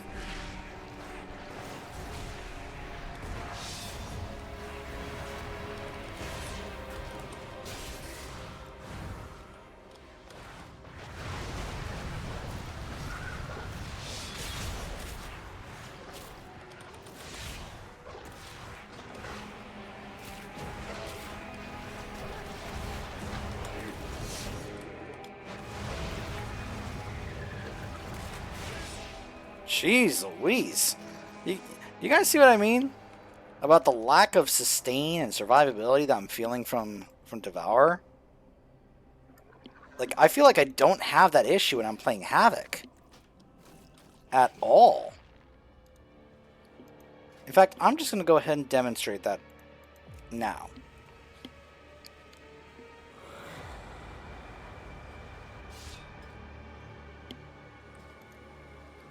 Alright, so that's one of the reasons I kept these.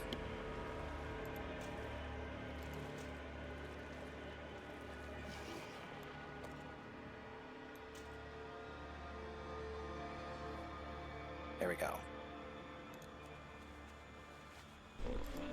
I have many lucky doos you like. Farewell, friend of the Grummles.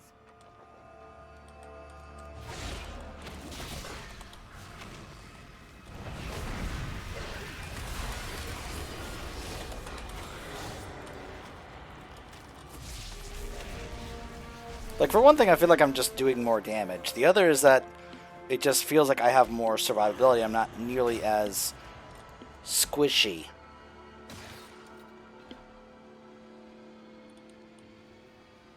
Like, I'll even take on this pack right here, just to help further demonstrate what I'm talking about.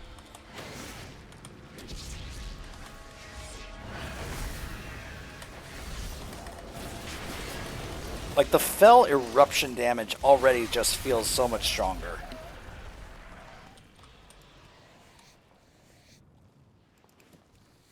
And maybe early on it's going to be, like, feel that way. Like, as you're going through questing and such, Havoc's just going to, like, be better for you in that regard. And then once you get into the endgame stuff and you get better gear specifically to help you out, then maybe Devour is going to start to be better in that regard.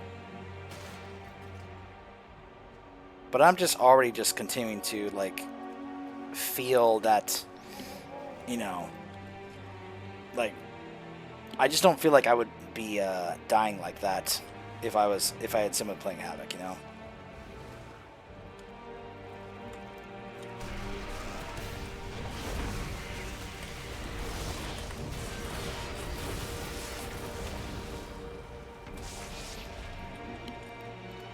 It's good you are here. Was it foolish to hope that only our world would be subject to the Void's hunger? Look around us. Paladins from the Sunwell, defenders of Silvermoon. But there are others too. Offworlders whose garb I do not even recognize. How do we defeat an enemy as hungry and indiscriminate as the Void? Light preserve you, friend. This is what my mother has battled on her own for all these years. I won't let her shoulder that burden alone anymore. We must protect those in need. Do you sense it? Every beat here either fears you or wants to kill you. Even their mistress cannot ignore you now. For all of their power, these Dominars still behave like beasts. That's good for us. Wolves try to avoid each other, but if one threatens another's territory, they'll fight to the death. By now, I think you've more than proven that you're a threat. Terentia can't back down if you challenge her. It would go against her nature. So take the fight to her, slay her, and claim her sigil. Challenge Terentia and claim her sigil. Eretor, let's regroup with the others in the upper citadel.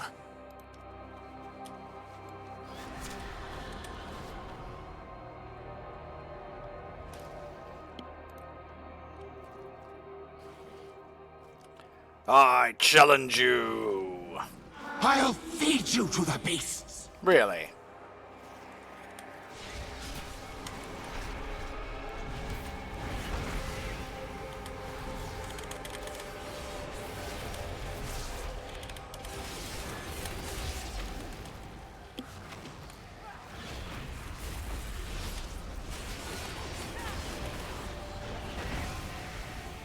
No, you won't take this from me.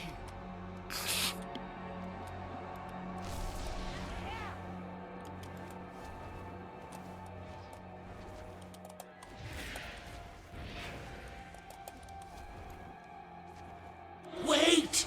I bow to your strength. Let me serve you. Together we... Stirring. Some friendly advice. Never trust a dominar who feigns subservience. Devour it.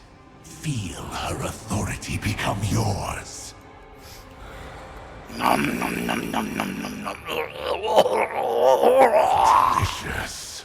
Already halfway to unlocking the mantle.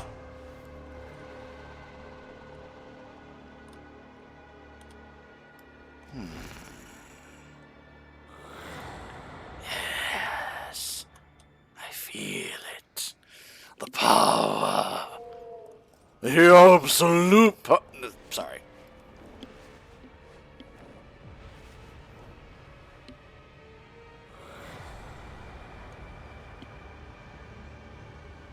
You abandon them? Acceptable losses. The Void Elves knew the risks. Wow. The light will always prevail. Be alert for opportunities to help. Just the Azerothian I've been looking for. Such drama and strife. Was I wrong to believe that all lightnings embraced unity and equanimity? How delicious. This is far more interesting. Be careful not to have too much fun without me. Don't assume victory. I've never known Lothraxian to be careless like this. Throwing lives away, charging in blind. Doesn't he know he's leading an army here? At least you've done your part. Let's try to salvage this mission. Careful, she lurks. Lothraxian's acting like we have an army, but a single Ultradon will tear through us if we're caught off guard. We need to be smarter. I've watched the beasts of this world, studied them, tracked them, killed them. They prey on weakness and cull their own kind at the first sign of frailty. Harvest carrion essence from the carcasses around the Citadel. Use it to mark Ultradons. Other beasts will pounce, thinking that they're wounded or dying. Let them tear each other apart, and then clean up what's left. Acceptable losses? I hope I never find it that easy to dismiss the deaths of friends and comrades. What use of the light if it leaves us as callous as our enemies? Sedaris was nearly killed. Luckily he escaped through a rift, and Rift-Lade Mela led the others in a fighting retreat. Find her. Hopefully they stuck together. I can't leave Sedaris, not until he's stable. Illyria's judgment is clouded. She spent too much time steeped in void. I've prosecuted campaigns across the cosmos. Casualties are inevitable. I could not command if the loss of every soldier broke my will. We have the information that we need. The location of the sigil bearer. The fiends whisper of a Dominos named Severum. Slay him and take his sigil. Then we can be rid of this place. Remain here, Lothraxian. You've already put this mission at risk. Risk? You trust the word of a Dominar over mine?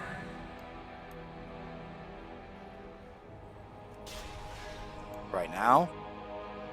Yes. Because you are starting to lose it. So those are the Ultradons.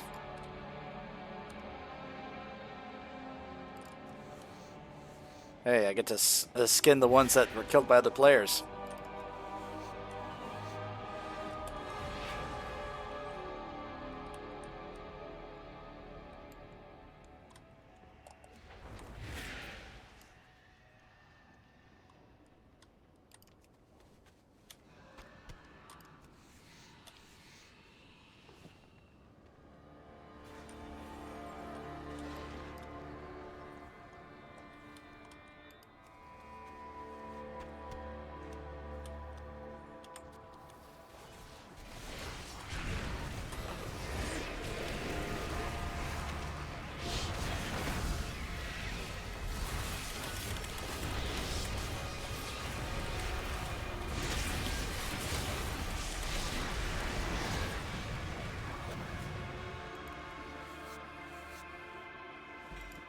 Hey!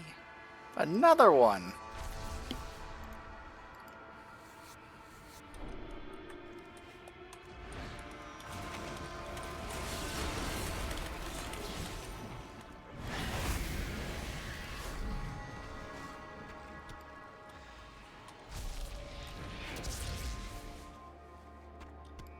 Okay, so apparently I'm supposed to toss these onto the Ultradons to help get other enemies to attack them. It's optional.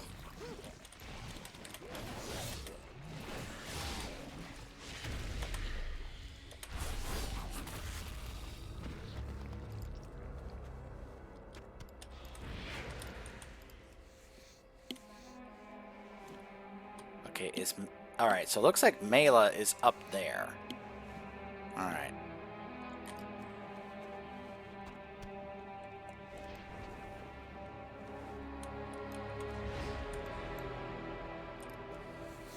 There's one right there.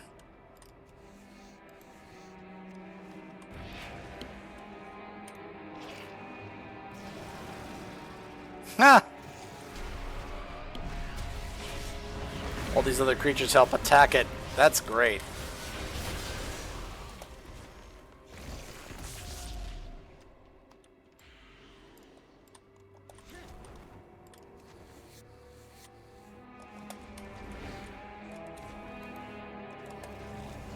Mela!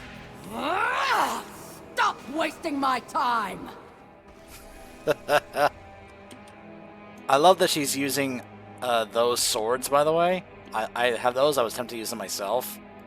Anything to report? The Ultradons had our scent as soon as we passed the main gate. We were separated. Lothraxi didn't even look back. Go regroup with Illyria and Erator. I was separated from Hyron and Lady Darklen. You must find them. I will. Don't you worry. See, unlike Lothraxian, I don't abandon my own. I look out for my own. And no, it doesn't matter that they are Void Elves and part of the Alliance and I'm a Blood Elf and part of the Horde. That does not matter in a place like this. It shouldn't, anyway. Unfortunately, there are characters on the factions that actually would make that a thing and actually care about that. But reasonable and sensible players like myself shouldn't and don't. We embrace a new Hey, future. Darklen. The Ultradons might have had me if Heron hadn't distracted them. The void he unveiled, it was like an eclipse. I'll find Heron. Go regroup with the others. Find that old fool. I'll give him an earful for playing hero. I want to see their corpses fly off like...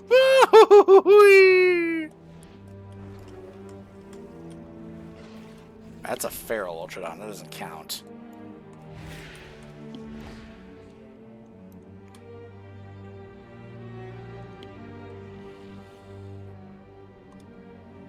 Hey, Heron. Tried to lure them away. Worked a little too well. Oh, gosh. I tried to give the others an opening. Nearly had it. Till the last few showed up. Did they make it? Darklen and Mela are fine. We would. Tell Astray I'm sorry. I don't think I'll make it back in time for tea. I'm sorry, Heron. his journal.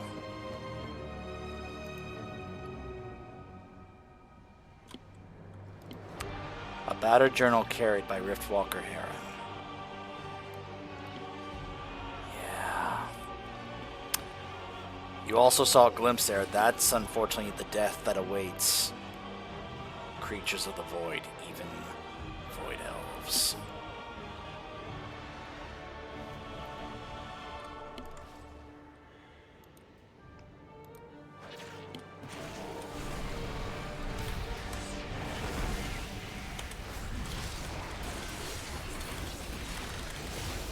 Again, you can see I am, one, just dealing more damage. Two, I'm not really feeling that, like, oh crap, I'm like, you know, dying or feeling or anything.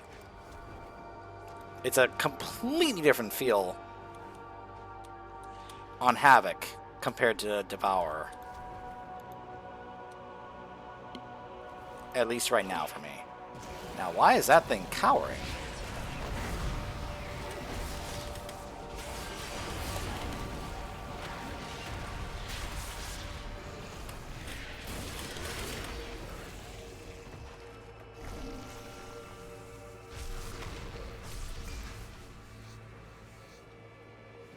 That reminds me.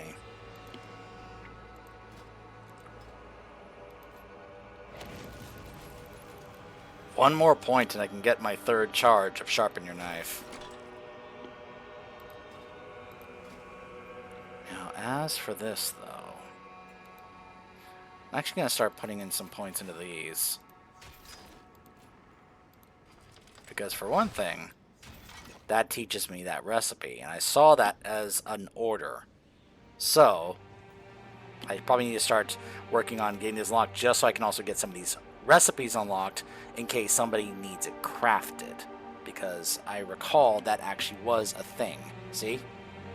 And I mean, it's a patron order, yes, but still. I could at least now go back to my crafting table, and actually now I can actually see if I can get the materials to craft that.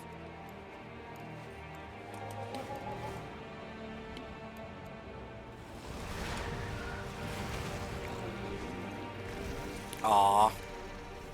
It died before I could get it to count. Oh my gosh, I even got this. Another one. And, oh man, I asked and I received. I got my last point to get my third charge. Yay.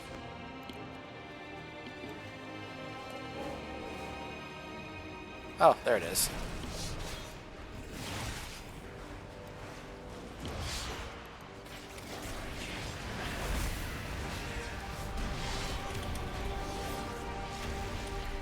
There we go. Now, wait, hold on. Gotta skin it. And now, for Severum.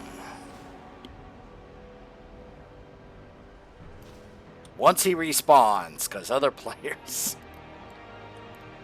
Ooh, there's actually an event over there. Bloody Sack. And apparently that's a thing right there. Forgotten... Hold on. What is that? What does that say? Well, once I finish this quest, I'll be able to actually look.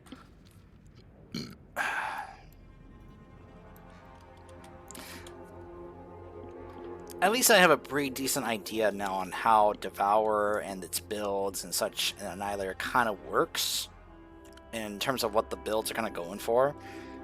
I just now kind of need the gear to really add to that and give it that oomph. And I'm sure like the survivability thing, I mean, that's just me out on my own. That's not necessarily counting for when you're in a dungeon with a healer or in a raid, you know. Hello, Severum. More for the feast.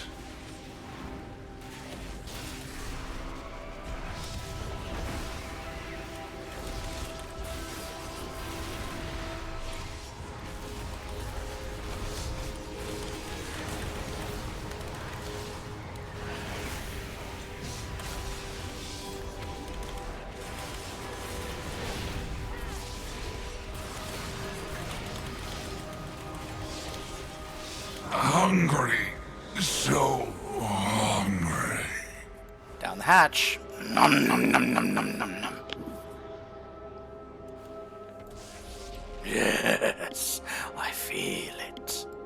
I feel it! Alright, now what does it say? In order to see the treasure, you have to interact with the Autolite and then add 4 dripping meat, which will spawn... That will spawn right after. What?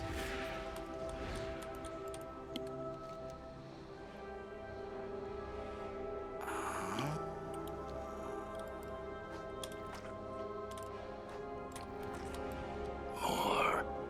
More. More.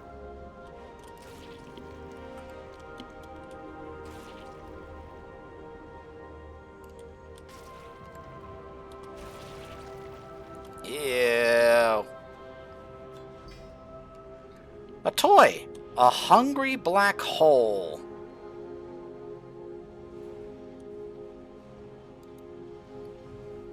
It's called Play a Game to Feed Your Hungry Black Hole.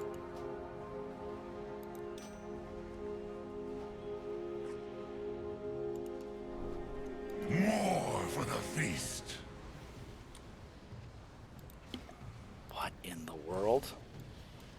Oh, it's one of these. It's one of these games. Oh, that's funny.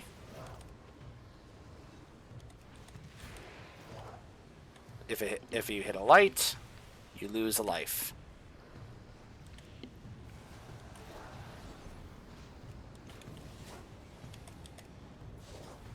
They're fighting, and I'm just playing a game over here. Like, don't mind me, I'm just feeding my hungry black hole. Game over. Score 11. Okay. Oh my gosh. I was not expecting that. That caught me a little off guard.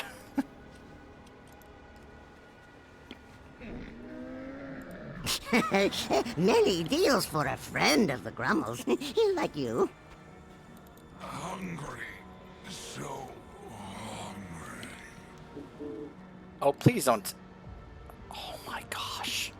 So because I destroyed the things I didn't need, it actually canceled the quest. Guys, we have to do the quest again. I'm so sorry. Champion, where's Hieron? Is he... War is no place. Remain here, Lothraxion. You've already put this mission at risk. I am sorry, guys. Risk? You trust the word of a Dominar over mine? I did not know it was going to just straight up cancel the quest. That's horrible. It's alright, there are other players doing this. And killing these is not really a big deal, so this should go by fast.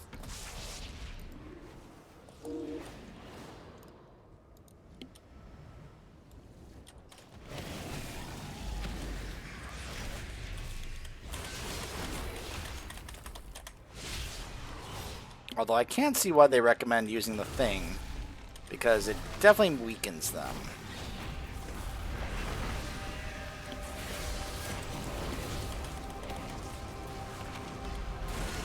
I think that's actually pretty bad that it's like if you destroy the thing you don't need anymore, it just cancels the quest for some stupid reason.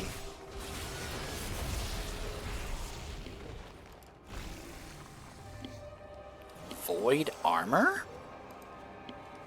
Hello? What is this?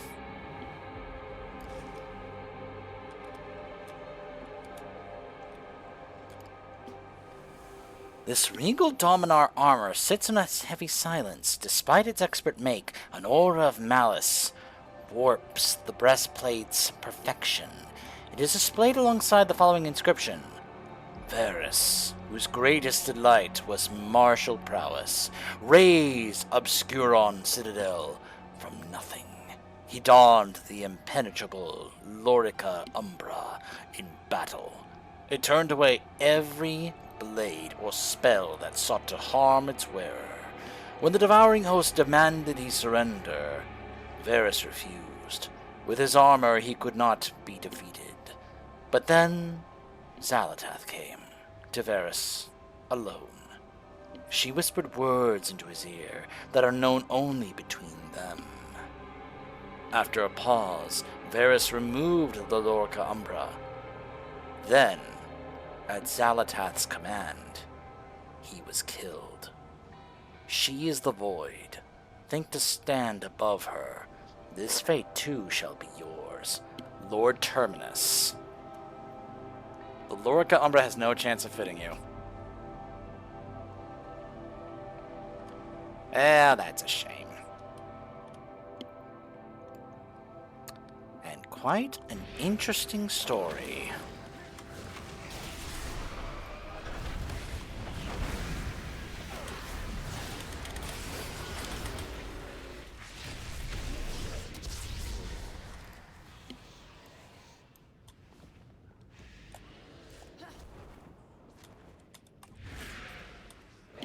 It's like I may as well get these, just to help make this a little easier.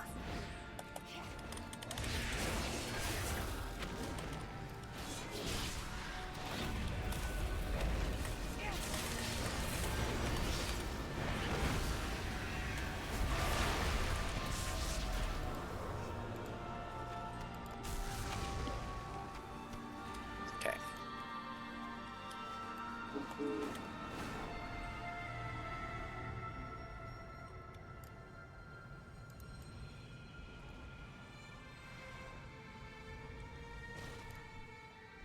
Huh.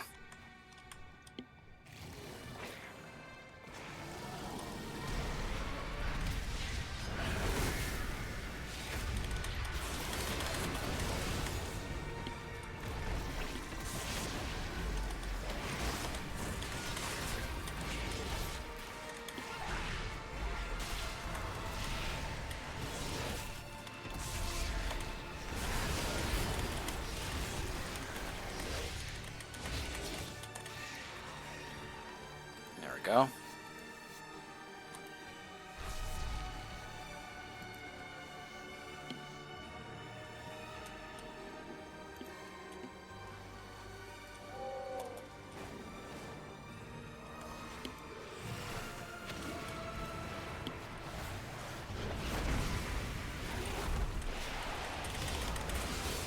There we go.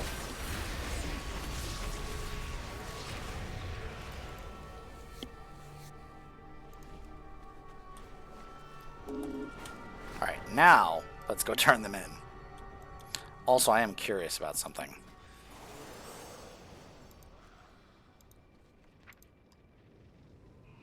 Okay, so we're not too far off from the ending here. And it looks like we will have to do the dungeon to finish the campaign. Champion, where's Hieron? Is he... Yeah. War is no place for a tender heart, boy. What can I do? It's good you are here. This isn't right. Hieron didn't come here to die. The light should protect people, not lead them to their deaths. Thank you. I'll make sure to give his journal to the others. We need you in the fight, champion. What have you seen? I won't let this place take any more of my people. I do my duty. That bastard's lucky that Illyria's here. As soon as we are done, he will answer for what happened to Heron. Darkness absolve you. Never thought I'd serve another Windrunner. Seems to be going about as well as last time. Step light, strike hard. The army will come. Would that we could put every void spawn to the sword. The army will come. Well done. Soon we'll have the mantle of predation. No longer need Decimus. Do not mistake their usefulness for allegiance as Illyria has. Careful of the void's tricks. Good hunting. With the Ultradons dead, we may just be able to get out of here alive. I see through her plots. Let's move quickly. We need to steal the mantle before Terminus returns, and before the Lothraxian does something rash. I understand this place grates on him, but he should know to trust my instincts. I thought we had fought together long enough to earn that. Let's end this. Ready when you are. Make ready. It's time we claim the mantle of predation.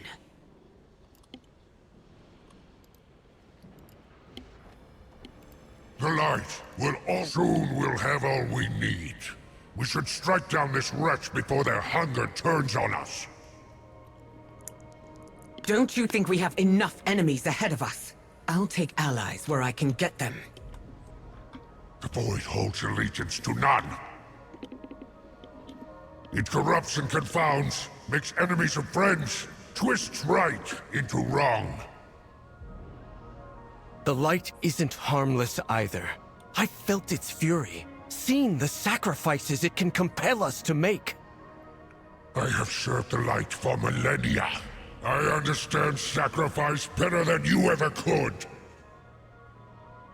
Then don't become numb to it. We all fight for the same cause. Yet only I seem to understand what is at stake.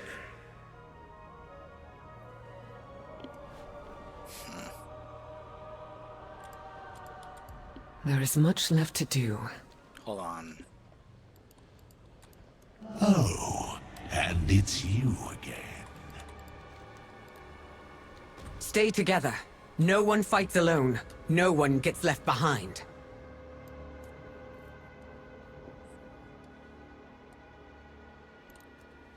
Yeah, I'll be honest, I may end up leveling my 2 Void Elves just because of, you know, the significance involved here. Can you feel it? The mantle is close at hand. Don't look so eager, beast. You fooled Dolaria, but I see through you. Hold on, why do I feel...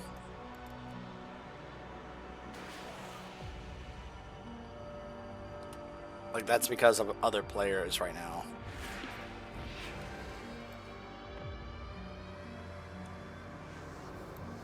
That look in Lothraxian's eyes is the same I saw in Father's.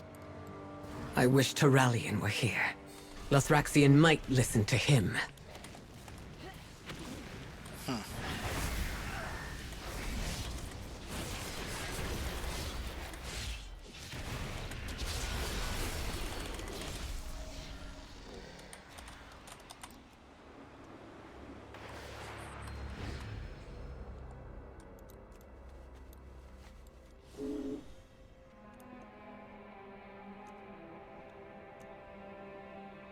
Claim the mantle.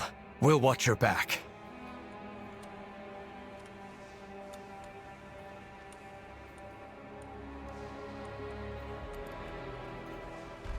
Okay. Away for but a moment, and the vermin move in. You were right to alert me, Dismas. I warned you. This was always their plot.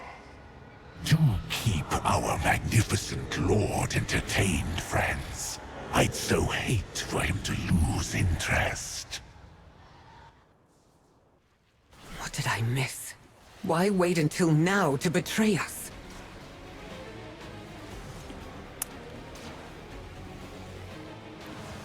Oh, there's Terminus. Just watching. We're basically in a pit that he tossed in with a bunch of other void creatures and such, and we're all having to survive. There's no time for caution. Are you alright? I must have missed something. Why did Decimus bother helping us at all? They could have betrayed us at any time. It doesn't make any sense. I don't see Decimus. For all their glee at handing us over, I'd expect that they would want to watch the fight. What could be more important to a Dominar than enjoying a battle? Answers can wait. Right now, we need to survive. Weapons ready. We'll make ourselves an opening and deal with Decimus afterward.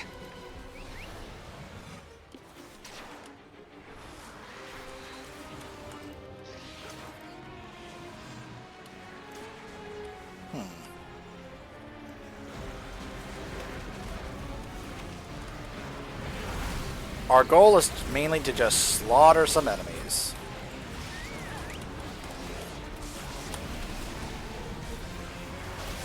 Thanks, Lyria.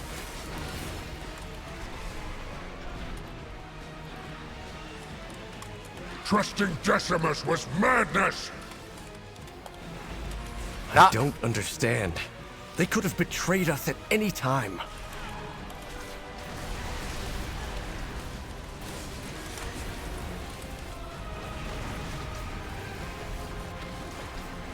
I knew you were blind to the Void schemes. No. Something's not right. Decimus would not miss— Such dull camaraderie. You shall learn your place, as Decimus has. Fight one another or die. I will cull these these weak distractions. This was Decimus's plan. Keep Terminus's eyes on us, champion. Are you mad, Illyria? I have to fight Illyria? Oh my gosh. Alright, Illyria. I've seen you fight, champion. I know you can do more. Alright. You want more? Fine, I'll give you more.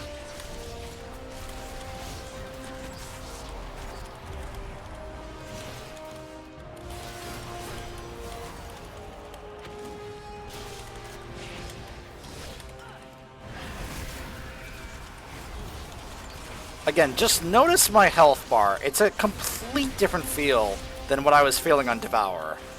Like, I'm not concerned at all, and I absorbed the fragment. Did you see how much my health went back? Entertain, Terminus. Come down here if you dare.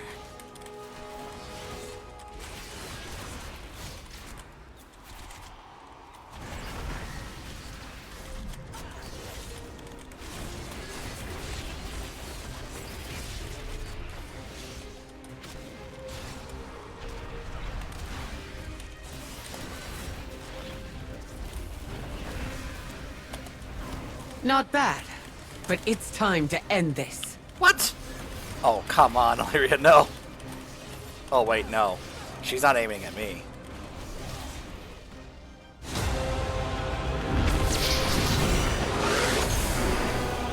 I see now why Zalatar is so fascinated by you mortals. Oh! Decimus, my mantle. It suits me, yes?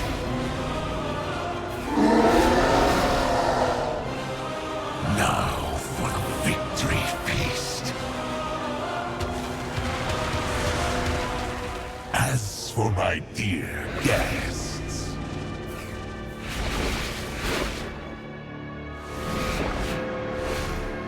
pardon the deception.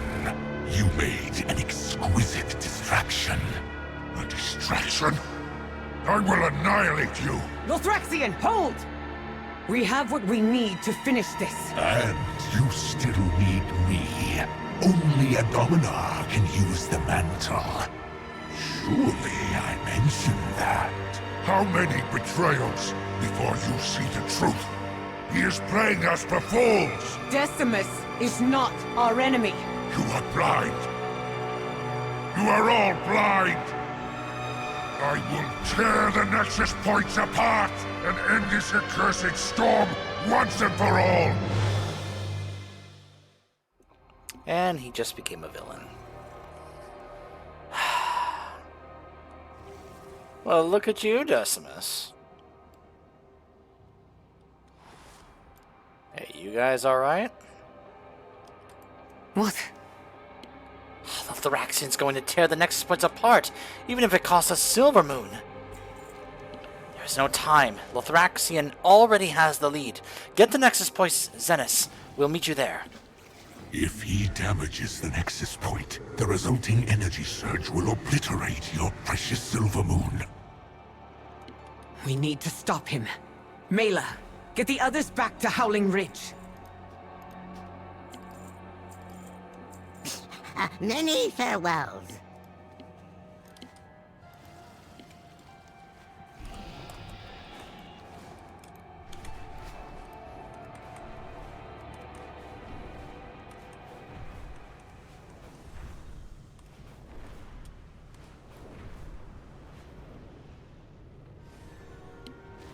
Damn!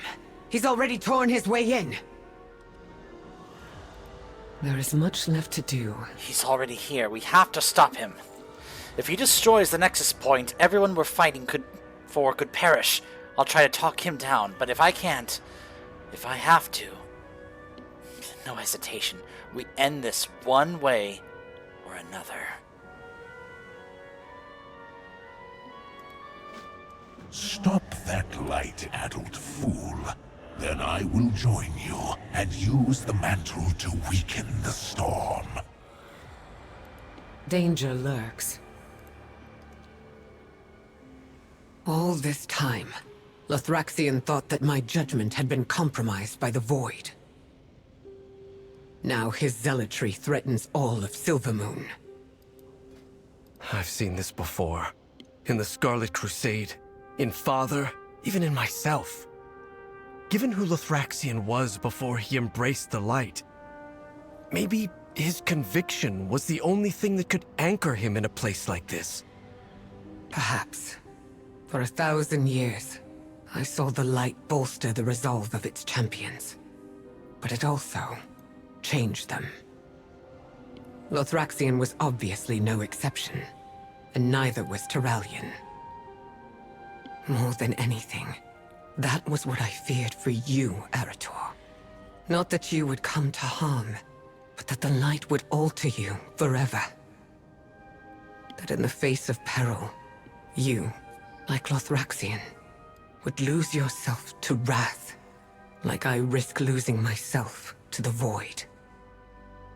I understand, but I promise you that it will never happen. Not for me and not for you. We're Windrunners after all. No outside force has ever succeeded in telling us what to do. Then let us save Silvermoon together, as Windrunners. Erator, you may want to chat with your Auntie Sylvanas about that. About that time that, you know, Arthas and the Scourge told her what to do. Just saying. You have found me. Just saying, buddy. Use everything at your disposal. Alright.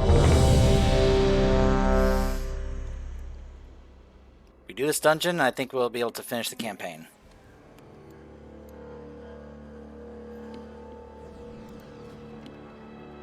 So,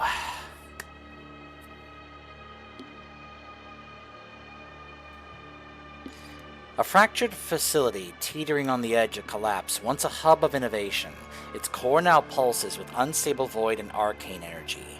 Brave adventurers must navigate its shifting wings, confront void-walking guardians, and uncover the truth behind its unraveling power. Oh, this is actually a pretty small dungeon. So it looks like we have to go to the other two bosses on 2 wings, and then we go down the middle to face the final boss. Interesting. Lothraxion, give up this foolishness! We have already won! Notice how he is now put orange. all of Silvermoon in danger! This isn't worth the risk! There seem to be a few pieces missing. We have to find them if we're going to stop Lothraxion.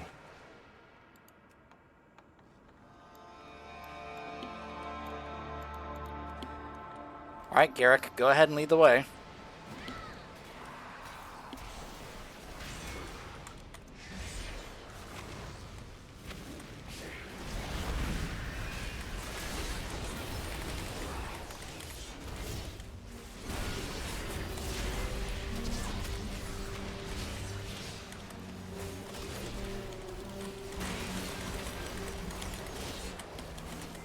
I don't mind it when I see Huxworth and Merity finally actually doing some damage, you know.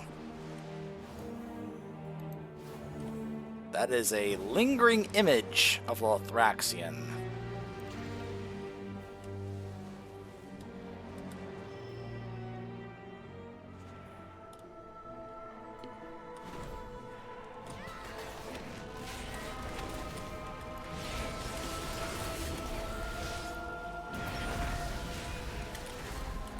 The pylon is showing me a critical failure, Chief Cornwright. Hurry up those repairs. If we aren't careful, that will be all of us. So the first boss we're facing is Chief Corwright Kasrith. That's who you just heard. Chief Corwright Kasrith and the Shadow Guard Ethereals once upheld flawless energy flow within the Nexus Point's core spark engine, but Lothraxion's Radiant Disruption shattered their balance. Now cloaked in mistrust and weary of outsiders, they labor to restore the arcane harmony that once sustained the Nexus Point.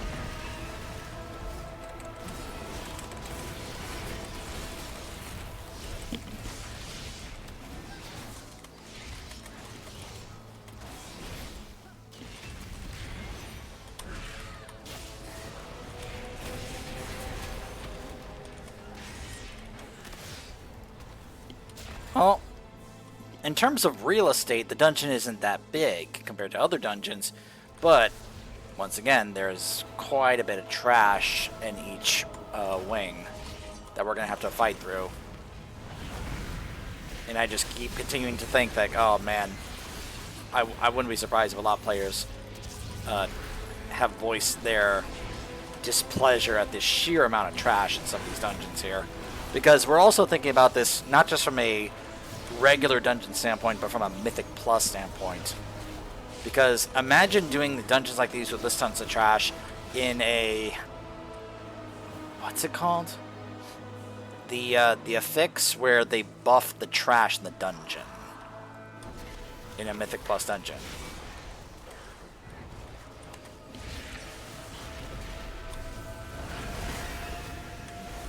Like, I'm sure maybe later on, once we get, like, some of our raid gear and some other really strong stuff, because I also haven't even seen, like, what some of the stuff that we're going to be looking to get. I haven't looked at some of the, like, the dungeon gear, raid gear, in terms of, like, what's available to get, like, at all. So I'm not entirely sure what exactly we're going to be needing to farm in these dungeons and raids. I just distinctly remember doing that for specific other dungeons and other expansions, where there were certain things that you absolutely needed to get.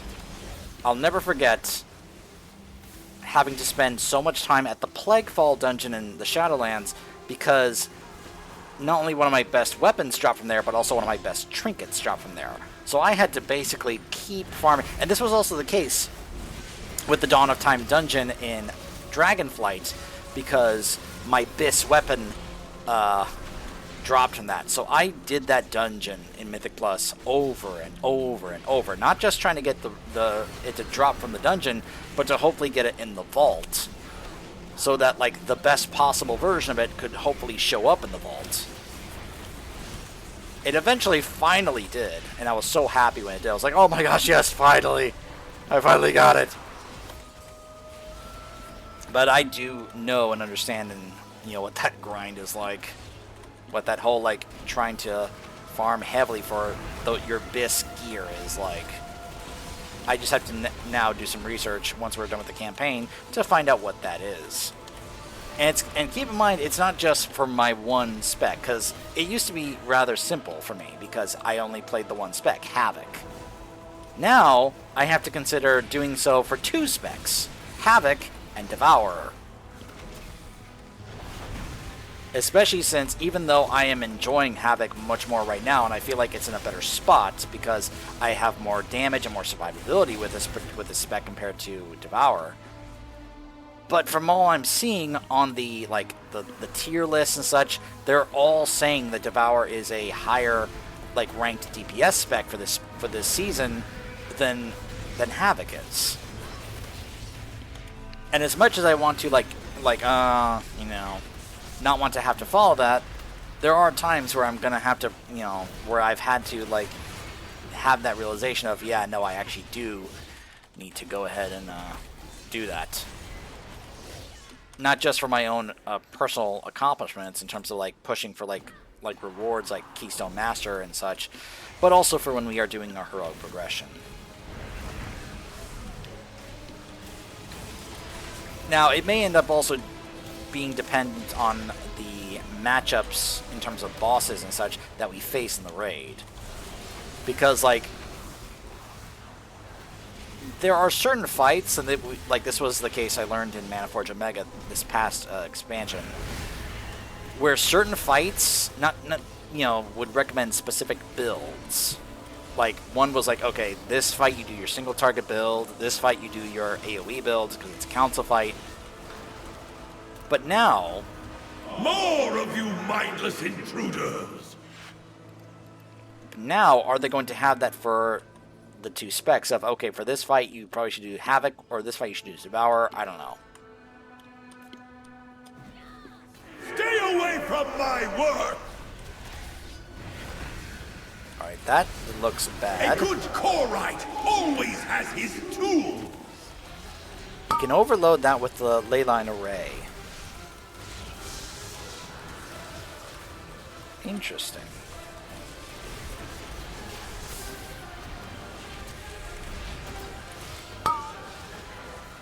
Where is the ley line array?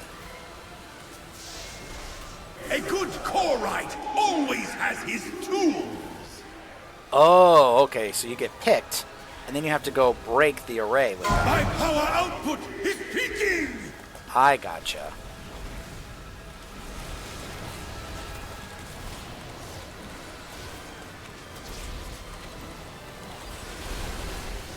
Okay.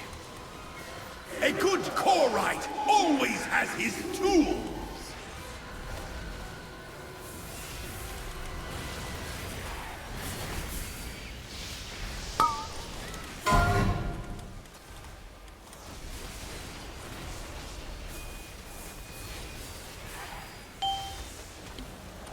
Okay.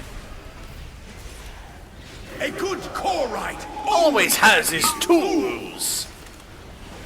I'm gonna be hearing these voice lines a lot over the seasons, over this expansion. My job isn't done. Still. Don't forget to send the conduits.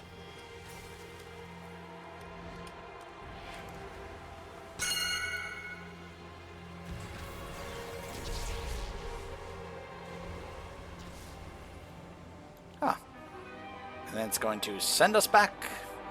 You will realize I was right, Illyria. Your judgment has been clouded by the void, as it always does. My vision has never been clearer, Lothraxian, but I don't want to believe it.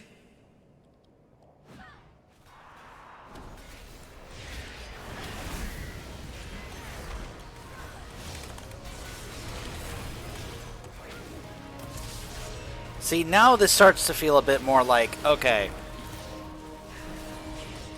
I feel like this is more so like now re-emphasizing what I was talking about, how you can't help but wonder if Lothraxian is getting this vehement about this because he's Lightforged, because of what happened to him. You know. No, go ahead. It's one of the things we were concerned about when it came to Illidan, and like you can't help but wonder about that. But also we were concerned about with Turalyon, the idea that once you became Lightforged, you basically were forced into becoming this fanatic, this zealot for the light, regardless of what it was, because that's how Zira basically kind of wanted them to believe. Like how there were some things, and I forget who it was that said this. Someone said, oh, I think it was Velen. Velen, I think, said to Turalyon, there are some things about the light that even...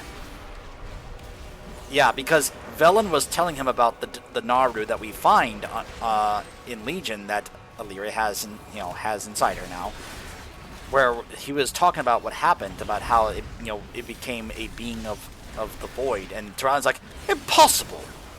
A Naru is a being of the light! Like, it can't be possible. And then Velen's like, there are some things that Zira did not want you to know.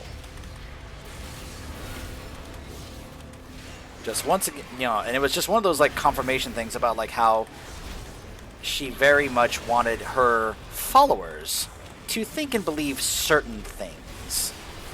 Now, it's never been fully established or clear whether or not this was just something specifically for Zira, or if this was the case with all Naru. But Zira was also being depicted as, like, the Naru, like the head supreme Naru.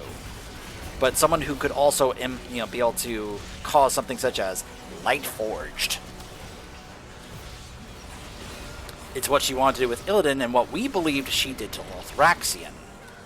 And by becoming Lightforged, basically forcing that kind of transformation upon them, it affects who they are. You don't just all of a sudden get infused with the power of the light and you become powerful with light. It changes you. It's something that Illidan could tell was going to happen to him. He knew that being forced to becoming Lightforged was something that could cause massive issues and problems, and could also even affect who he is and change him, and not in a good way. He could sense this. which is why, one of the reasons why he outright rejected it. And at first she was just kind of being all like, oh, don't you want to heal? Don't you want to be better? And he's like, this is just like when Sargeras offered me power, and I've traded my freedom for power before. He knew that's what this was. And so then she tried to basically force it upon him, which is then what led to the whole, like, my destiny is my own, I-beam to destroy her. And as I've mentioned before, in that cutscene, you'll watch that Turalian's eyes went back from gold to his normal brown, implicating that he was now all of a sudden more of a sound mind, because now Zira wasn't around to basically influence him with the light. Which is what she may have been doing to basically all of her followers. What a miserable display! You have all failed in your purpose! And of course, because Lothraxion was also a former Dreadlord who, it's almost all but confirmed that he was in fact sent to be implanted into the Army of the Light by his masters, as he's essentially confirming that book that we found in the Shadowlands that implied that Denathrius and the Jailer implanted him in the Army of the Light to basically spy on the forces of the Light. But when that happened, he apparently, became more fanatical for the Light because he was now Lightforged. Because that's apparently what it does. So once again, we are back to, and I think this should be the right thing, and it goes to what happened earlier to Turalian, is that Zira is partly at fault here for basically causing them to be Lightforged, which has caused them to be much more fanatical about this, especially in this conflict against the Void. So this next boss, Core Warden Nisara, guards Nexus Point Zenith with waning strength.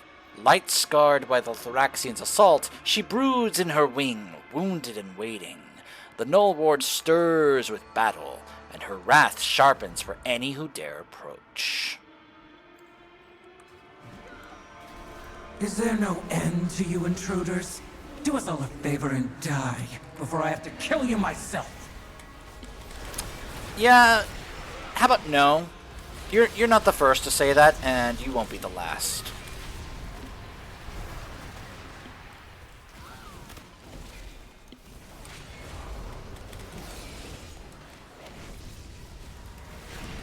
Yikes. Prove your worth, you pathetic lackeys! I should point out this lingering image of the Thraxian has his old Dreadlord Nathrazim horns on his head. Blizzard's always very deliberate about that stuff. I'm telling you guys. They don't do stuff like that unless it's for a reason. I cannot wait for some of my WoW lore buddies I love to discuss WoW lore stuff with to start getting into this expansion, get to this point, and we start seeing this stuff, and just like, because there's a lot of great implication stuff lore-wise here. Minions, do not disappoint me again! You can see more of those lingering images up there fighting her forces. And you can see the horns on those images. Just almost starts to feel as if, like you could say, oh, maybe this is like his old Dreadlord self kind of like resurfacing. But no, this is just feels like it's more of the Lightforged fanaticism and zealotry that is almost built into them because of what Zira did, causing them to be Lightforged, that is like kind of taking hold right now.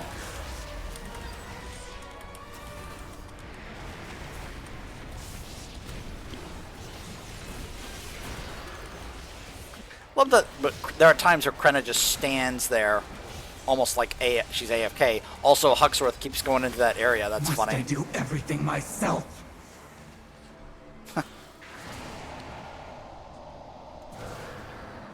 Yet another battle. I am still wounded from the last one. Huh. That's interesting. I'm not sure what battle she's referring to, but yeah, she starts the battle at 60% health. There will be no end to your suffering.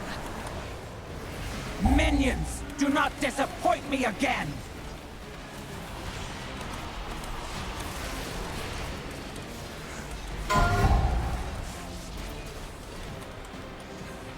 There will be no end to your suffering.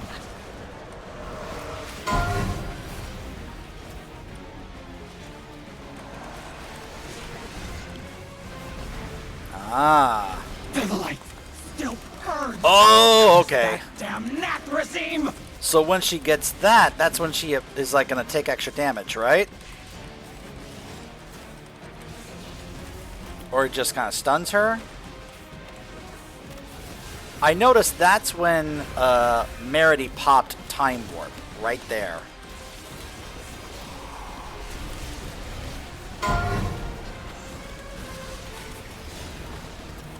There will be no end to your suffering.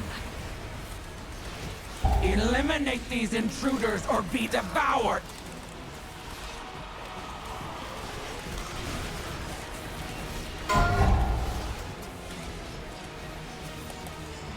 There will be no end to your suffering.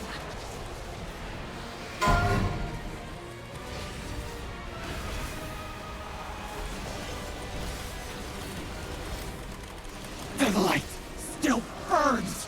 Curse that damn Nathrezim!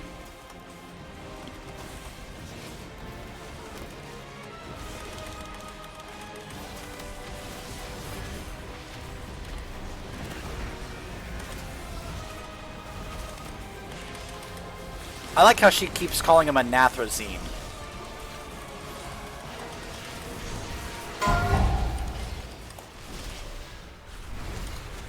There will be no end to your suffering.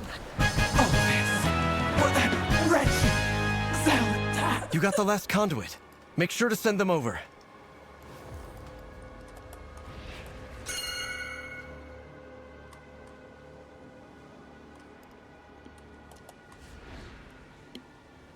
Alright. So of course the last boss is Lothraxion. Blinded by betrayal, Lothraxion storms the Nexus Point alone with its defenses shattered. He prepares to breach the Nexus core. Risking... Lothraxion, this isn't what the light demands of us. Think of the lives that will be lost. Just trust us. You of them all I thought would understand, Naruto. Ashamed that the Void has corrupted you too. With its defenses shattered, he prepares to breach the Nexus core, risking a chain eruption that could annihilate Silvermoon and ripple across Azeroth itself.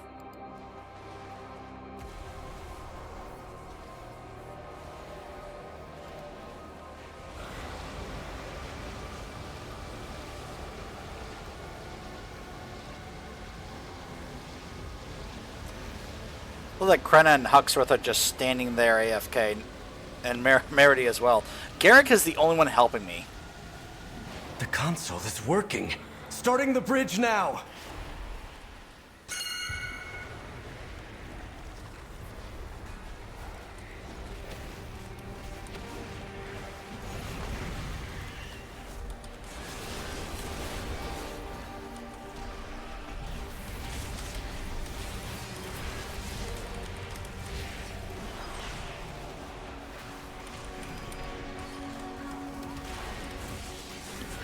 A very inconvenient place you pulled them, Garrick.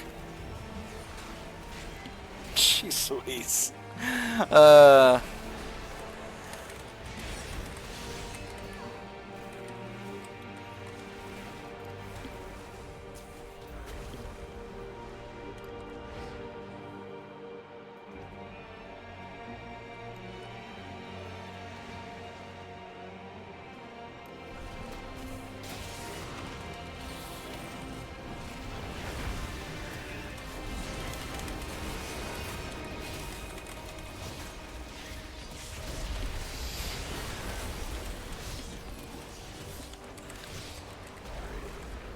So these images are going to be part of the fight, of course.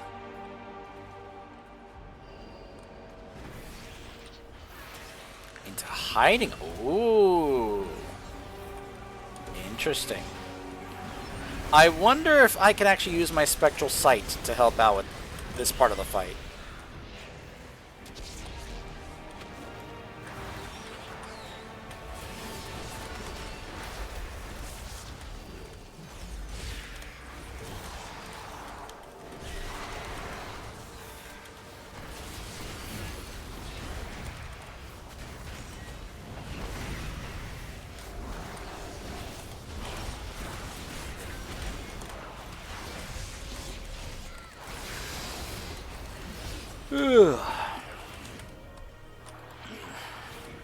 Yeah, it is starting to get a little late, but I want to finish this campaign before we call it. Especially when I know, according to this, it's this, and then we do have one more thing, and then we will have finished the campaign.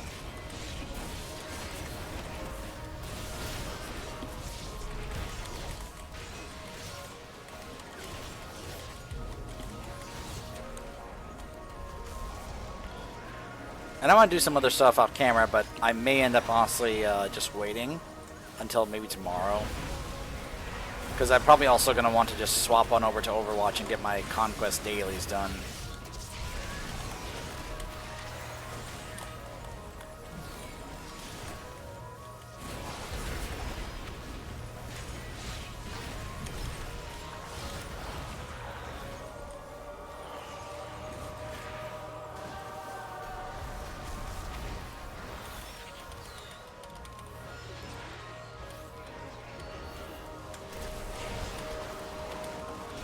Pretty sure we're supposed to clear the platform here, guys, so...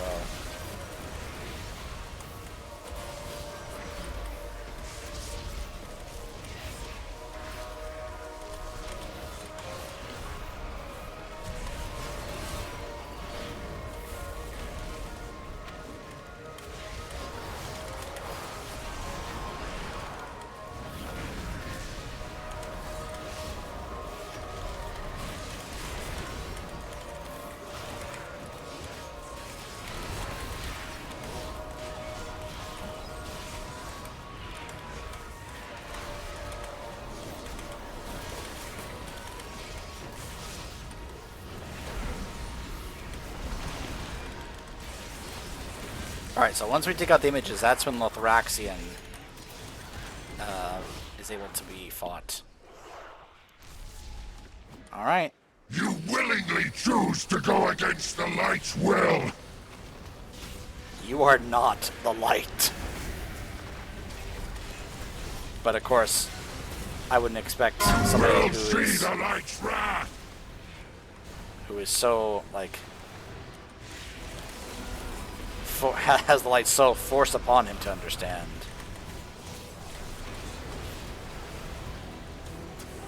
Which, of course, this just feels like exactly what Zero would want. For her followers to be this fanatical about you will see light. the light's wrath.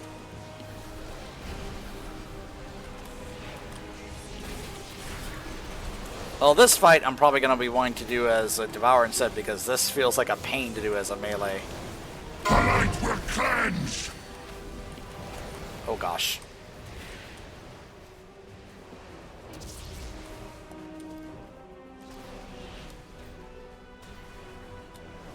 I can't see which one it is.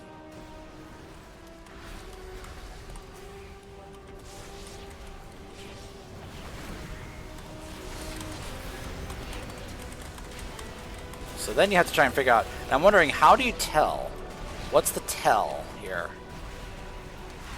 Is it, wait, is it the horns? You will not stop. It is. Okay. Demands. I think I just figured out what the tell is. The real one in that phase is the one that doesn't have horns. That's how you tell which one it is. You will see the light's wrath. So when we do this on Mythic Plus, it'll be like, quick, look for the one with the without the horns. And then we focus that down. See, it wasn't just a cool little, like, lore thing they did with the horns thing. That was actually a mechanic for the upcoming fight that they were, like, teasing and showing. And Blizzard always does this. They use the trash to help the players get an idea as to what they're going to be dealing with when it comes to the upcoming boss fights. They do this in the dungeons, and they do this in the raids.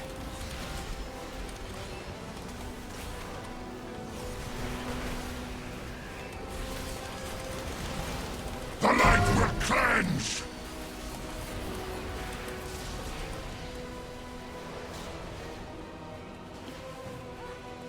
Alright, so where is he? There he is. You will not stop what the light demands! Told ya. You will see!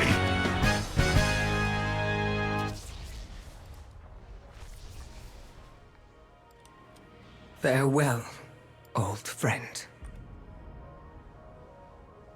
We actually killed him. I have all I need. Mourn your friend after we save your city. It's over. Come. Through the portal.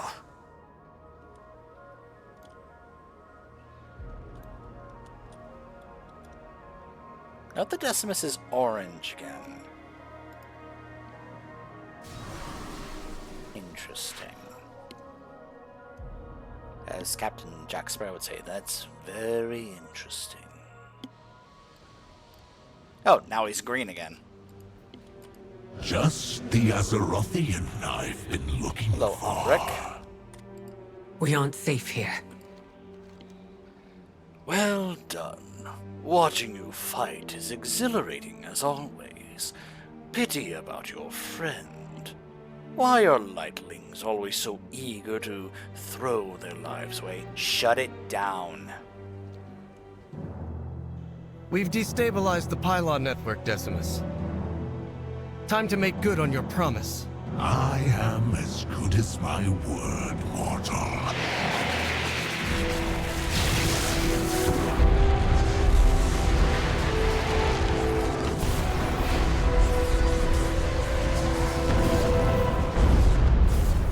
I knew it would work. You are a marvel to me, Arator. Please know how proud I am of the man you've become.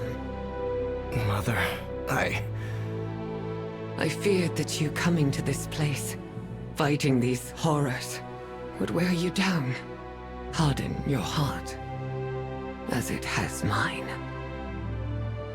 That could never happen. I have something this darkness could never touch. All those years alone, Mother, I finally have what I always longed for. You.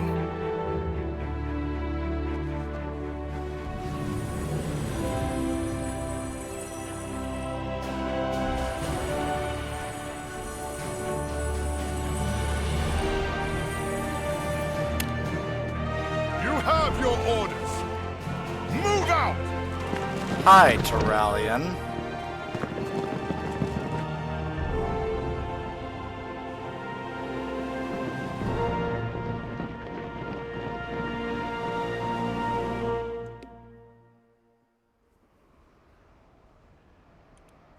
So meet our void friend, Turalian.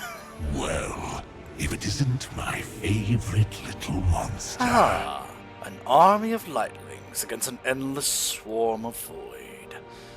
I'll enjoy watching this. And if you come across anything interesting... Is he down there? Also, there's a teleport right there. Don't assume victory. I always feared my powers would turn against those that I care for. But in my mind, it was always a moment of weakness. The dark Naru within me, finding a crack to slip free. I never imagined my hand being forced by one of my oldest comrades. There's no time for caution.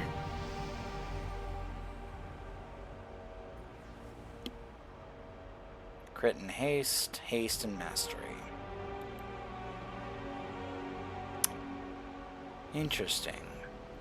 Occlusion of the void, omission of the light. Your harmful spells have a chance to unleash a twilight barrage at your target.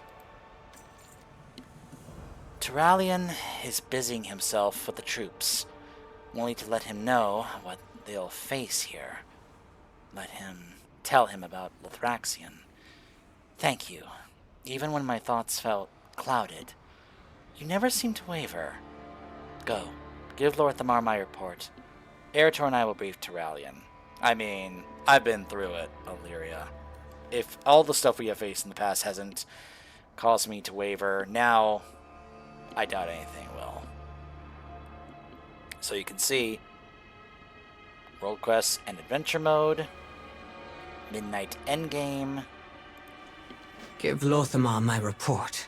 Tell him we did what we had to. I'm sure Lothraxion felt the same. I have a feeling we'll be seeing Decimus again. But before we leave this place, I want to see if I can actually check on if Terralion has anything interesting to say. If I can find him. Where is he? Also note the raid entrance is right there.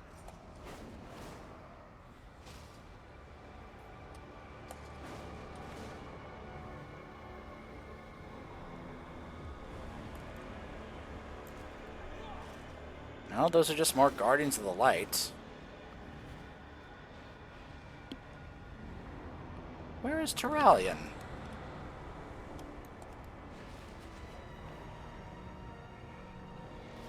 Am I not able to see him?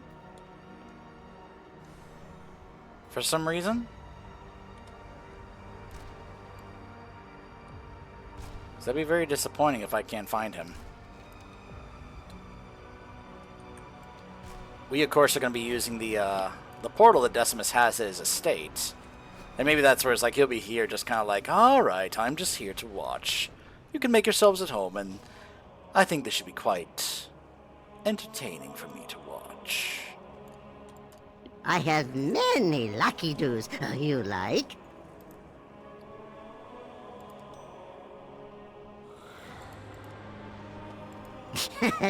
Many deals for a friend of the Grummles, like you.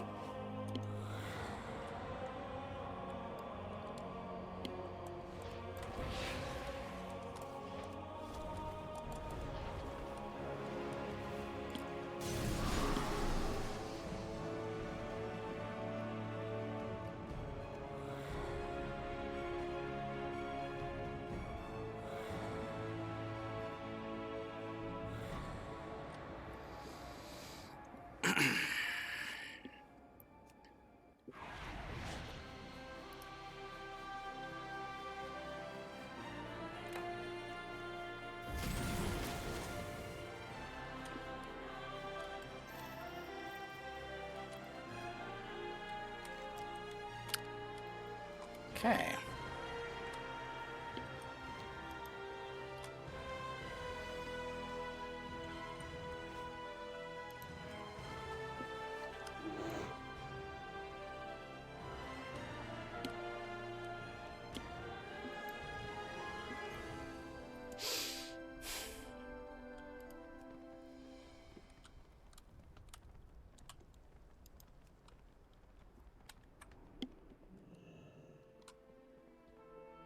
Champion, thank the light.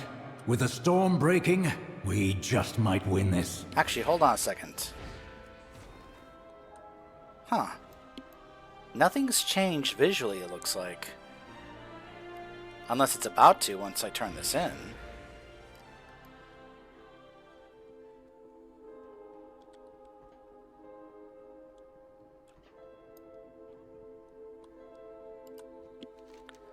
This was an impossible mission. We won't forget the sacrifices that bought us a fighting chance. Still, I know not every victory feels worthy of celebration. When war forces us to choose between friendship and duty, there are many who would be unable to act. We will not squander the opportunity that you have given us. Now, our counter-offensive begins. What I do? You made the right choice. The only choice.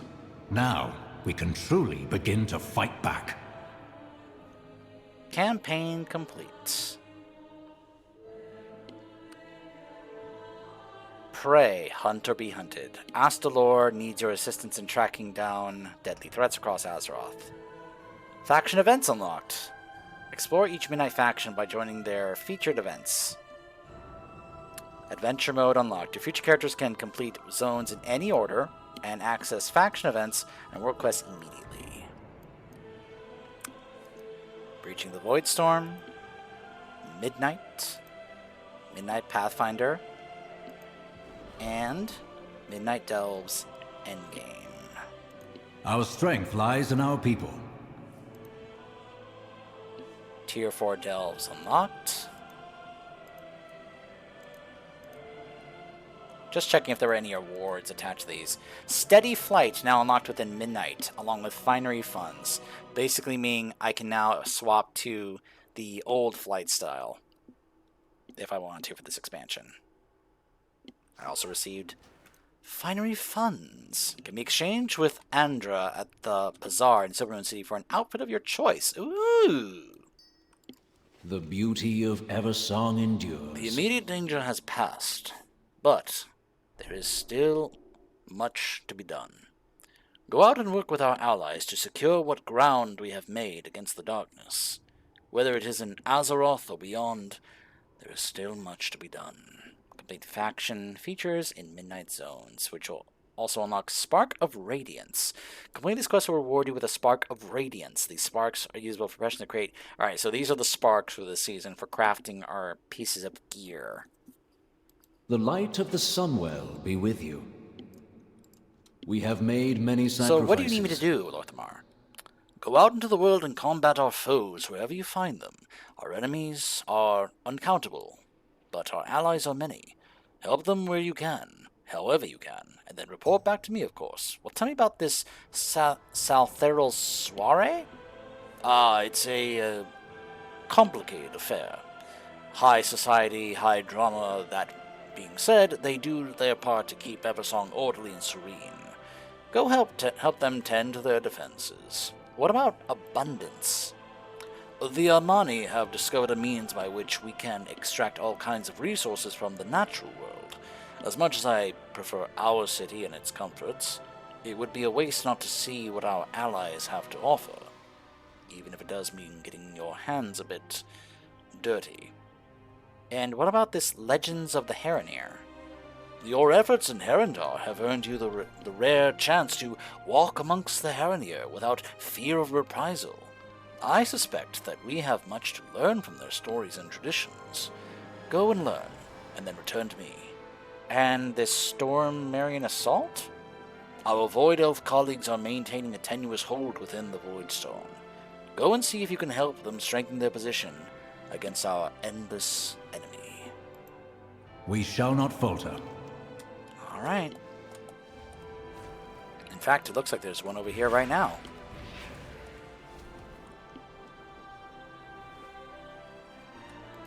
Welcome, welcome. Dreadneeks. Make yourself comfortable. Dreadneeks, I presume? Very good. Your reputation precedes you. Lord Saltheral sends his most sincere greetings, along with a cordial invitation to join him at his estate south of Silvermoon. A portion of the grounds have been carved out as a decadent haven for those seeking refined company and pleasant conversation. He recalls you were quite delightful in the past and would enjoy making your acquaintance again. Receiving an invitation is a rare honor. His lordship hopes that you will accept. Do come back again. I shall inform Lord Saltheral that he may expect your swift arrival. Thanks. Now, what is this over here? Liadrin? Aethys? Halduron? Unity against the... Oh, this is like in War Within where you went to and chose what your weekly was. Okay, so you can either reconnect with old friends, listen, hear stories in the Arcantina. That sounds fun. The Soiree. The Silvermoon Politics are a delicate dance of pride and ambition. A delve. Or a seasonal dungeon. I mean, I already have a quest to go do the Soiree, so I guess we'll go ahead and do that. You would do well to attend Saltheral's soiree. There, amidst Silvermoon's intricate politics and quiet struggles for influence, our most distinguished military orders each have matters that they wish to see addressed. Prove your worth to these factions, and you may find their gratitude and favor richly rewarded. I will do my duty for Azeroth. And he's the one who gives out the dungeon to do for the week. And he wants us to do Magister's Terrace again on any difficulty, and then we can choose which faction we gain reputation for. May the wind guide your arrows. Okay. So now is where I can see where a lot of the weekly stuff and all that is going to be set up. And let's go see. I don't think I can actually upgrade my gear anymore. We have slept long enough. No, if needed, I will answer the call. So I have to wait until I get more crests to do that. So now let's finally go check out this prey system that I've been so curious about and interested about.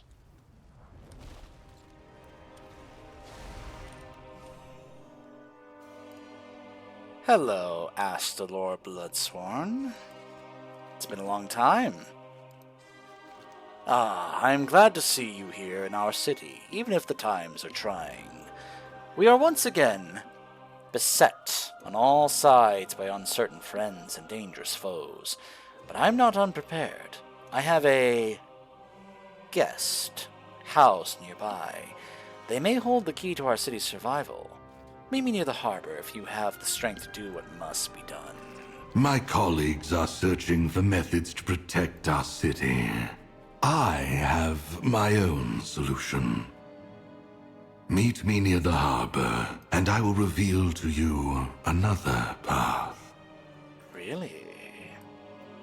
Sinu Amanore. Now I feel like that's a voice I've heard before. Like I've heard that voice actor before. There's also this is the other quest. A favor for the lion. This is the other quest that involves Valera. Alright, we can do that some another time as well. We might do that tomorrow.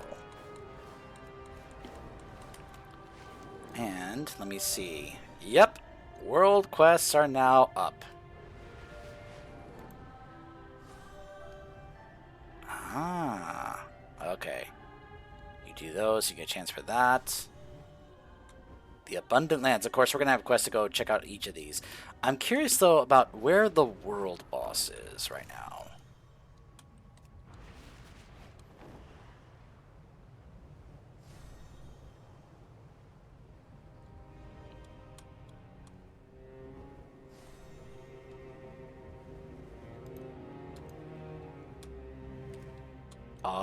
No, that's the assault thing. And there's the special assignment. And of course, we'll try and do all the side quests as well for our Sojourner achievements.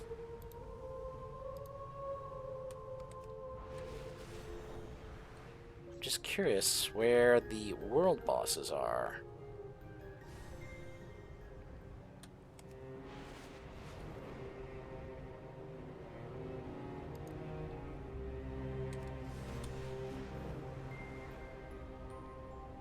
Usually those are world quests attached to them, but maybe that's not open yet or unlocked yet? I'm not sure.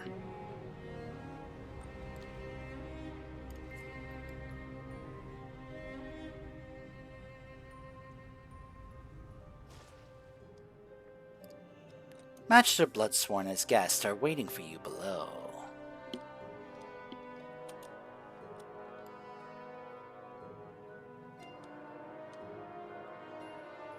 I've been tracking these threats to our realm for some time. They are quite tenacious. Release me, and we will see who is prey. A Gnarlden. Ah, anguish still lingers on you. I see your interest has been piqued. Excellent. These threats we chase are intelligent, determined, deadly. Their ingenuity will seek to confound you. Their strength will seek to destroy you. It It is from their very will to live, to predate, that we will extract the essence required to fuel the magical defenses of our city. I have had my assistants lay out our friends' toys. You do best to familiarize yourself with them. This crystal vessel, it's made from an unusually resilient cosmic material. Fascinating. As if it were made to withstand something as volatile as anguish. This bodes well. The crystal reacts favorably to your touch. Duly noted.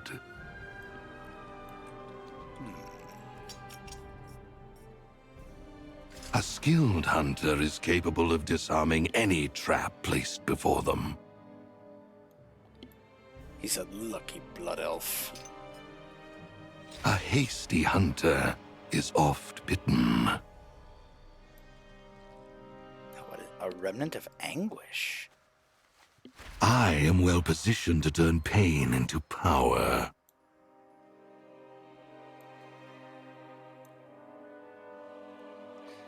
Okay, I need to... Give me a second, y'all.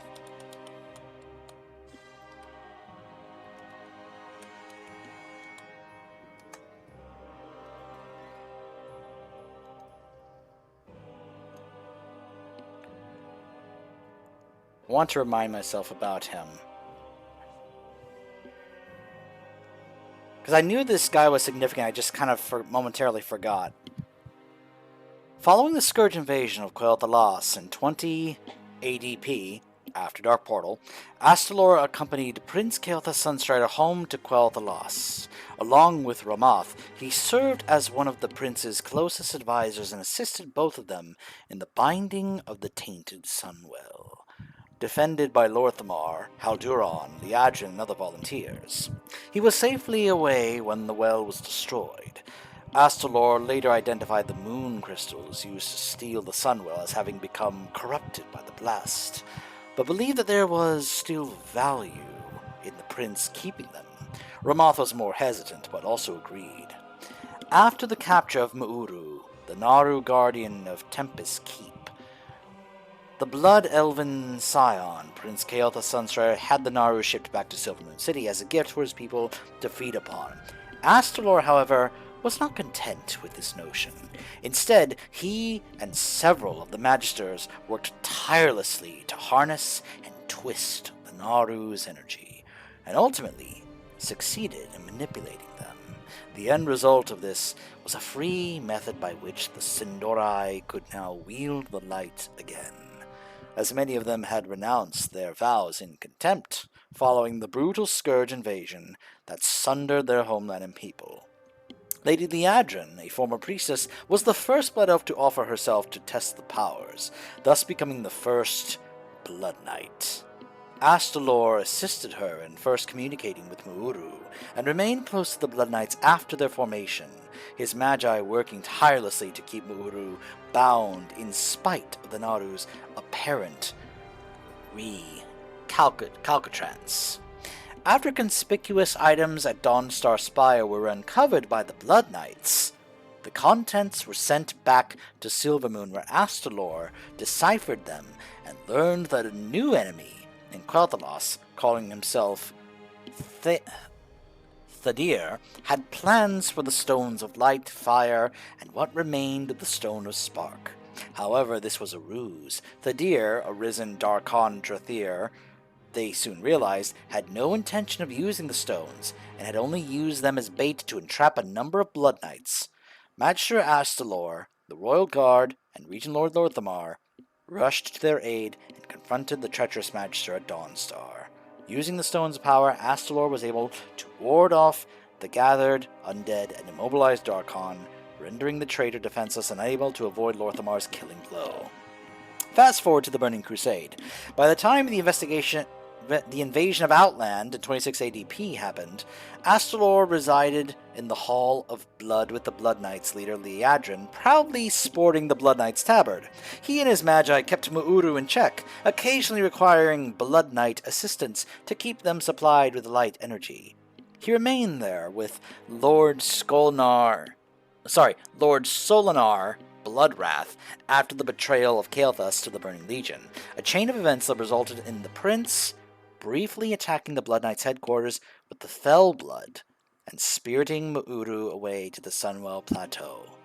Astalor maintained that it would take more than Kael's treachery to break the Blood Knights and assured the adventurers that even now, Lady Liadrin was seeking a new source of power for the Order. Warlords.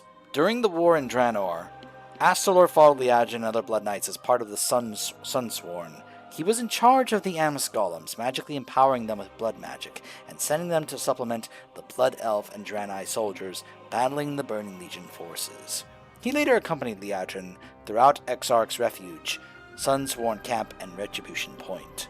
Astalor brought an apprentice with him named Kaelinara Sunchaser, but an unspecified incident caused him to deem her incompetent, suspend her as his apprentice, and send her back to Azeroth. In BFA, a vision of Magistrate Astalor could be seen in Sunwell Plateau alongside Kael'thas, Lor'themar, Ramoth, Halduran, Liadrin, Galel, Phalon, and Solinar in visions in the past during the Heritage of the Sindarai questline. So that's what the Wowpedia page has to say about him. So basically, he was involved with the stuff with Mu'uru, basically being used to revive the Sunwell. That's kind of the... Plus, of course, his connections to Liadrin and the Blood Knights as well. Be careful, champion. Our magic is almost as deadly as our prey.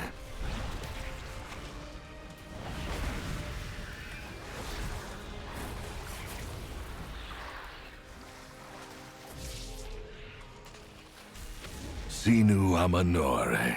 One fool's trap is another elf's treasure.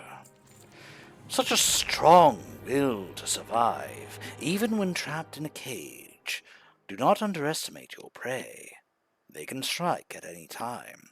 Our friend here will be more than willing to demonstrate, I am sure. If you give them an inch, they will seek to claim the upper hand.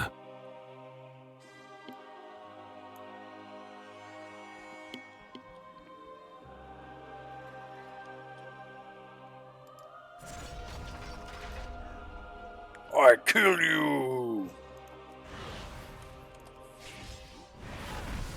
Surprise! Do you feel it? Do you feel the power, the anguish? I knew you could handle yourself, but that was truly delightful to watch. Ah, anguish still lingers on you. I can assure you that it will seldom be this easy. You have done well here. Meet me at my sanctum and we can begin in earnest. Of course, you teleport rather than open a portal for me. Typical mage.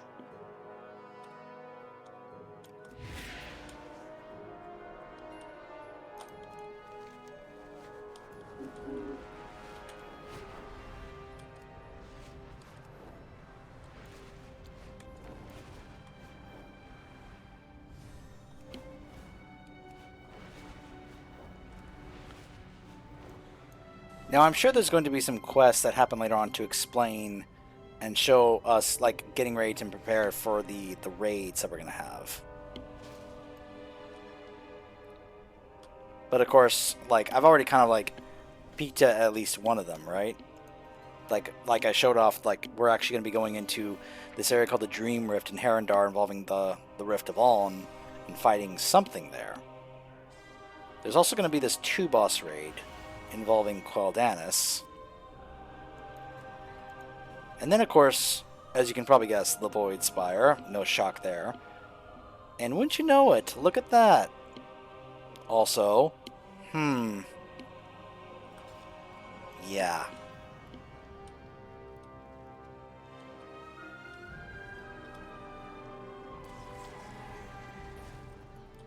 Sinu Amanore.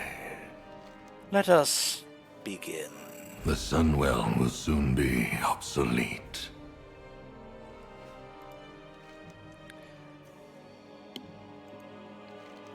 Again, we Sindorai find our city under assault, and again it is up to the finer minds among us to come to Silvermoon's aid.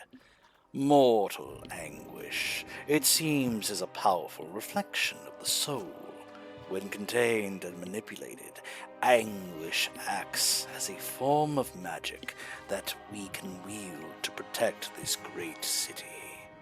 I've located a number of anguish-filled targets across Azeroth. Select and hunt one such target, storing their anguish in this crystalline vessel, and then return to me. Go now and hunt, but be careful, lest you become prey yourself. Thanks. So nice to know that you're clearly looking out for me.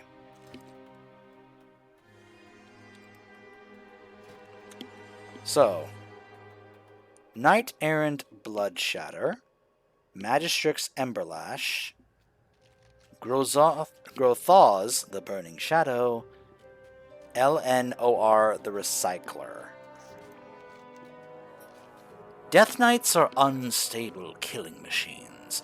At the best of times, Knight Errant Bloodshatter has forsaken any oath or promise that would ostensibly bind one of his kind to the bottom rungs of civilized society, and has gone completely rogue. He is starting to become a liability. Recoup his anguish, so that we can make the best of such an unfortunate situation. By completing prey activities, world quests, rares, and treasures, your target occasionally ambushes you while you are engaged in combat with other enemies, or when you trigger a trap. An unhinged Death Knight who sees only corpses before him. Magistrix Emberlash. Alas, you can only catch so many innocent bystanders in your fireballs before you find yourself ostracized from polite society. Emberlash was always more interested in flame than friends. She also apparently very much likes embracing the look of Kael the Sunstrider very clearly. She has burned one too many mutual acquaintances. If she will not control her power, we will gladly take it for our own.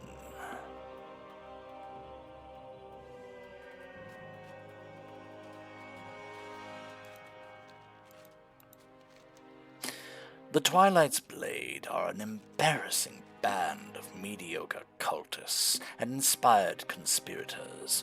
Grothaz is the brains of a particularly stupid cabal that has been active in a nearby region. As his stupidity prevents him from using his whole brain, let us unlock his potential for him. Do you know why they call her the Recycler?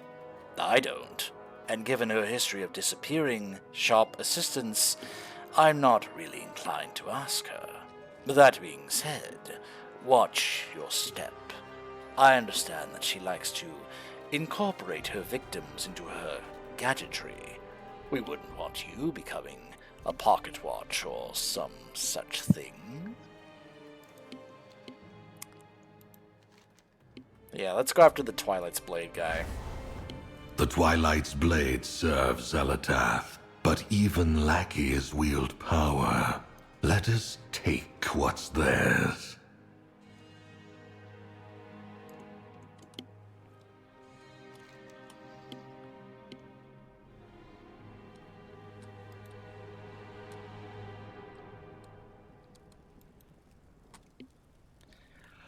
Okay. Now that I've gotten that set up in motion, and it looks like in order to do this, what you do is you have to go to that zone, and then you complete prey activities, which it looks like there are specific prey activities marked on the map.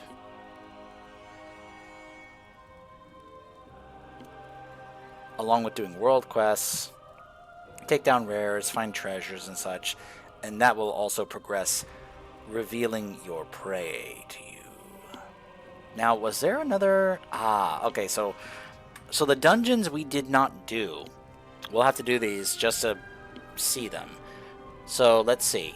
The only dungeon we have not done is Void Scar Arena.